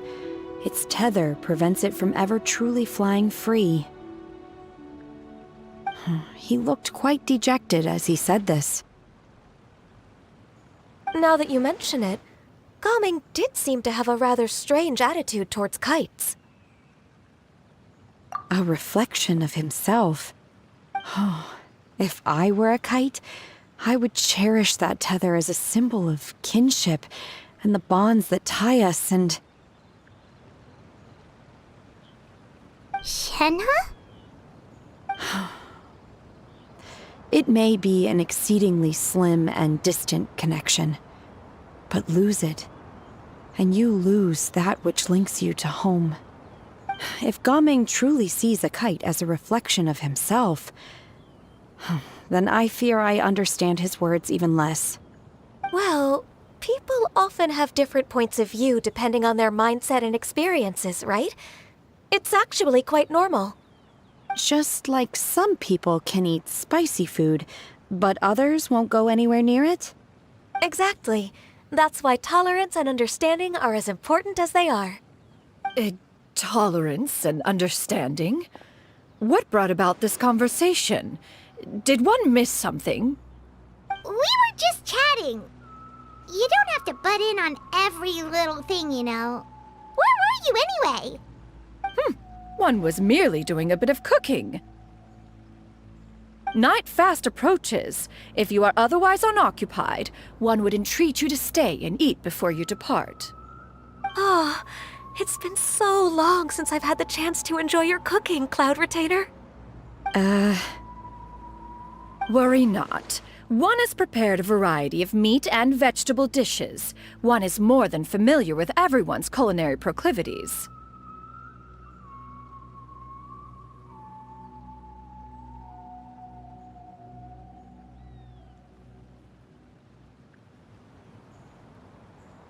Shenhe, Ganyu, come with me. Whoa, what's with all the secrecy? You're not trying to play favorites, are you? If you're ready to serve the food, we can help too.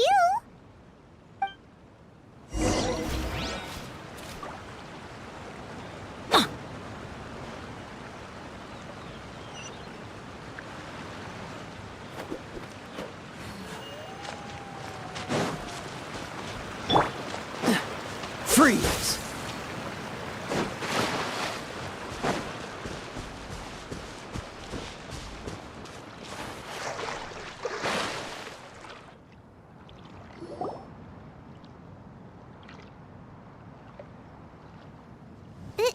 This is...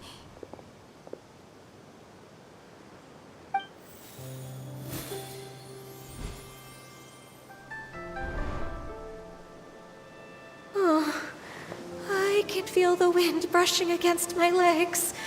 This is a bit embarrassing.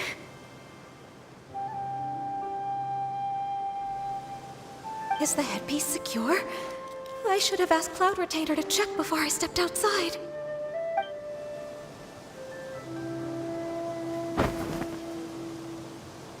How do we look?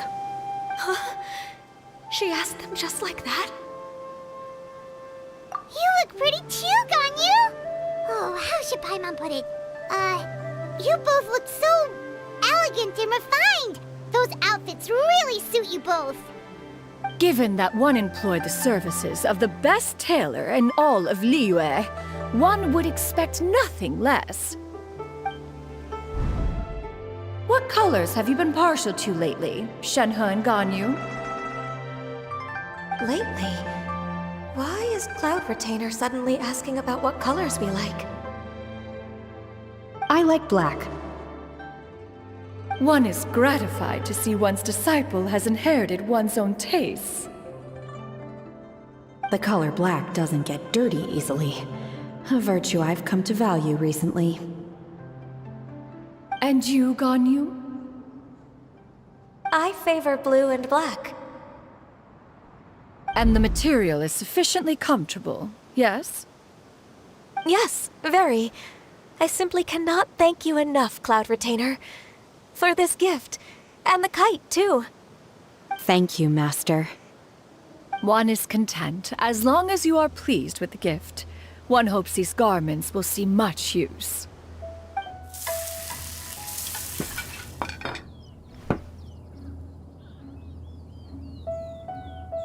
Seems like your supreme cuisine machine is just getting better and better, Xianyun! This golden crab's particularly good. The shell's deliciously crunchy, and the meat inside is so succulent and sweet! Paimon can't stop eating. It's a good thing Gaming isn't here, or Paimon would have to duel him for the food. You know, with chopsticks. He traveled all this way on account of the kite-making workshop, and he spent the whole afternoon looking after Shuyu. One was hoping to treat him to a meal. Oh well. One will just have to extend one's thanks in person. It's rare for someone to make such a good impression on you, Cloud Retainer. One has high standards. He appears to be a young man of much merit, and one is not the type who would see such potential squandered. It appears that he wishes to break free from the kite string that tethers him. Kite string? Huh, what strange metaphors you speak in, Shenhe. Ever since you returned from one mean restaurant, your turns of phrase render one at quite the loss. Where do we even begin? Oh, do you know about the conflict between Gaming and his dad, Xianyun? One has only heard that the two are not on good terms. He ran away from home and hasn't been back since. Oh? Ran away, you say? Huh. One believes we would all benefit from a more thorough retelling. Start from the beginning. Oh, okay. Paimon just hopes he won't mind. What? This shall not do. Lantern Rite fast approaches. We must make haste. As one was contacting various tailors around Liyue, one could not help but be reminded of Menogias. He possessed a singular talent for clothing design. He had an exquisite eye, not just for fabric selection and color pairing, but also for what accessories could best accentuate a garment's overall styling. At a gathering of Adepti, Bonanis once complained in secret to some of the ladies in attendance that the skirt Menogias made for her was too long and impractical, lamenting that it would only hinder her in battle. However, when one asked Menogias his opinion, he remarked that the train of the skirt would serve to enhance her adeptal countenance by exemplifying a certain elegance. Menogias was that type of person. When it came to topics relating to garments and accessories, not even Rex Lapis could best his stubbornness. And later...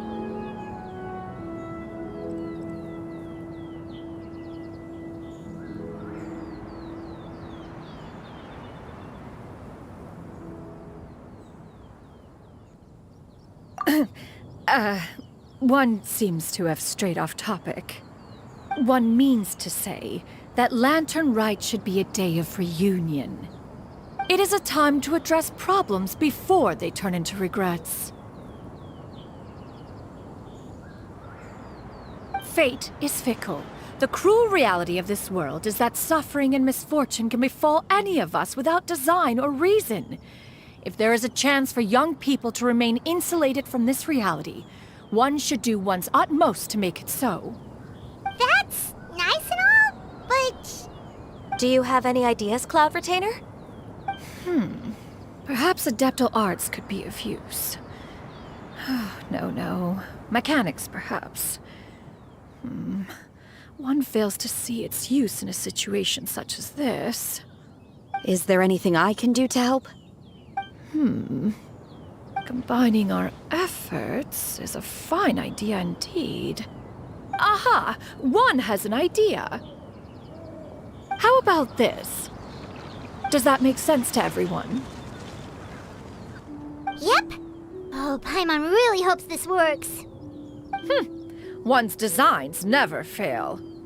Now then, I counsel rest for all, and to make the necessary preparations. One shall see you in 2 days.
I didn't know you were such a slacker.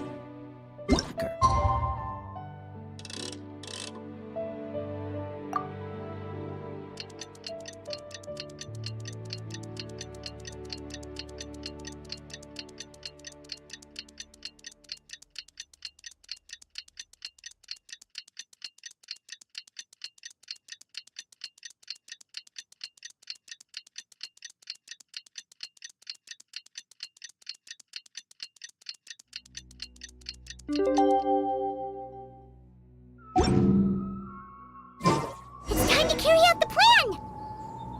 Let's go find Gaming! Hope everything goes well.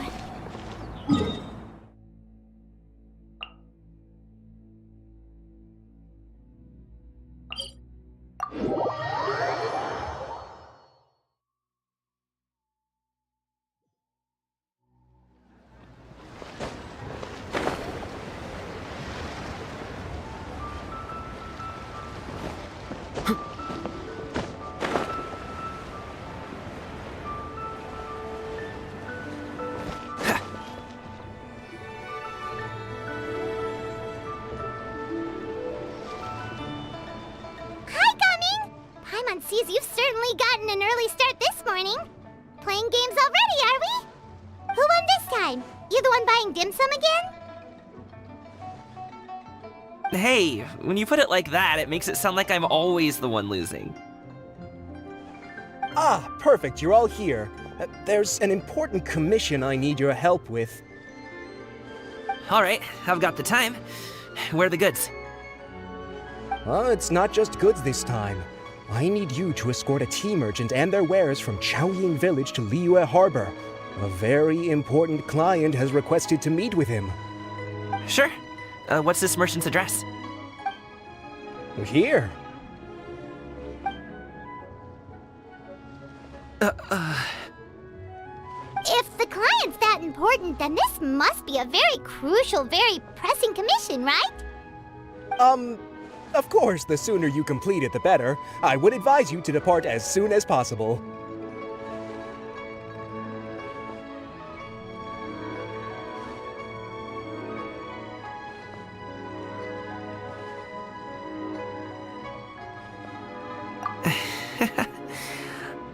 Alright, don't work too hard now, Longjo.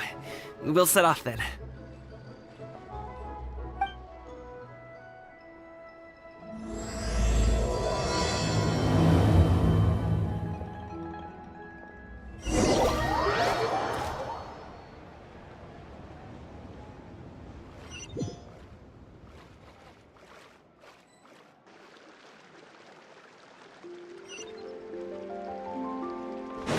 You're a bit quiet today, Gaming. Oh, do you want Paimon to tell a story? We're almost there. I'll take a rain check on that.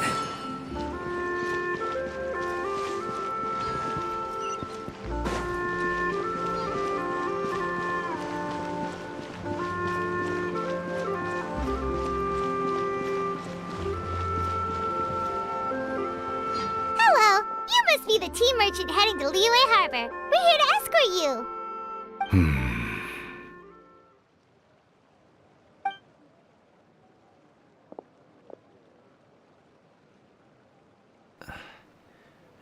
Dad? Oh, so you're Gaming's father. It's nice to meet you. Just leave this delivery to him. Trust Paimon, he's got this in the bag. Gaming is super good at what he does. Everyone at the Secure Transport Agency says as much. Even the Ministry of Civil Affairs has nothing but good things to say about him. Seems like you've made some sort of name for yourself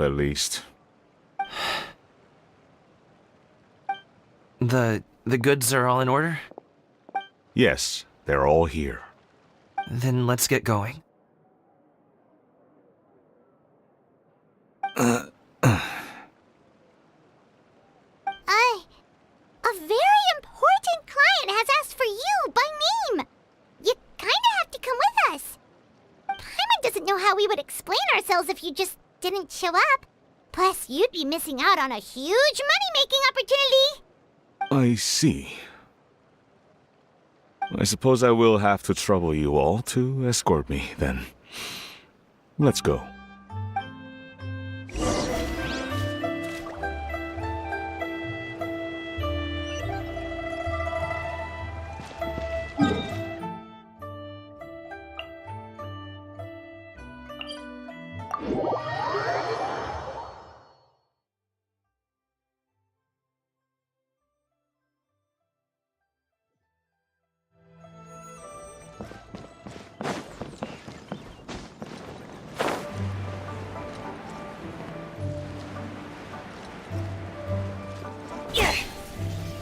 We've been walking for so long. Is anyone tired? How about we stop and rest for a bit? I'm fine.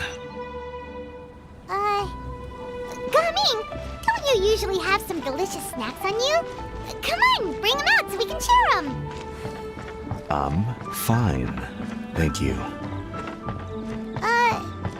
But the winter melon cake he gave us last time was so delicious. Have you ever tried it before, Mr. Ip? Paimon.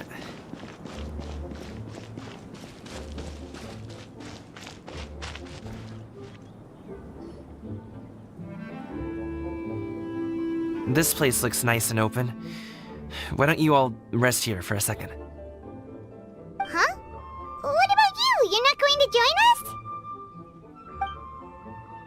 I'm not tired. I'll keep watch. Oh, but Just let him go.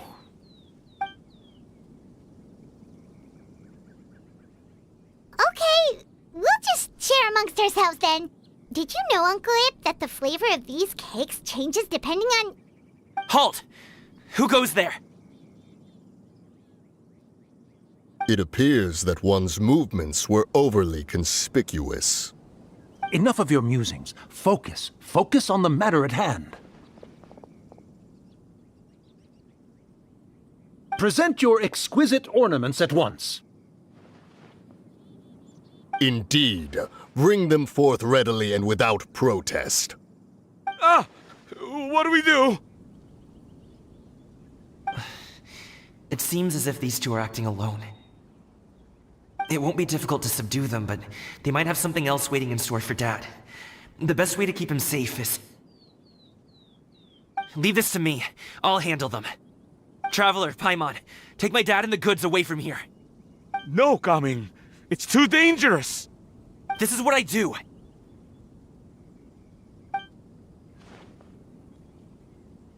A thorny foe indeed. Let us depart and seek a target softer in blows and disposition. Don't think I'm gonna let you off so easily. Away! Let us away! Coming! Don't worry, he's a great fighter.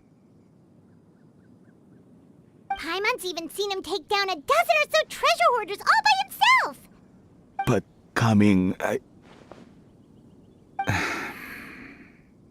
If he had just stayed by my side and learned the family trade, he wouldn't have to put himself in such dangerous situations. We just have to trust him. Let's go on ahead. We'd best get away from here, in case there are other bandits in the area waiting in ambush. All is going to plan.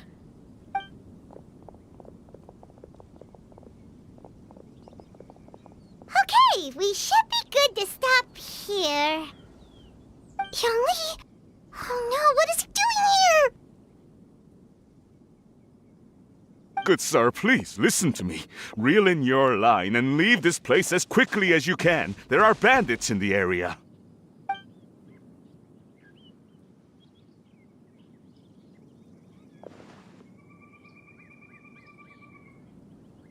Bandits?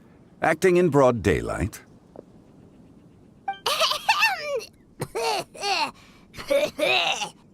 Oh.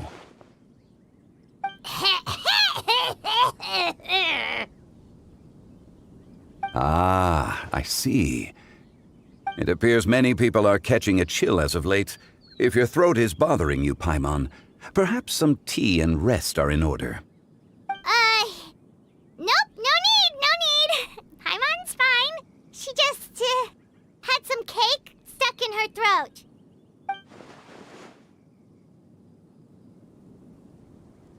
If there are indeed bandits in the area, then we should inform the Millelith at once. Oh? Well, if that's the case, such matters are best left to those with the necessary expertise, wouldn't you agree? I suppose you're right. If ordinary people like us got involved, we would only cause more trouble. Since we find ourselves otherwise unoccupied in this beautiful area, why don't we find a quiet place to relax while we wait for good news? That would be lovely.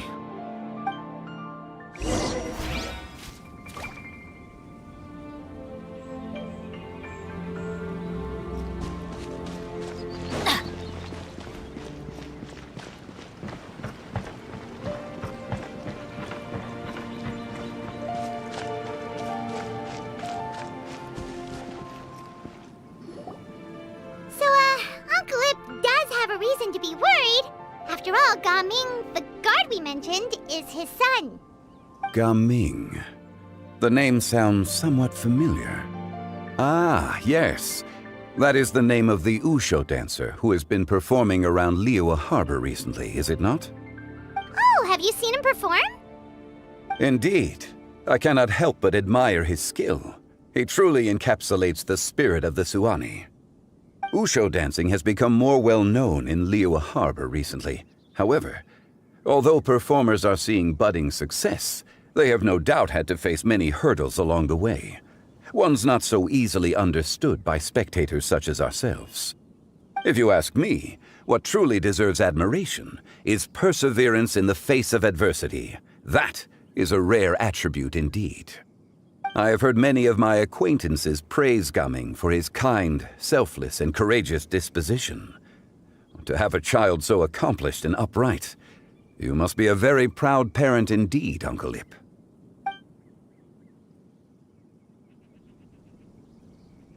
Seems like Zhongli has decided to skip the formalities. Well, he's a hard worker. Yes. You should be sure to tell him you think that when he gets back.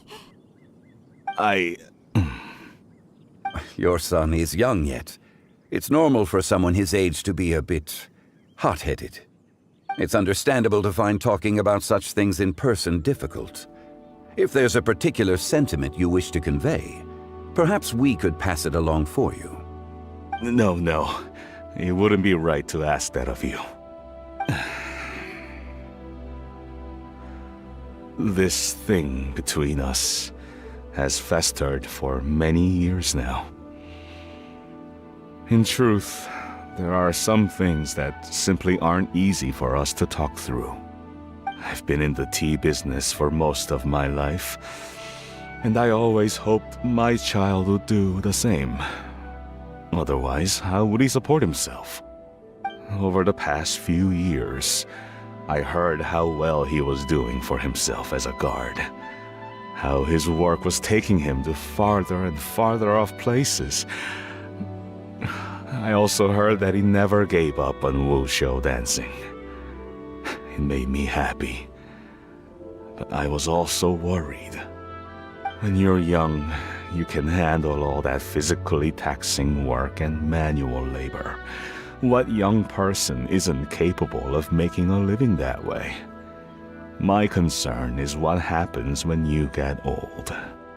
Every time I get to thinking like that, I cannot help but be reinforced in the belief that I was right. That I was right not to give in. I often regret introducing him to wushou dancing as a kid. If I had known how things would turn out, I would have never taken him to see those performances in the first place. It is only natural for a parent to strive to send their child down the right path. No one would begrudge you that sentiment, Uncle Ip. You need not worry. You seem quite young, Mr. Zhongli. Yet you speak with such wisdom. Perhaps I have misjudged your age. Your words are too kind. Truth be told, one of my old friends has several grown daughters. Rather than fretting about their future, however, she prefers to let them find their own way.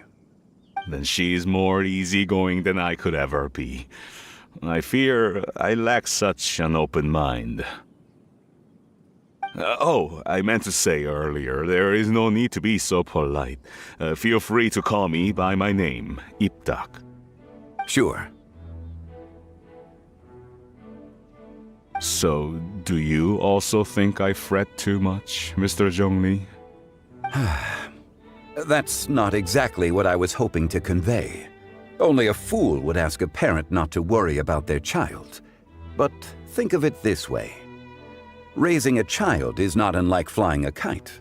Hold the string too tight, and it can no longer soar. As my friend once said, if your children are aiming for the stars, clipping their wings will only cause them to come crashing down. You need to let out the line for a kite to soar. It seems I was too stuck in my ways. You need not reproach your heart for caring. You simply need to loosen your hold a little.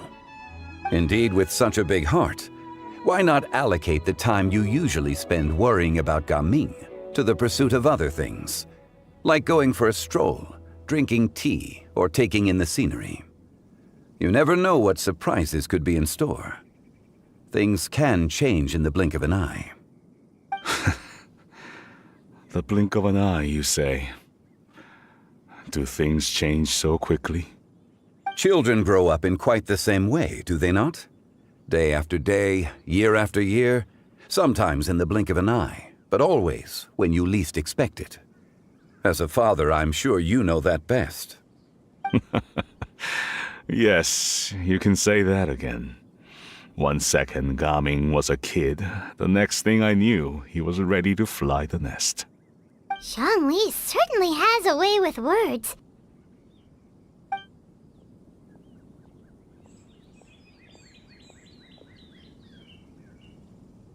Oh, Gaming is back! Hey, Gaming, we're over here! Dad, Traveler, Paimon. Good, you're all here. Oh, and Mr. Zhongli from the Wangsheng Funeral Parlor? You're here too? A fated meeting indeed. We were just enjoying some pleasant conversation.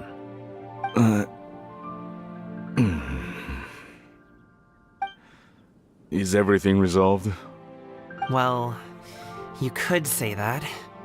What does that mean? Traveler, Paimon, come with me. I need to talk to you. Huh? Oh, okay. I'll come right out and say it. Those two bandits, you sent them, didn't you?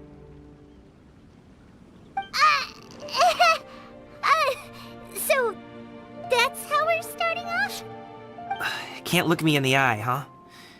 Guess I'm right then. Okay, but how did you know? At first, their mannerisms seemed a bit stilted. But once I got close, it was obvious that they possessed great skills. I was right on their tail, and it should have taken only a few steps to catch up to them, yet somehow, I was never able to close that distance. People with that level of skill would have gone about things differently from the start, like sneaking up on us while we were distracted. Unless, of course, their real motive was to lure me away from the group all along. Wow, you're pretty quick on the uptake. I just have a lot of experience. I've dealt with many a ruthless bandit in my time, but I've never seen ones like them. In the end, I told them they would make good guards if they ever wanted to get back on the straight and narrow, and that they could hang out with me in Liyue Harbor anytime. You're at making friends? I'm guessing you guys were trying to help resolve things between my dad and me?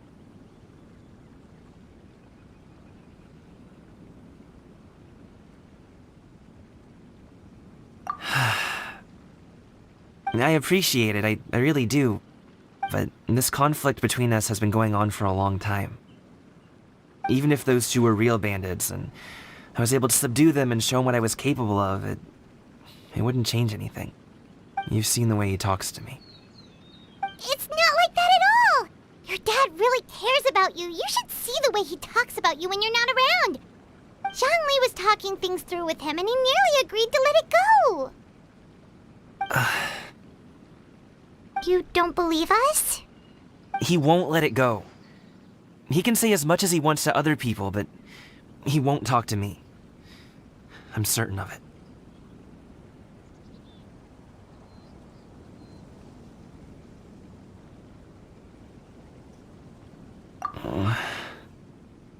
You told us you wanted to prove yourself to your dad. Why don't you tell him about all the hard work you've done these past few years? Will that even do anything? I'm not sure talking is enough. You won't know unless you try. Just like how you won't know if something is delicious unless you taste it. Listen to us. It's time to put these people skills to good use. You can make friends with anyone, so why not your dad?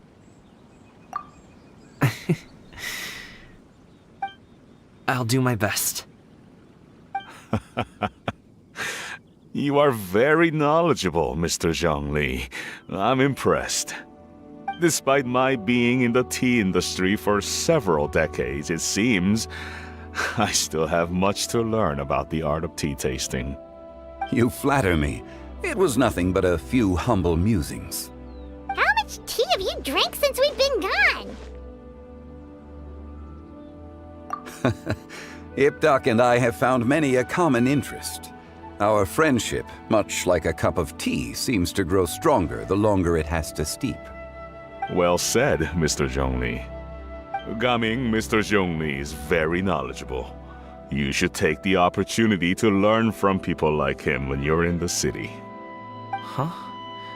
Oh, of course. Zhongli? I have very much enjoyed our conversation, Ipdak, but I, unfortunately, have some unfinished funeral parlor business to attend to. Oh, I hope I didn't keep you. My apologies for taking up so much of your time, Mr. Zhongli. No need to stay on my account. When you're less busy, let's find a time to meet. I'll treat you to dim sum. It would be an honor. We'll see you off, Zhongli. You two have a nice chat, all right?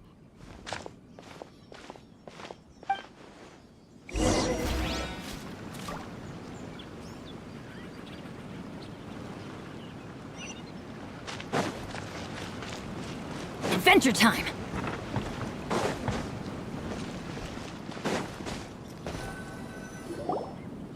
Thanks for helping us talk things through with Uncle Ip. Good thing you were able to pick up on what we were putting down. I have been around the both of you for some time now. You could say I have a certain level of expertise in that regard. As for my role in the conversation, think nothing of it. I hardly did anything noteworthy. You never change, do you? Why did you have us walk all this way? Paimon thought we just had to go far enough to be out of earshot. A friend approaches. Hello. So, you're here too? I've been here the whole time.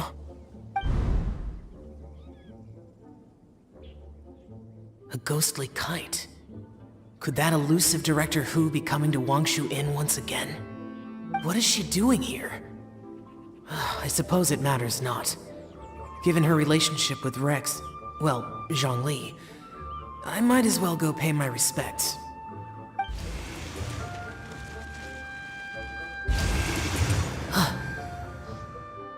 It's you! I thought you were Director Hu. Ah, your arrival is most fortuitous. Do you want to try out this new gadget? The addition of the power source makes the takeoff more stable. It's just that... He seems quite immersed in the study of this device. I fear it's almost too stable. It completely negates the pleasure of seeing one's kite sway with the wind. It's a bit of a shame. In truth, I'm here because Director Hu dispatched me to purchase some items in preparation for Lantern Rite. I see. Much like she does every year. Much like she'll do next year, I would imagine. Ugh. Am I wrong? Or has she once again sent you out to buy, what is it, sesame oil or something? While we're on the subject, I do wonder why she is so obsessed with using sesame oil in the preparation of mixed vegetable dishes for Lantern Rite. A recommendation from Xiangling, perhaps. What do you think, Xiao? I've only met Director Hu a few times. I'm hardly the best person to ask. Ah, and is that not a sign that you should visit Wangsheng Funeral Parlor more often? It wouldn't hurt to grace the parlor with your presence now and again, when you are otherwise unoccupied. This one here is a traditional kite, one without any equipped mechanical device. Director Hu tasked me with studying the differences between the two to determine which one is of greater merit. Many hands make light work. Perhaps you could test out the other kite for me? All right. I have made my comparisons. If speed is what you're after, the mechanical kite is the better choice. Wonderful. I shall pass that information along to Director Hu. I'll leave these two kites with you. Perhaps you can find a few friends with which to partake in the activity. You might find it to be an enjoyable use of your time. Oh, wait. Who enjoys kite flying? Well, I would imagine someone of your talent and wisdom is more than capable of finding out. So, you were testing out the kites for Hu Tao and even roped Xiao into doing it for you? Paimon didn't ask earlier because the situation was awkward. I would hardly say I roped Xiao into anything. I simply sought the help of a friend. Besides, we did the testing together. Seems like our pool of competitors is growing. Do you like kite flying, Xiao? I suppose I neither like nor dislike it. Although, watching a kite gradually ascend into the sky does bring me a certain peace of mind. Perhaps they're a bit like Xiao lanterns in that way. Kite flying is also a pleasant form of relaxation. Have you ever thought about making a kite, Xiao? Cloud Retainer taught us how. We can teach you if you want. There's no need. Menogias was the only Yaksha among us who had an interest in matters of ornamentation and design. When Lantern Rite is over, come find me near Pervasi's temple if you have the time.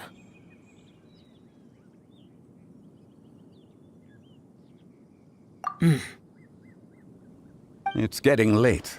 I should go inform Director Hu of our findings.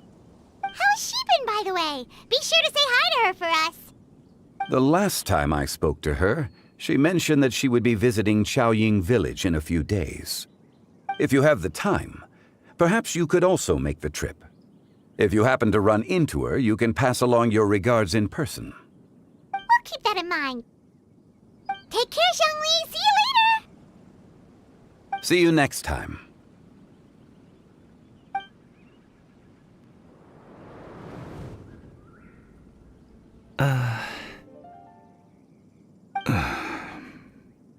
Coming. You can go first. I don't have anything to say. Then I'll go. I still don't want to leave Liyue Harbor. Oh. I can't say I support that decision, but... Hey, Let me finish before you get all worked up. Sit, Shenhe, sit. You must be tired from your journey. Shall I pour you a cup of tea, or would you prefer something else to drink? No need. I'm not tired. They're gone, Master. Perfect. The time is nigh for us to make an appearance.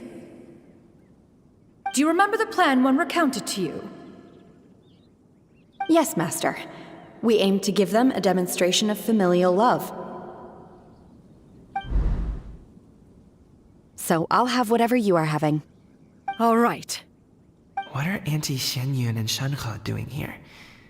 Just how many people are involved in this scheme?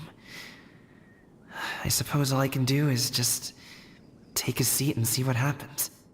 Perfect. I just so happen to have bought some Sunglow tea recently. It's quite the delectable variety. Or it would be if one has not been forced to drink it every day in the hopes of whittling down one's considerable stash. One has more than had one's fill already. Oh, forget it. Such thoughts detract from the present need to keep up the conversation. Has work been busy during the holiday season? Do you need my help with anything? Drunk guests can sometimes cause trouble, but I deal with them as you taught me, by pinning their heads against the table. Are Auntie Xianyun and Shenhe serious right now?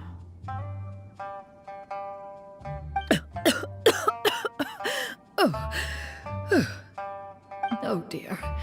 While one was busy orchestrating this act, one seems to have forgotten about Shenhe's various eccentricities. What I meant to ask was, have you made any new friends? We live so far from each other, it would be a great comfort to me to know you were surrounded by good companions. You already know of my past circumstances. Recently, I've been conversing with Guoba in the kitchen at night. Guoba can't talk, but his companionship is a comfort. The poor child. Her one friend can't even talk. I guess maybe Gaming is not doing so bad after all. Perhaps I've been too hard on him. Let's move on, shall we?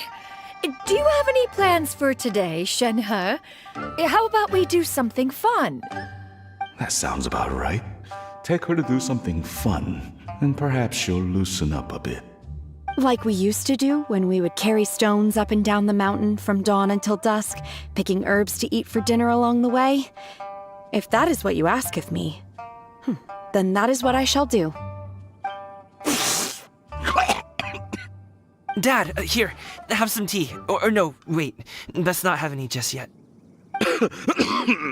Yeah. I simply can't listen to that any longer. Coming. I'd like to finish what I was trying to say before. I don't support your decision to stay in Liyue Harbor, because living there is too hard on you. If you come home, there will be people to help you. I'm not saying we have to live under the same roof. I know our personalities are too similar to avoid butting heads. But you'll have your entire family around you. Your aunts, uncles, they'll all do whatever they can to help. You could get a less taxing job, and we could grab dim sum together from time to time. Huh. I didn't know dim sum was such an important affair, Master. Shh. Just think about it, okay? You don't have to decide now. Dad really has changed a lot. He would never have said these things to me before. But thank you, Dad.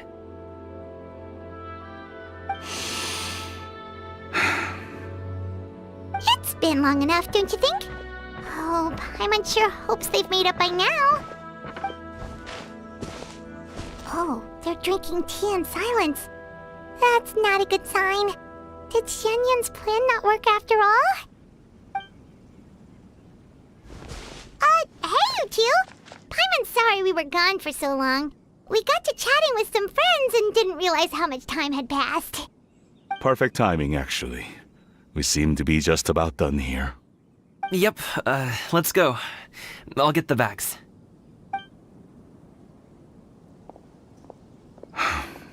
Gaming has grown a lot taller, hasn't he?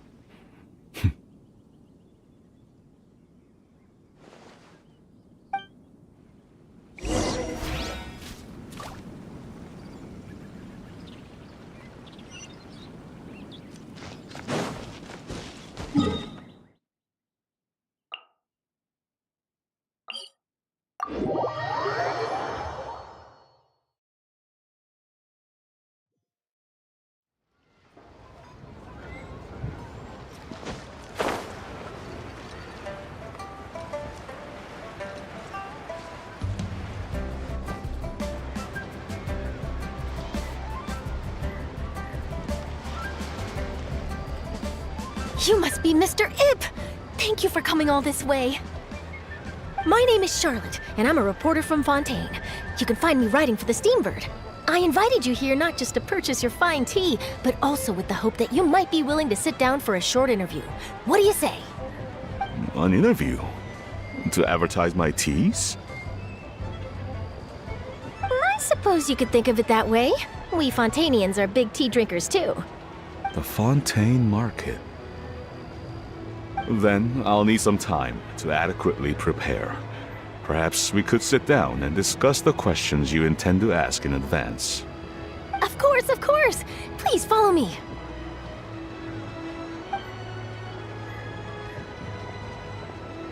Is this person also involved in your plan? And here I thought I had lots of connections.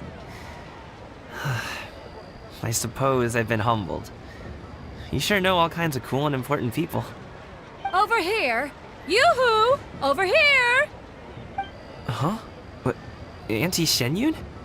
She probably wants to talk about the next phase of the plan. Let's go while your dad is still distracted.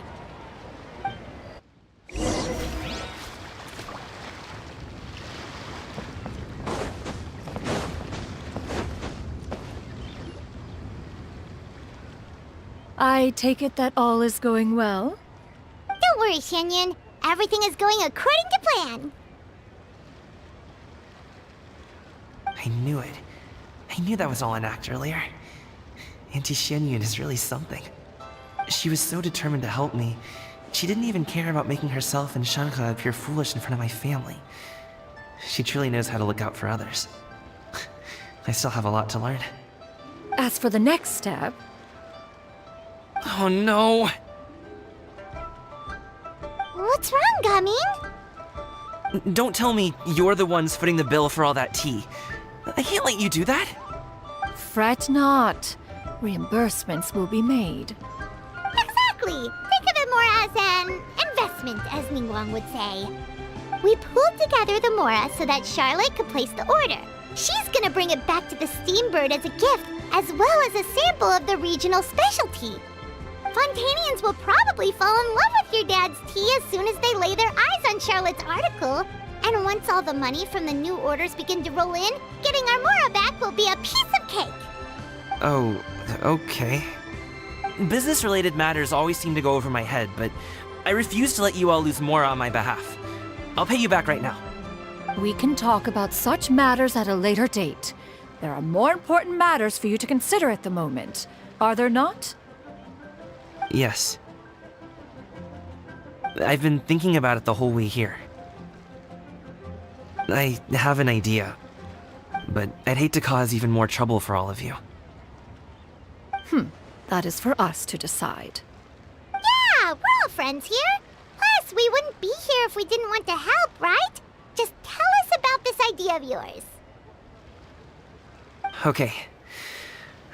So, it's like this.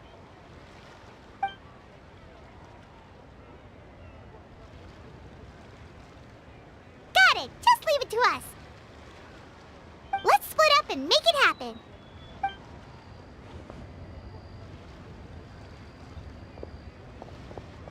We need need to do those things we talked about, but we also still have the kite flying competition. Since Xiao already tested out those kites for us, why don't we also go buy one of those mechanical thingamabobs or whatever they're called? We can attach it to our kite!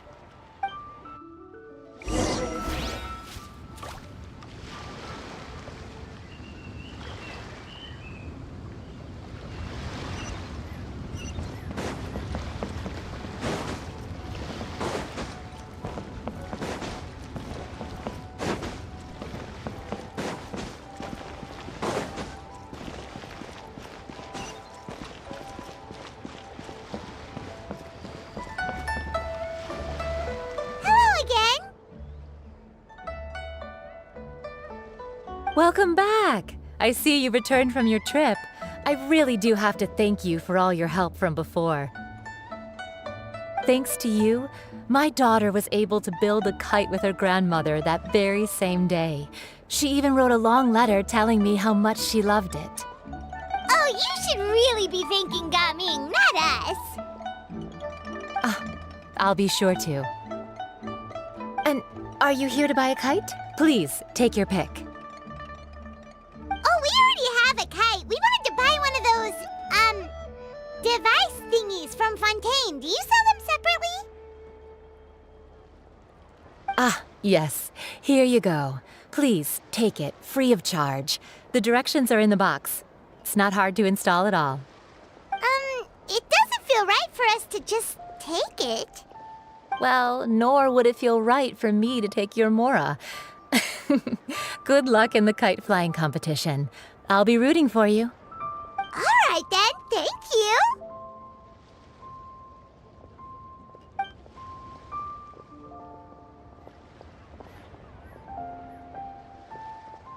Phew, it's done.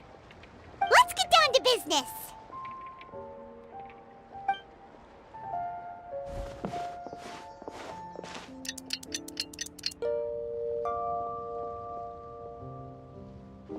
Looks like we finished everything we needed to do. Let's find a good place and put this thing into the sky.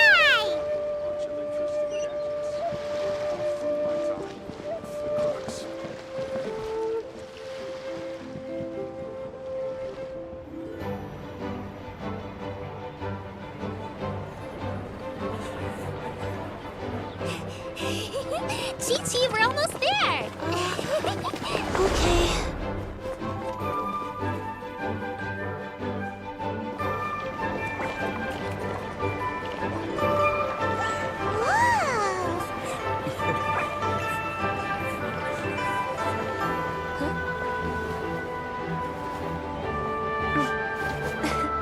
Come here, allow me.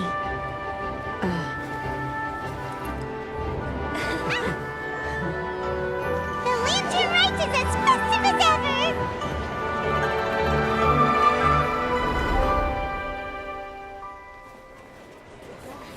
Huh?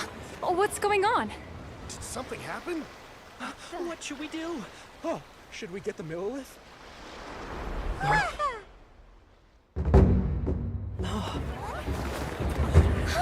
What's that?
Have I taken that many pictures already? I need to load more film.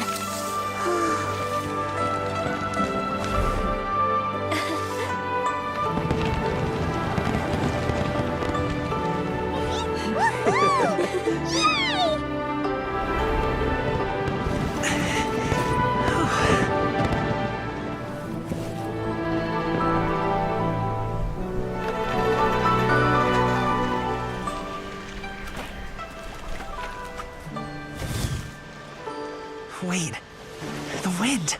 Oh my gosh! Mommy, I want a big kite like that too! Do you see that kite way out in front? It's so beautiful!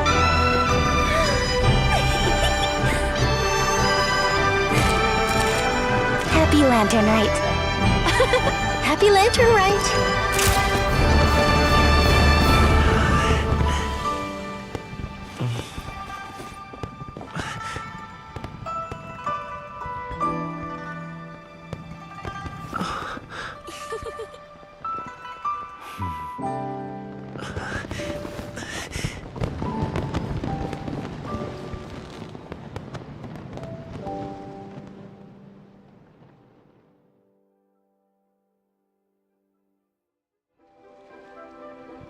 Gaming's performance was so cool, Paimon almost wanted to join in! You saw that, right, Traveler? Let's go find him! Oh! He's over there! Talking to his dad!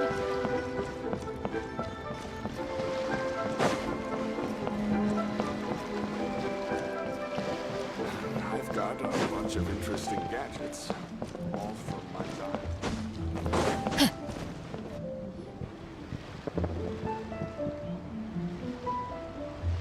I think I'll head off now, if that's okay.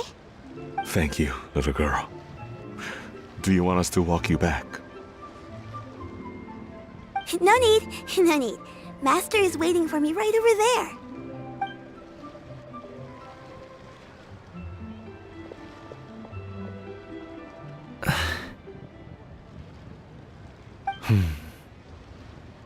Son.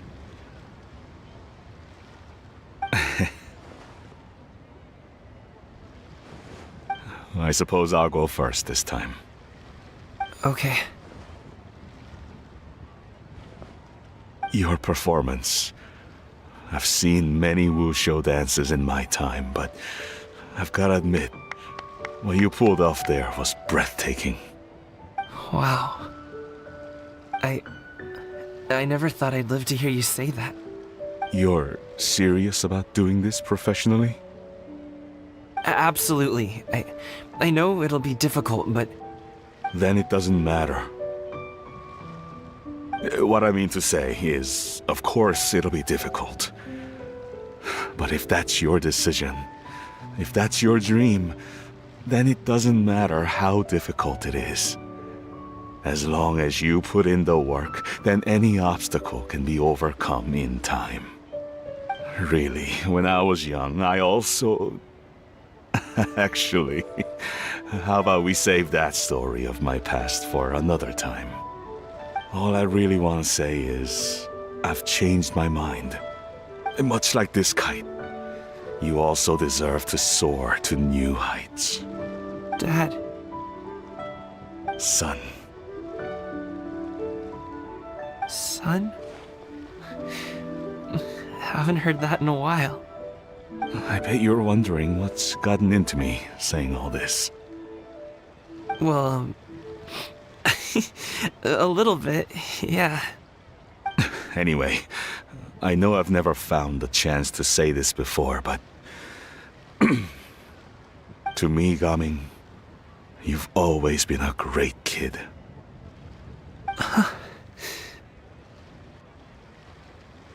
Alright, that's everything I've got. Did you have something you wanted to say, or...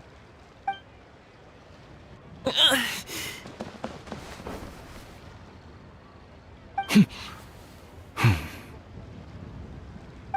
the two of them talk things through like this really gives Paimon a sense of accomplishment. Now go. Over there. Your friends are still waiting for you. Huh? But you came all this way. I'll be staying in Liyue Harbor for a bit longer. When you have time, we can grab dim sum together. Your treat, right? Dad, honestly.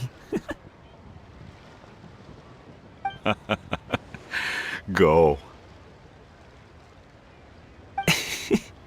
Okay, then I'm off.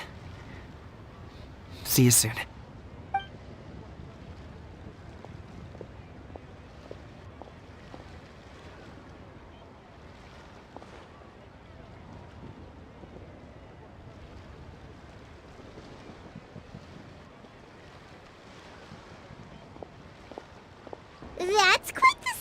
you've got there, Gummy.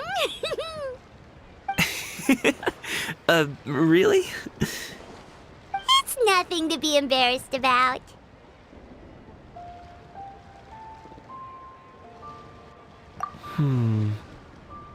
I'd like to find and thank Auntie Xianyun, as well as everyone else who's helped me out. If everyone has time, maybe we could all get together and go fly a kite.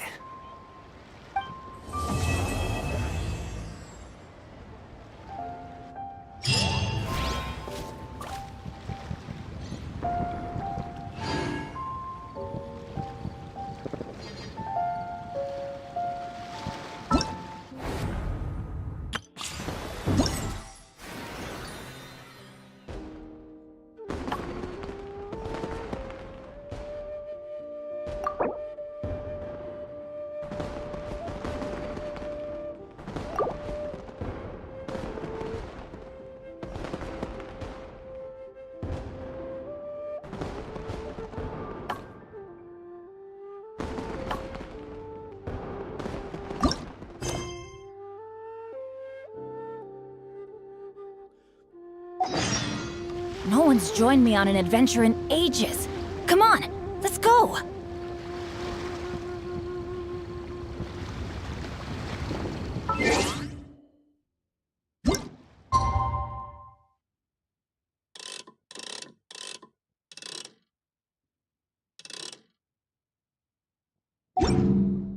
Oh, ow! Where did that come from?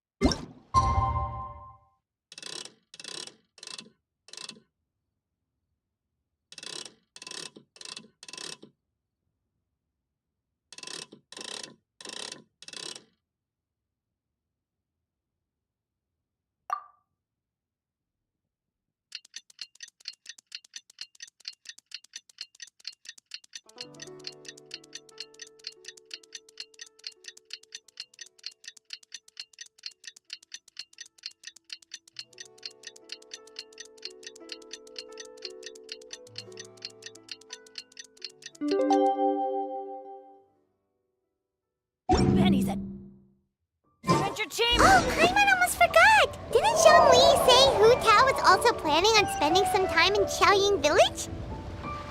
We didn't have anything else to do today, right?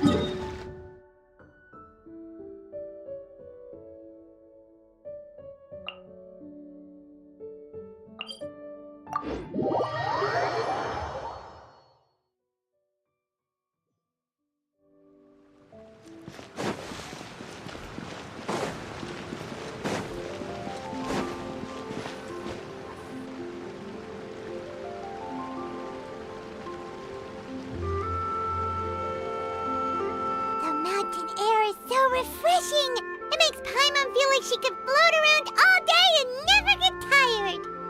Cream! Gummies! Fuel fruit! Huh? Did you hear that? Sunshine! Blue skies! Good vibes! Right? So Paimon wasn't just hearing things. That voice sounds really familiar. Well, we've got the time. Why don't we go check it out?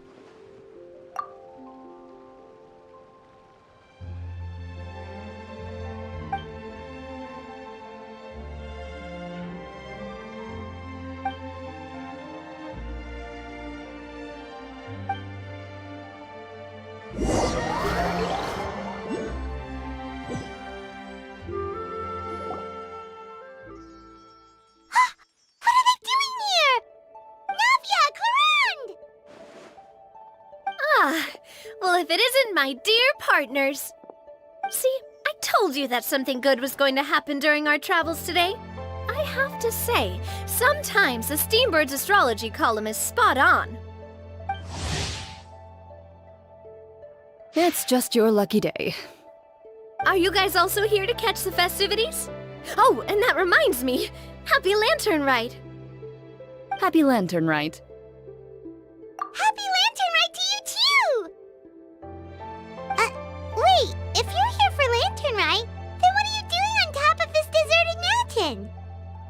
And that voice we heard, that was you, right, Navia? Oh, impressive. You could tell it was me from that far away. You've got good ears. That or your voice is just really loud. Well, of course it is. After all, I'm a boss. Indeed. I suppose it's an asset. Sure is! Having a loud voice is a handy tool when it comes to communication. Wait. That wasn't even Paimon's point. Paimon just wants to know why you two were shouting from the top of this deserted mountain. There was something about almonds, maybe? And buell fruit? Ooh, is it some sort of secret code? No, it's not a code. The words are meaningless. Perhaps, but the act of shouting was very meaningful indeed. That's just what mountain climbers do, right? After all the hard work it takes to make it to the top, as you stand on the summit looking out at the vast scenery, it's not easy to resist the urge to release those emotions. Exactly. You get me, partner. I was afraid that it would cause a disturbance, so I asked the locals around here, and they said it was fine. Apparently most hikers like to shout when they get to the top, so the locals are used to it by now. So, you see, it's not just me. I guess everyone shouts from the top of a mountain at some point in their life. Speak for yourself. When you're stressed, don't you ever just get the urge to do something for no reason? Not really. If I ever get stressed, I just go hunting. Oh, that's a pretty good way to relieve stress.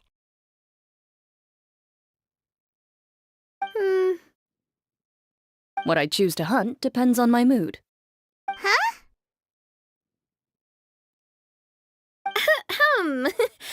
Anyway, why don't you two give it a try? Shout anything you want. It's a real stress reliever. As long as Paimon has clothes on her back and food in her belly, Paimon doesn't think there's any stress that needs relieving. Oh, I bet you guys are just too embarrassed to let loose. No need to be shy. Even Farina was shouting from the top of this mountain earlier. Huh? Did Paimon hear that right? Farina's also here? In Chaoying Village? Believe in your ears. It is indeed as you heard. Actually, the reason we climbed this mountain in the first place was also because we heard the sound of shouting. Yes, we could just about make out someone yelling things like, "Help me!" and "What should I do?" So we hurried up here to check it out. And what do you know? Miss Farina was standing right there, all red in the face. She practically sprinted back down the mountain the minute she saw us. That reminds me. I believe what she actually said was, "So help me, I will figure out what I should do about this script." So, you could actually hear what she was saying? Why didn't you say so earlier? I thought someone was really in trouble. I figured we would come check out the situation either way. Why not let her keep some privacy? Oh, seems like you caught Farina in the middle of some stress relief as well. She probably would have never thought. No, she definitely would have never thought she would run into anyone she knew all the way out here. I think so. We ran into Nervalet on the way here as well, but he was already on his way back, so they probably weren't together. What? Nervalet was here too? What was he doing here? It couldn't have been for vacation. I think it just might have been, actually. But apparently he only stayed for half a day before heading back. He's a very busy man. Neuvillette is not the type to take much time off. Taking even a half day for himself is already a huge step in the right direction. Didn't Charlotte publish an article on the Liyue tea industry recently? Maybe he was inspired to come buy some tea after reading that article. You know, just like you were. My situation is completely different. I'm here because I was asked to accompany you. The tea purchase is simply an added bonus of this location. You Fontanians and your tea drinking. Oh, it's not for me. I lost a bet with Ridesley, and now I have to buy him something. It was just a spur-of-the-moment sort of bet. Ridsley gets really invested in that sort of thing, but he couldn't care less about what he wins in the end. You could give him mint plants that you plucked from the side of the road, and he wouldn't even mind. If only he was that easygoing when it came to talking business. In any case, I'm pretty sure the tea you bought is this region's specialty. What is it called again? Yes, that's the one. You didn't really buy 10 boxes, did you? Please, do I look like someone who would fall for that sort of marketing trap? That reminds me. You guys said you only came up here because you heard my voice, right? I hope it didn't put you out. You must have had other plans for the day. Oh, that's right! Hu Tao! A few days ago, we heard that a friend was going to be in Qiaoying Village, so we decided to come and see if we could run into her. Oh dear. We've been chatting for quite some time. I'm sorry for keeping you.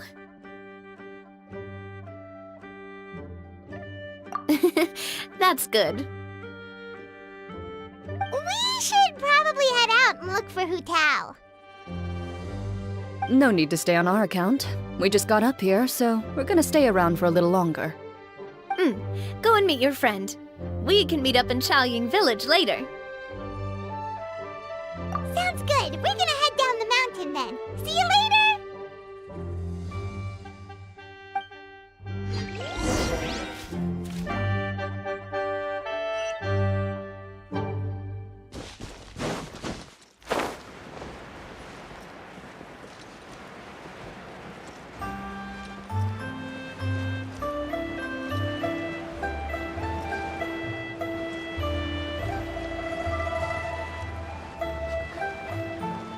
Qiaoying Village is known for its tea, but you know what else they have with tea? That's right, dim sum! Didn't Gaming say something about dim sum being eaten in the morning? Oh, well that's fine too. Paimon doesn't care what kind of tea it is as long as it comes with some tasty snacks. Now let's see what kind of yummy things we can find around here. Paimon's not seeing things, is she? Is that Farina standing between Zhongli and Hu Tao?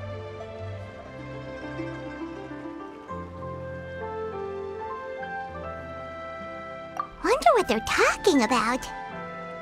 Zhongli knows a lot of stuff. Maybe he's telling Farina about Qiaoying Village.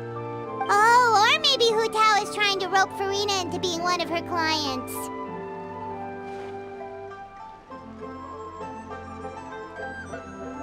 Hey, this isn't the Fortress of Meropide.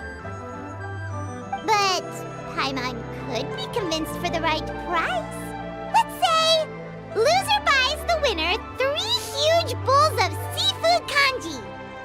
Since Zhongli is there, Paimon bets things are pretty tame.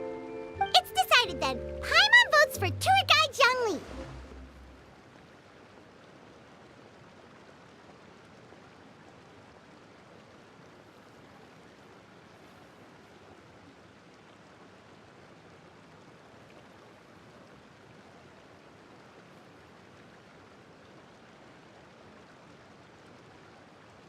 All right, no time to waste. Let's go see who's right.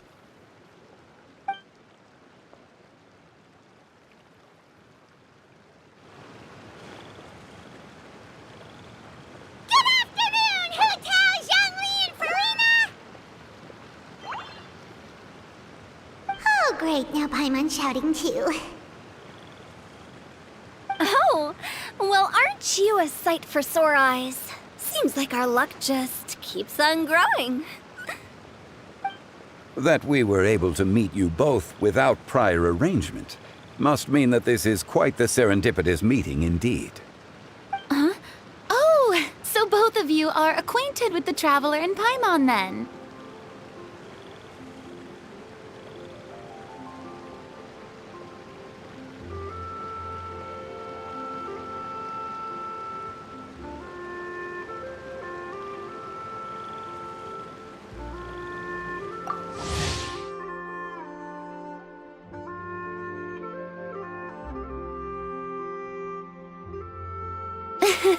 I'm pretty sure you didn't learn that one from me.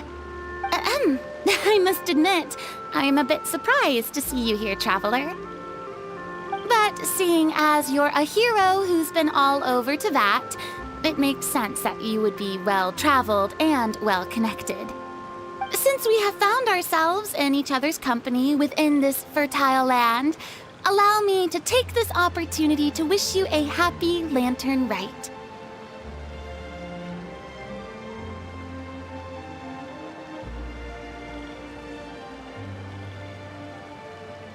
It appears you have been to Fontaine, then. Given your proclivity to spread good deeds wherever you go, it's no surprise that you would make the acquaintance of a celebrity as illustrious and celebrated as Miss Farina.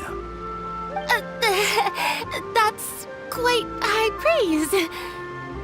What I mean to say is, you flatter me, Mr. Zhongli. Although I've built up a certain following within Fontaine, it is no reflection of strength or wisdom. I stand before you right now as nothing more than an ordinary traveler in search of beautiful scenery and creative inspiration. There is definitely more to Mr. Zhongli than meets the eye. I could tell as much from our conversation earlier. Given his breadth of knowledge on both academic and worldly matters, there's no way he hasn't heard about what happened in Fontaine. Is he just feigning ignorance for my benefit? No. You're no common tourist. I simply won't have you talk about yourself that way. Oh, does that mean Hu Tao also knows? You may not have heard, friends, but... Miss Hu Tao... Miss Farina is now one of my esteemed clients. Yup.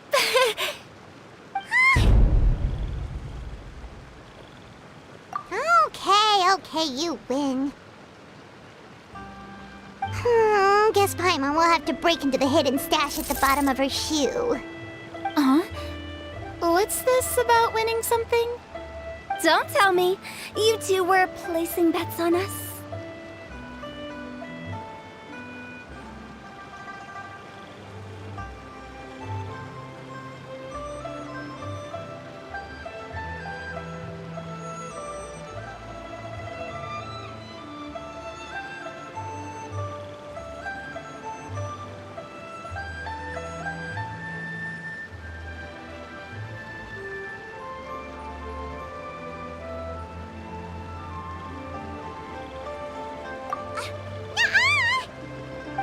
We just saw you guys standing on the side of the road and couldn't help but take guesses as to what you were talking about.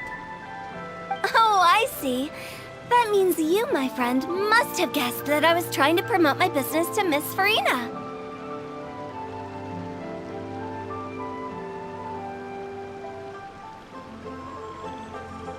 That I do, my friend. What was Paimon's guess then? Paimon thought Zhongli was showing the newbie around. By newbie, you mean me, right? If that's the case, then Paimon's guess was also correct. Oh, that's right. Mr. Zhongli was telling me about some great sightseeing spots in the area. Ha! You see? Paimon was right too! Since both of our guesses were right, there can't be a winner or a loser.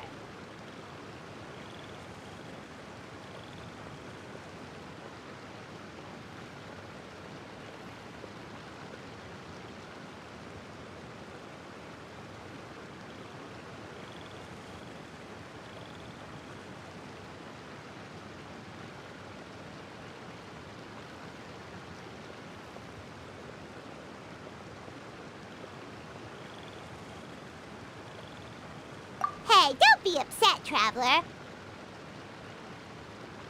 How about this? You buy Paimon a bowl, and Paimon will also buy you a bowl. As for the third bowl... Since I was the subject of the bet, perhaps it should go to me? You know, as a congratulations for the huge deal I just struck.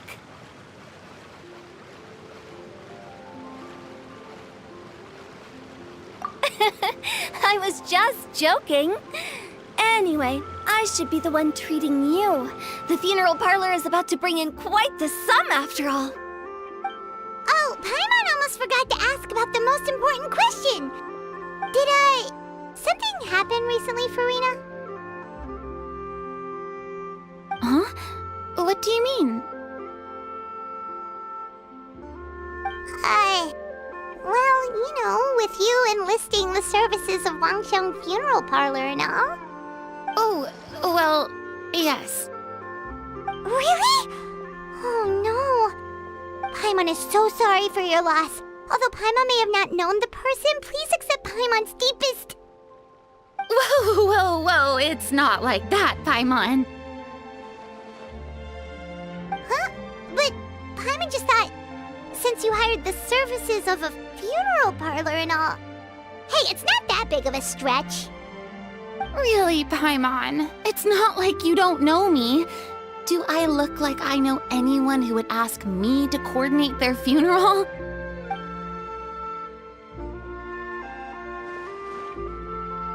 Miss Hu Tao is simply helping prepare some props for my film.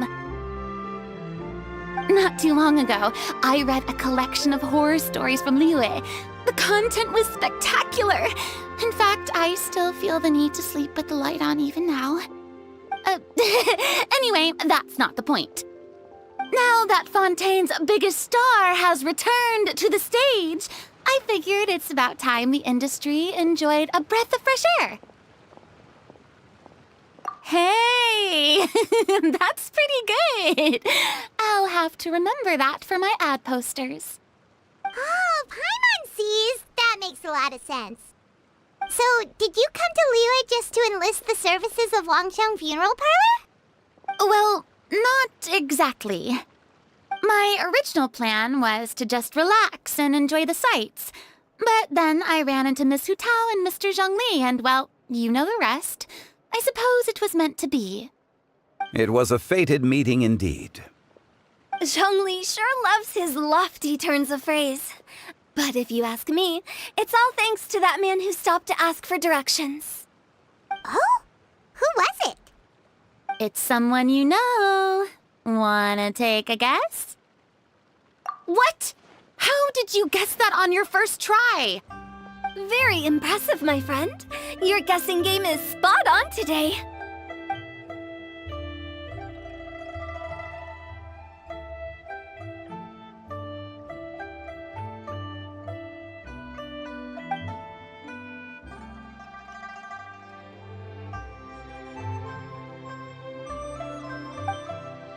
Huh. Paimon never thought Neuvillette would be the type to get lost. I'm sure he didn't get lost. Even I was able to find my way to this place without any trouble. He was already getting ready to leave by the time I arrived. He just wanted to ask someone about the quickest way to get back to Fontaine. Yup, that's exactly what he asked. This area is full of mountains and rivers. It's normal to not know the fastest route. So, were you the one that pointed him in the right direction, Hu Tao? Of course. I'm also a guide of sorts, you know.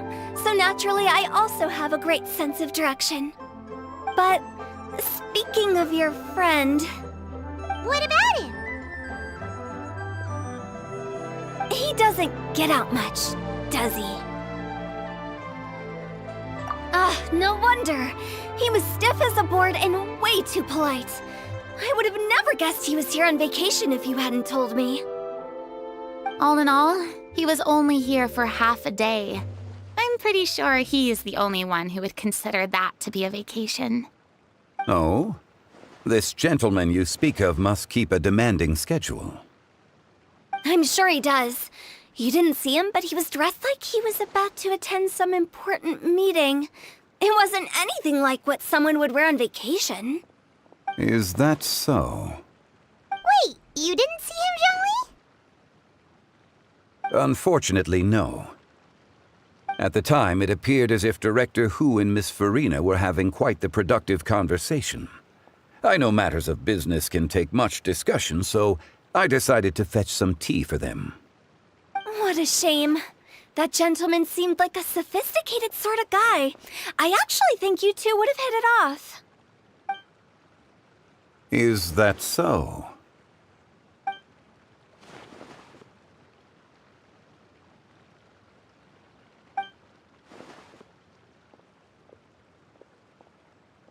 Hmm?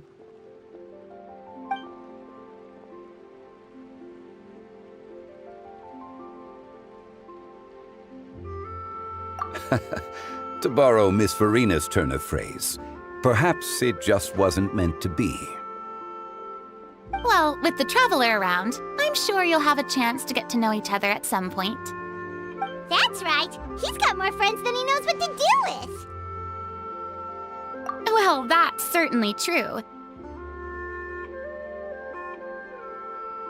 Oh, that reminds me. If you get the chance, you should try and talk to Nervalette into loosening up a bit. Just tell him the Palais Mermonia isn't going to fall apart if he disappears for a few days. He shouldn't keep himself cooped up all the time. Even clams open their shells to let in fresh water every once in a while, right? If he's really that much of a stickler for protocol, he can fill out a leave of absence request. He'd have to approve it himself since he handles that sort of thing now, but you know what I mean. Seems like this gentleman is also in charge of something pretty important.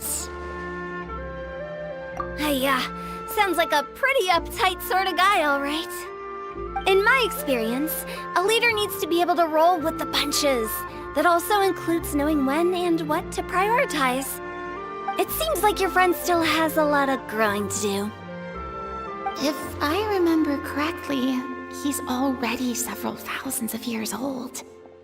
You're quite right, Miss Hu Tao. Oh? Traveler, Miss Farina, those two individuals over there appear to recognize you. Oh, it's Navia and Clarand. Hey, over here!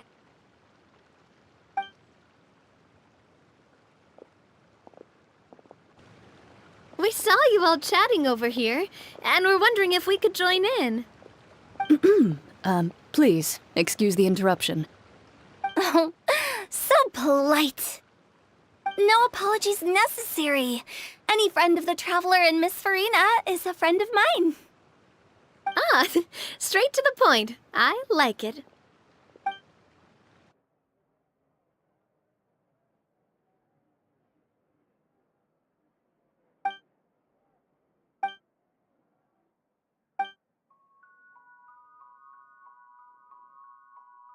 It's getting late.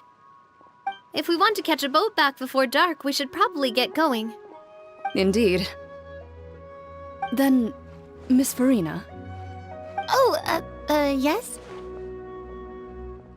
When are you planning to head back? Do you need us to escort you? Oh, I don't think that will be necessary. I mean, you're not my subordinate anymore. You don't need to look after me. I didn't mean it that way. It's normal for friends to travel home together if they run into each other on the road. There are a lot of mountainous roads in this area. I imagine they'll be even harder to navigate after dark. Exactly! Just like in those ghost stories. 8 paths converge in a wood. Beside them an old house is stood. If you dare to go inside, not a soul will greet your eye. But if you take a closer look, there may be something you mistook. A candle flickers to and fro, yet there is no wind to make it so. What is its secret? What could it mean? In this wood, where mystery screams. Ooh.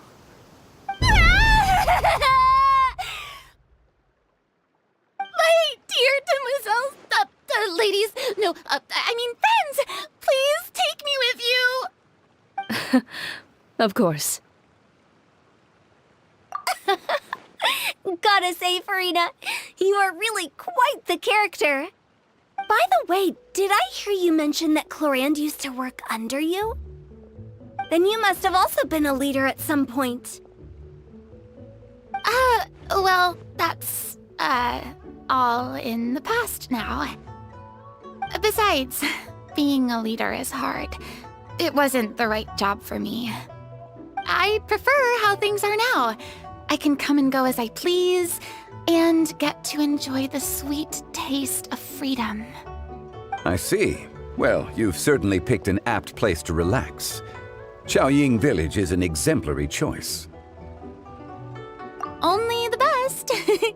And I've learned a lot, too. Thank you so much, Miss Hu Tao and Mr. Zhongli. It's fine. You've thanked us more than enough already. The next time you're in this neck of the woods, I'll treat you to some dim sum in the city. Dim sum? Is that some kind of Liyue term for snacks or desserts? They are a part of it. It's basically a table full of as much tea, sweets, and good company as you can manage. Oh, so it's basically a tea party! Sounds great! Make sure to order the winter melon cake and the lotus flower crisp. They're so sweet and delicious, Paimon knows you'll love them. Ooh, okay. I'll be looking forward to it then. Wait, but didn't you guys say you were here on vacation? How come you're all going home empty-handed?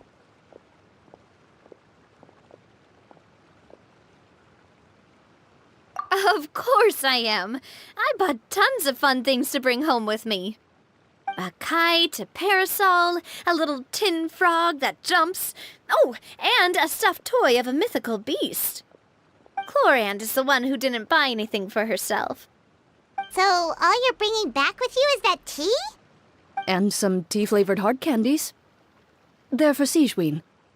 Clorand isn't much of a shopaholic. Well, one of us has to practice restraint. Hey, I'm hardly reckless with my Mora. I'll have you know, all the purchases I made today were well within my budget. Me? Oh, well, I bought some tea, of course. I just had to try all the varieties recommended in the Steambird. Other than that, just some bits and bobs, you know. A little bit of this, little bit of that. They should all be things I can use, I think.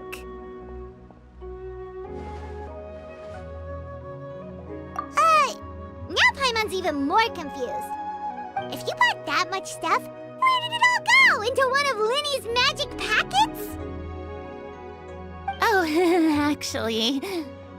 Monsieur Neuvillette took them with him. Oh, so that's what happened. Wait, what? Why did he take them? He's not hoarding treasure, is he? That's quite the imagination you've got there, Paimon. Monsieur Neuvillette just saw the amount of bags we had and offered to take them back for us. I felt a bit bad at first, but, I really did have a lot of stuff. He even offered to deliver my gifts to the Fortress of Meripede for me once he's done with the day's work. Neuvillette is a man of his word. If he says he can do something, then he means it. See, even Clorand was happy to take him up on his offer. If even his trusty subordinate agreed, then who was I to refuse? Wow, he seems like a real gentleman. Maybe he's not as uptight as I thought. If only the funeral parlor had an employee as thoughtful, proactive, and responsible as him. Right, Zhongli? Indeed. Clorand said Neuvillette offered to deliver her gifts to Risley. So if we go to the entrance of the Fortress of Meripede, maybe we'll run into Neuvillette. But...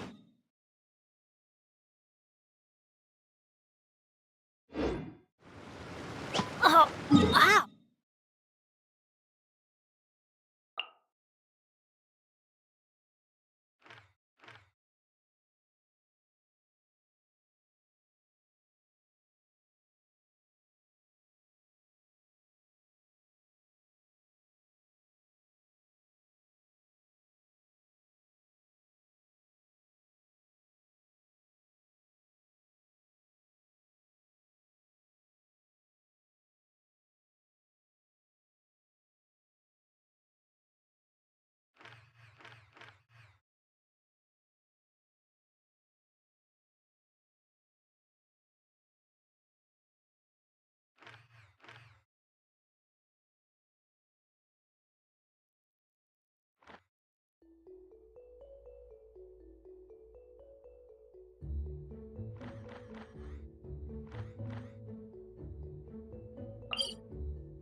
we go!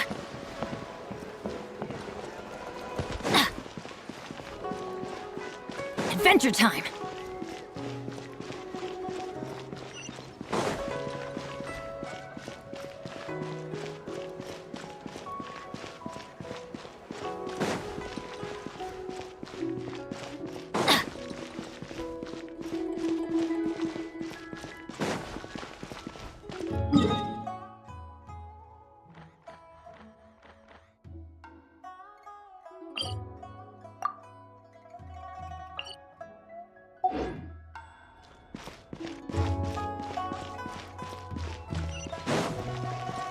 Adventure time! Adventure time!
That's what I call treasure!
ready for anything.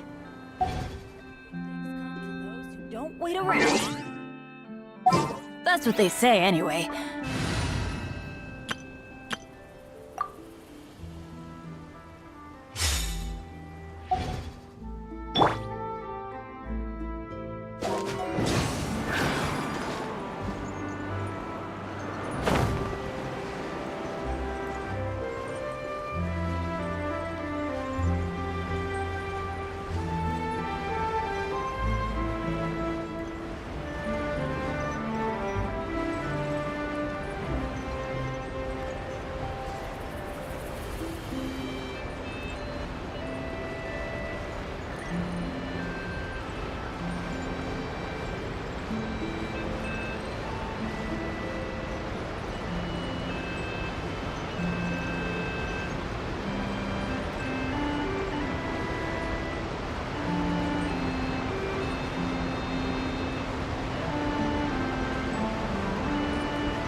Lumidu's harbor has a bright future ahead.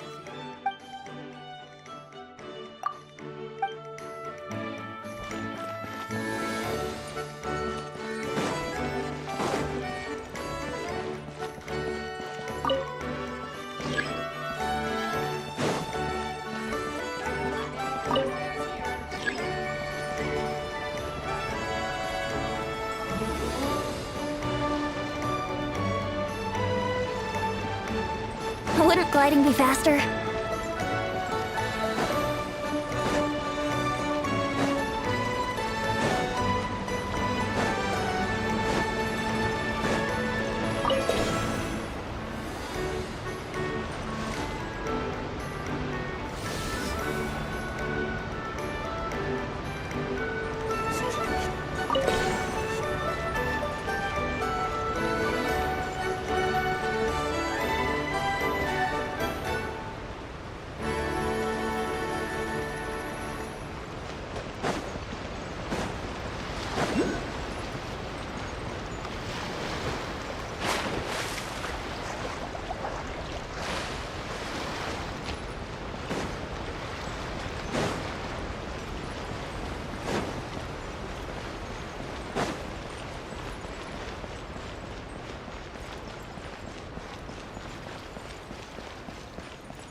Huh?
Dodge this!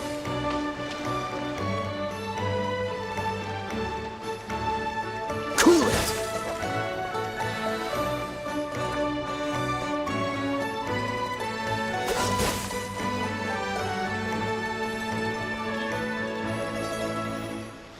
Dodge this!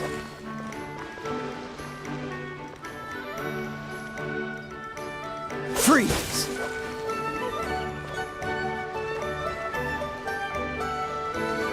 Dodge this!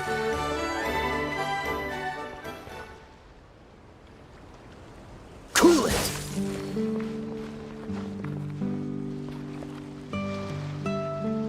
Freeze!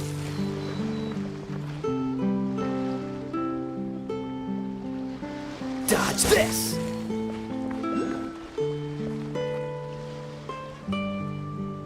Freeze!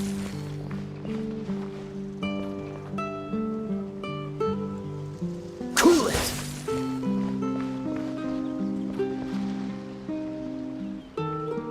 Dodge this!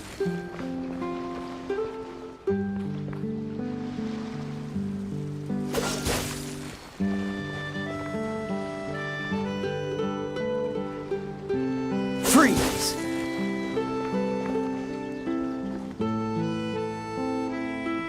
Dodge this!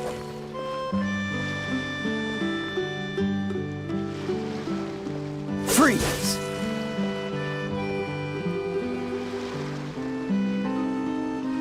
Cool it!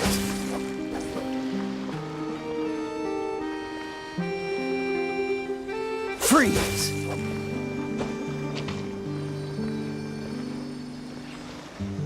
Dodge this!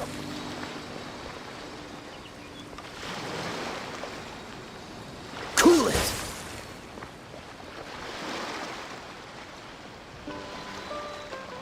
Dodge this!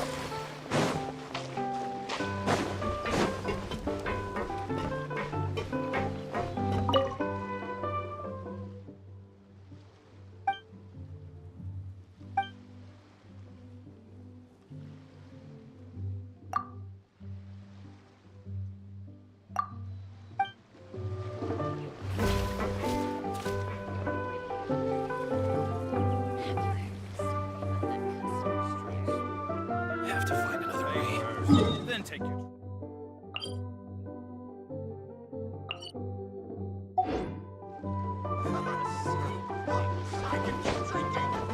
What's the hurry?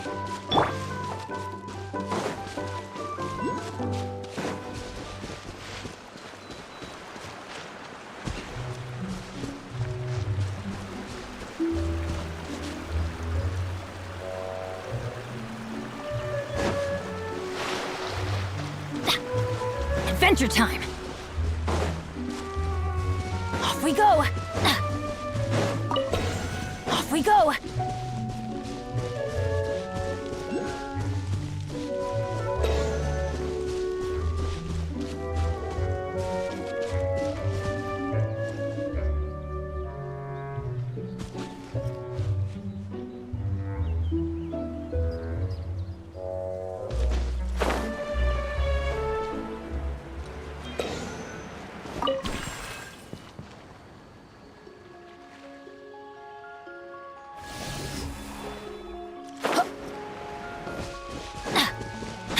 Off we go!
Adventure time!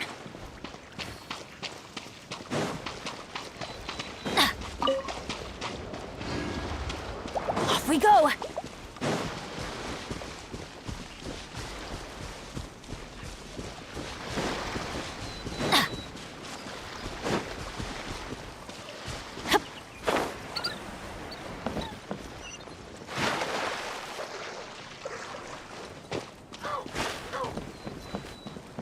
Off we go!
Adventure time! Off we go!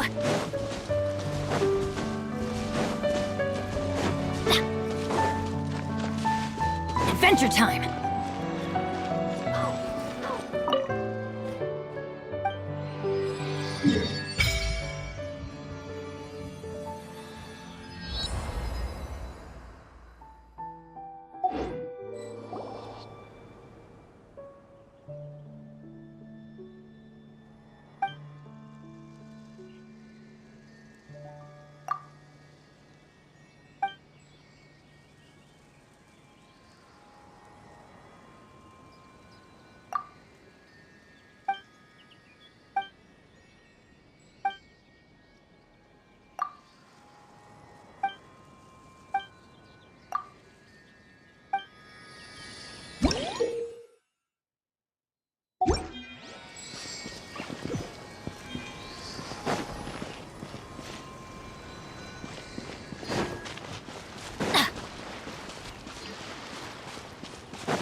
Off we go!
It's a miracle!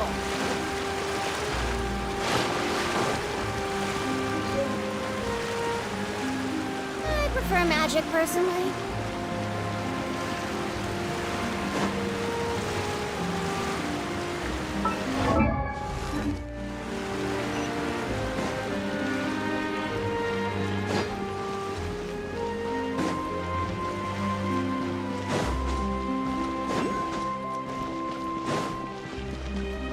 Adventure time!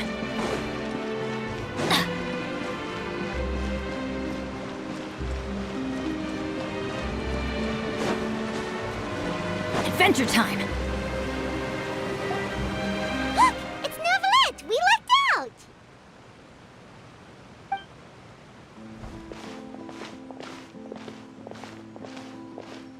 Oh, it's you. It has been some time since our last meeting.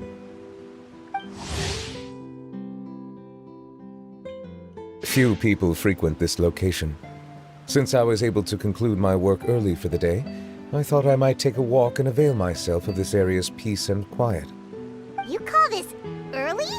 Do you always work this late, Neuvillette? Strictly speaking, that depends on the agenda for the day. I am hardly bereft of time, however, so working late is of little consequence to me. Really? If you have so much time on your hands, then why did you only go to Chaoying Village for half a day? First, I should clarify that I was referring to my lifespan, rather than the time at my disposal on any given day. Second, I was unaware you possessed knowledge of my trip to Chaoying Village. I see. Thank you for informing me. Yes, they have been safely delivered. I have to hand it to Clorant. Just a simple gift delivery, and she has the great and mighty Udex at her beck and call.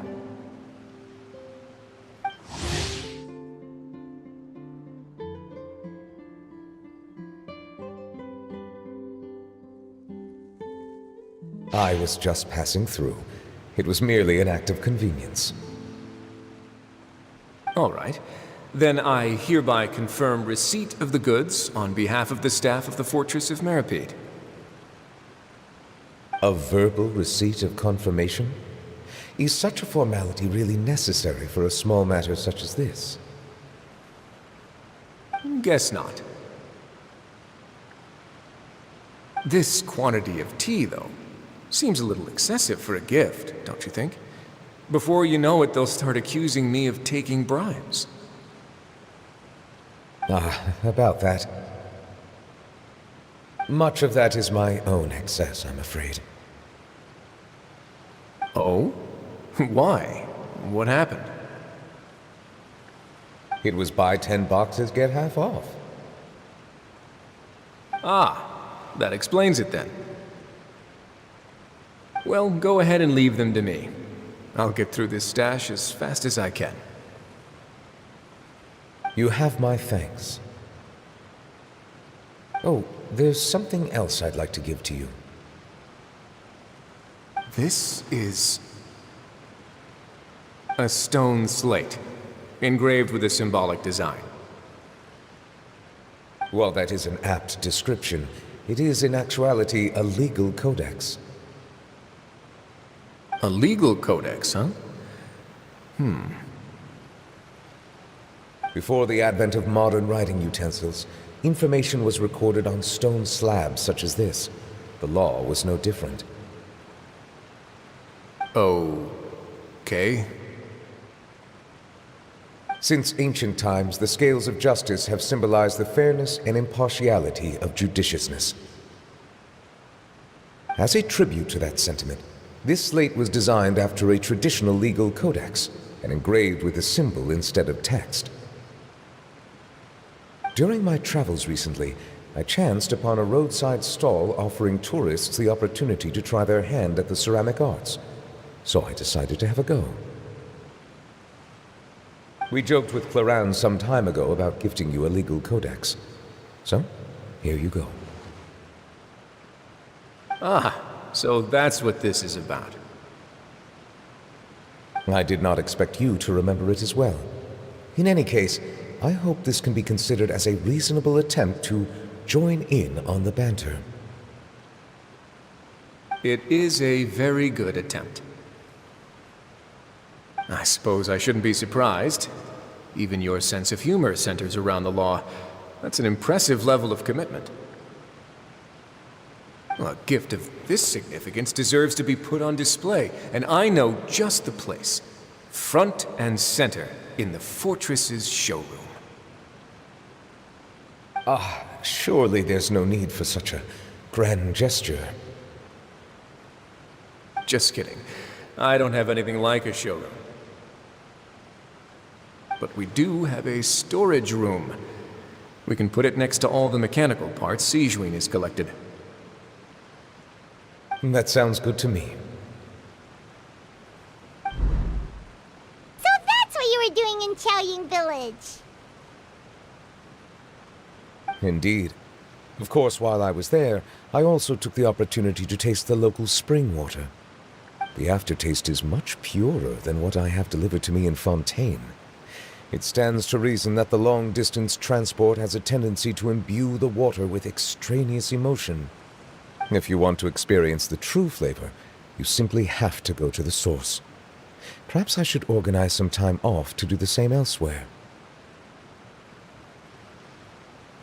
Then we are of the same mind. It appears my desire is justified.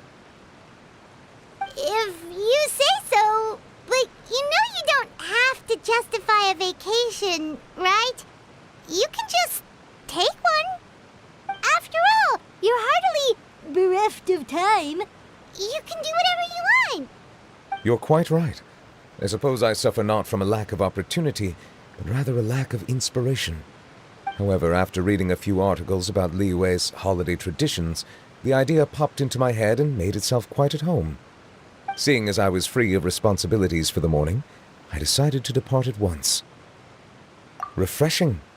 My spontaneous outing seemed to inspire quite a few other spontaneous decisions as well. Take, for example, my foray into ceramics. At first, soil from the ground is granular and unforgiving, but add the right amount of water, and it becomes soft, moldable, and able to take shape. In the past, I never thought about how quotidian vessels were crafted, but now I have participated in their very making. This is also something I made today.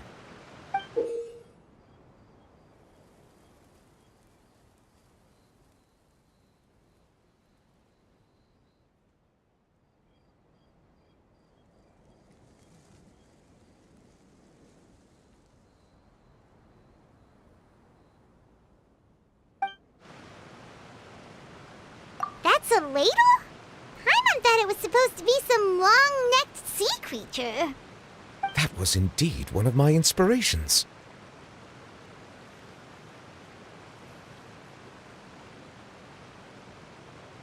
Really? You like it? To tell you the truth, given your unexpected arrival, I find myself quite unequipped to give you the welcome you deserve. Around such an important holiday such as this, human custom would dictate that gifts should be in order. But I'm afraid this is all I can offer.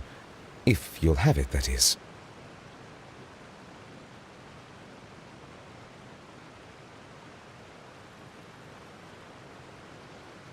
That is precisely why it would do me such a great honor if you accepted.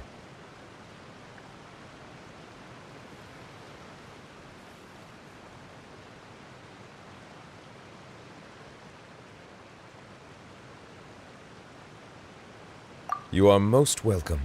Happy Lantern Rite.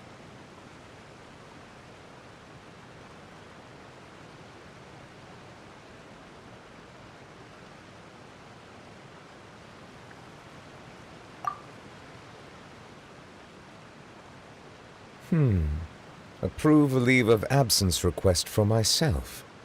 That sounds like it could easily lead to a vicious cycle of self-indulgence, something which couldn't be in further violation of protocol. But I suppose I understand her point. My proclivity to refrain from personal outings does in part originate from a sense of responsibility toward my duties. But it is also due to a lack of desire to engage in the human world. But now I see that the human world is indeed full of many interesting places to discover.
Let's go find some treasure.